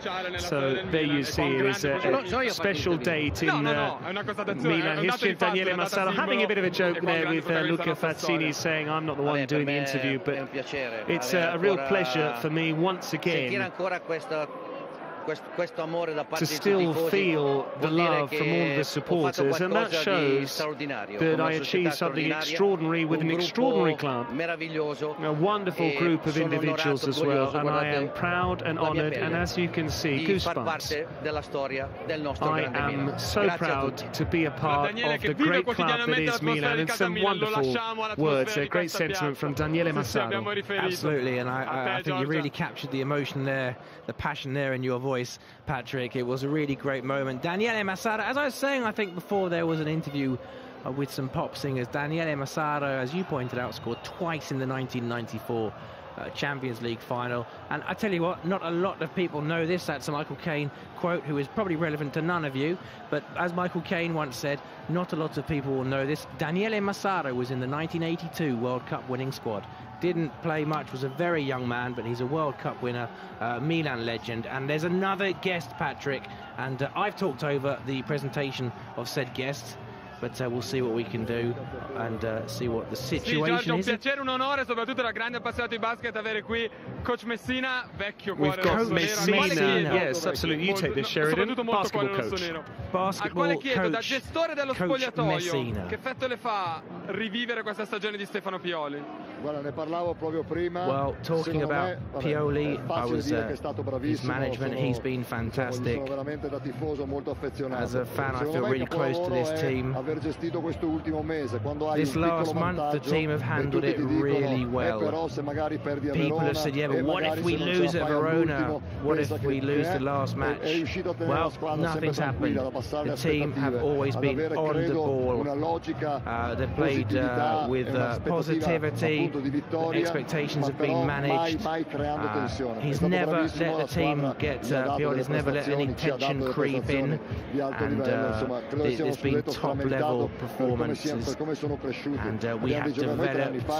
The players a few years ago weren't, as a fan I say this as well, were not quite on the ball, but now they are. Lots of young players I'm talking about, but there's a real future for this team. It's really good things coming. You're more used to the NBA and you're more used to the EuroLeague basketball. This Milan side has many young players who have to handle the pressure when it gets a little bit hot. I'll say what I said earlier, that I think it's fundamental to have 4 or 5 players for the youngsters to use as a reference point in the dressing room, players that can just help the younger players. You speak and they listen, whereas if you speak and the other players don't really understand what you're saying, you're in trouble. But it's great for sport, for those who believe that it's not just skill, it's character as well. Good luck for the playoffs, Coach Messina. Mauro Suma's got a question for the coach. During the lockdown, you and Mr. Pioli worked together. I think they're referring to when they went for a wander around Milanello, Sheridan. So I'll take this question, a great piece of content. Can you recall what exactly it was that Stefano Pioli allowed this team to become Italian champions? In che cosa ha capito che avrebbe potuto darci qualcosa So per what diventare was campione it d'Italia e cosa ricorda di quel giorno, di questa that you conoscenza realised personale from con il that mister? day that made you think that Pioli had something that he could lead them to the championship? He's a very normal person, first and foremost. 2 or 3 months later, or a bit more than that, I actually went to pick up my son from training, and I was going home, and I saw a car park alongside me and started beeping the horn, and it was him winding down his window to say hello to me. So he's a very normal, ordinary guy. He's not pretentious by any means, and he has really developed at top level, both in his playing days and as a coach, and so he knows perfectly well about Tony Popovic at the San Antonio Spurs as well. So we try and actually help people to play better as a unit as opposed to trying to improve them as players necessarily. But ultimately it just comes down to football and basketball. But he is someone who has this ability to allow the players to really relax, and I think he's made great strides there. So there you can see Ettore Messina, Sheridan, who's the head coach of Olimpia Milano, the basketball team here in the city, and Luca is wishing him the best of luck in his upcoming endeavours. Very good, thank you, Patrick. For those of you who follow Italian basketball, perhaps you'll be familiar with him, and he's been wished good luck by Georgia. And just another wonderful name that we brought you here this evening, this wonderful night of celebration. We've had pop stars, Patrick. We've had ex-Milan legends in midfield, Albertini. We've had Ettore Messina.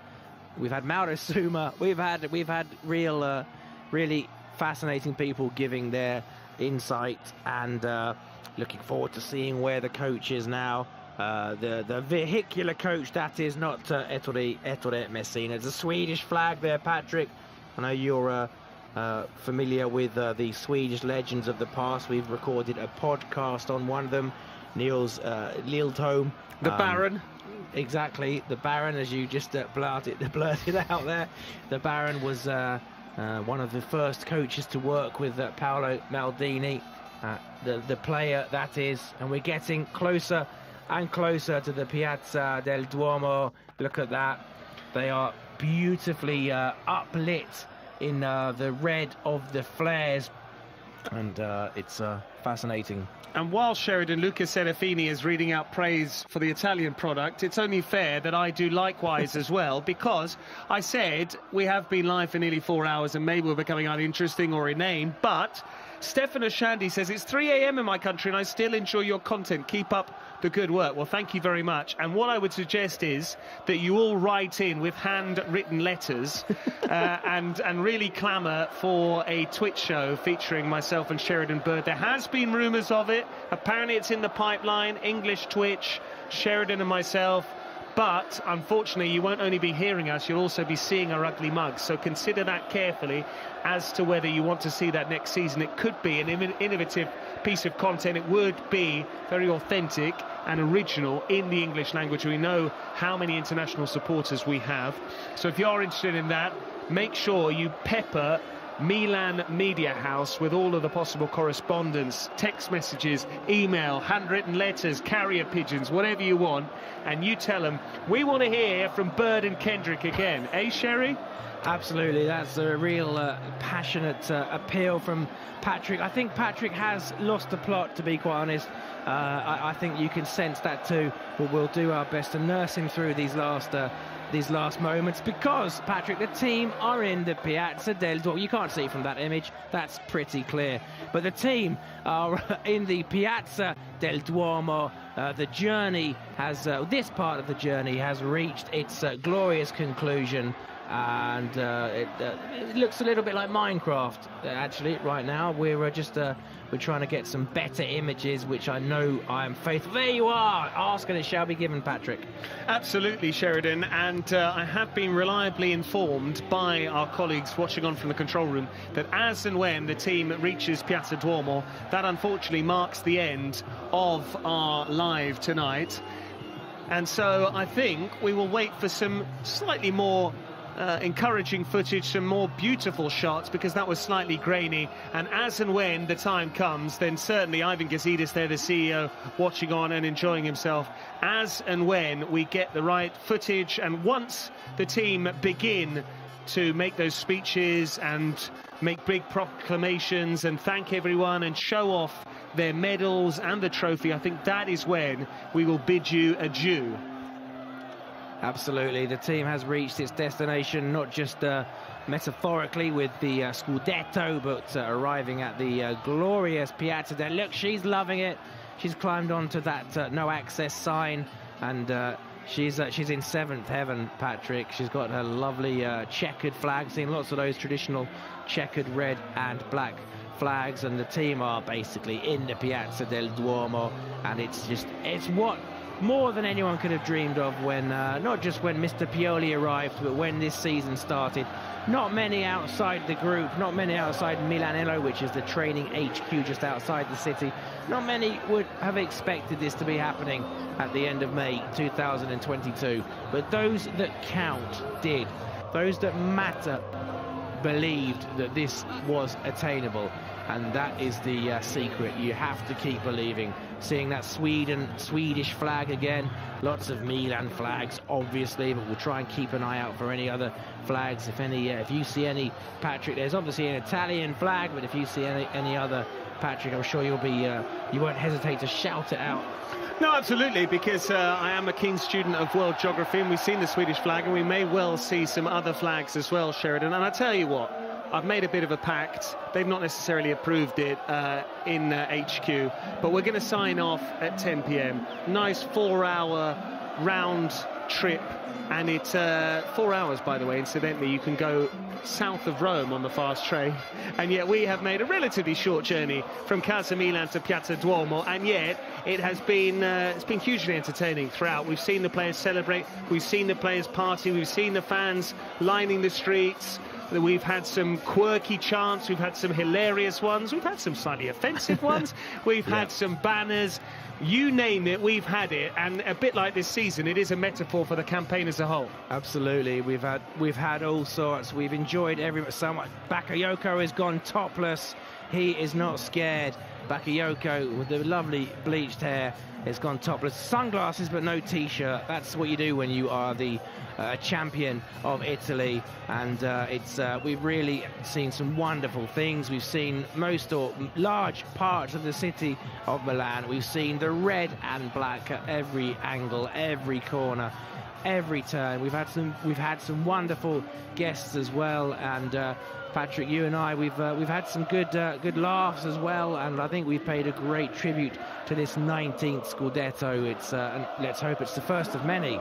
It could well be the start of a winning cycle indeed, Sheridan. It has been a crescendo, really, the side that developed post-lockdown, lest we forget, after that season which was disrupted with COVID-19. Stefano Pioli guided this team to 12 matches unbeaten. Then last season there was the return to the Champions League with that runners-up finish, and then this season they've topped the lot, this group of Rossonero players, by winning the league title for the first time in 11 years. 19 times champions of Italy now, and there is a race for that second star with the cross-city rivals Inter. It has been a wonderful season. It has been a brilliant crescendo with the way the team were cheered on by the fans, the way they won 6 matches on the spin to claim the Scudetto, 16 games unbeaten. They couldn't have won it in any more spectacular fashion. And as soon as this grainy footage becomes as clear as day, we will leave you to enjoy the night that awaits these Rossonero players as they celebrate. As you can see, Champions 19. It's not just Theo Hernandez wearing that number this evening, it is the entire squad of players Zlatan Ibrahimovic has got the trophy. The fans are packed out in Piazza Duomo. Thank you very much, Sheridan Bird, for your company. My pleasure. Likewise, thank you very much, Patrick. I really enjoyed it, and Forza Milan. And with that, we will sign off, and we will see you next season. Who knows whether we'll be celebrating another scudetto? Who knows whether we'll have the chance to see you on a more regular basis on Twitch or some other platform. But for now, good night.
Sì, Giorgia, fa niente se non vedete la mia faccia, parlano le immagini qua, parlano i rumori. Provo a darvi un po', a farvi riposare a livello di fiato, a descrivervi ciò che vedo, perché la squadra ormai con il primo pullman è arrivata quasi all'altezza di Gallettoteo Emanuele, fino a fa i fuochi d'artificio non casuali ma tricolori, il bianco e il verde, a illuminare la notte di Piazza Duomo, una notte magica che adesso brilla con le torce dei cellulari, come diceva Mauro, che brilla con i fumogeni rosso e neri che si mischiano in questa serata così speciale. Intanto altro saluto del presidente Berlusconi, con il coro c'è solo un presidente, insomma, ricordato con amore, e partono ancora i fuochi d'artificio esattamente sopra la squadra che appunto adesso è all'altezza di Galleria Vitale. E immagino, concedimelo Giorgia, avendo tra l'altro io di tanti dei nostri ragazzi, l'emozione di questi ragazzi, l'emozione di questi giocatori, molti dei quali sono al primo successo così importante in carriera. Sottolineavate l'emozione di Alessandro Florenzi, che ha vinto l'Europeo quest'estate per l'Italia, quindi è uno che ha vissuto questo genere di sensazioni, ma tanti sono forse alla prima volta, e vincere a Milano è qualcosa di speciale. Guarda che roba, guarda che spettacolo, guarda quanta gente, guarda che colori, guarda che bello. Speriamo di avere ospite anche qualcuno dei nostri giocatori per chiedergli l'emozione di queste ore, di questo viaggio in pullman, dell'abbraccio del popolo rossonero. A te Giorgia.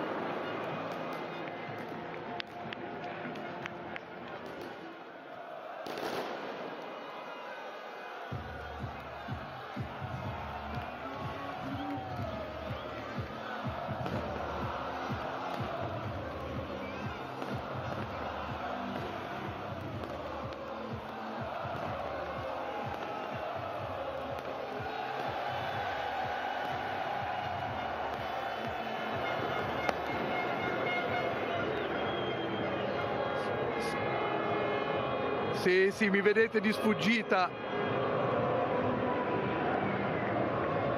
ma lascio che parlino le immagini, perché io lavoro con le parole, ma questa volta è veramente complicato descrivere le sensazioni, le emozioni che si respirano qui in Piazza Duomo che in questo momento è completamente avvolta da fumogeni, colori, cori, e soprattutto i calciatori del Milan, che sono ovviamente, come avete visto dalle immagini, arrivati e che stanno letteralmente aizzando, insomma, i tifosi, stanno giocando con la Coppa. Credetemi, è tanto tempo che faccio questo lavoro, ma questa volta, forse per la prima volta, l'emozione sta prendendo il sopravvento, perché, come dicevate anche voi prima, era tanti anni che mancava un qualcosa del genere a Milano, sponda rossonera, e credo che una festa del genere io faccia fatica a ricordarla per passione, per emozione, per coinvolgimento e soprattutto per compattezza dell'ambiente. I tifosi sono con la squadra con i tifosi, proprietà, società, è un tutt'uno. E questi tifosi che poi sono quelli che hanno, come ha detto anche ieri sera Zlatan Ibrahimovic, trascinato un po' la squadra verso questi obiettivi. In questo momento il pullman, non so se lo vedete, ma è praticamente in piena Piazza Duomo, che si sta direzionando molto lentamente verso l'Arengario. Dietro il pullman staff, è una festa incredibile, fumogeni ovunque, colori e gente arrampicata veramente ovunque, perché se si guardano i lampioni ci sono tifosi anche arrampicati sui lampioni. È una magia rossonera. Io l'ho detto tante volte ieri, Pasquale lo sa, Giorgia lo sa, lo voglio ridire una volta, perché per me, oltre che lavorativamente, anche personalmente, è una gioia incredibile. Il Milan è campione d'Italia, e vi passo la linea.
Ciao Giorgia, grazie a te, padrona di casa di queste ore bellissime.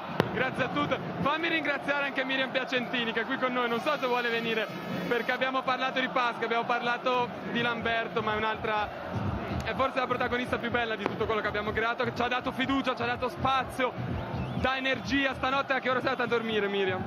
Sono andata a dormire alle 6, ma come tutti i ragazzi del gruppo, che posso solo ringraziare per questa esperienza bellissima che abbiamo vissuto insieme. Un abbraccio a tutti e seguiteci su Milan TV. A voi. Giorgia dice che ce l'abbiamo fatta.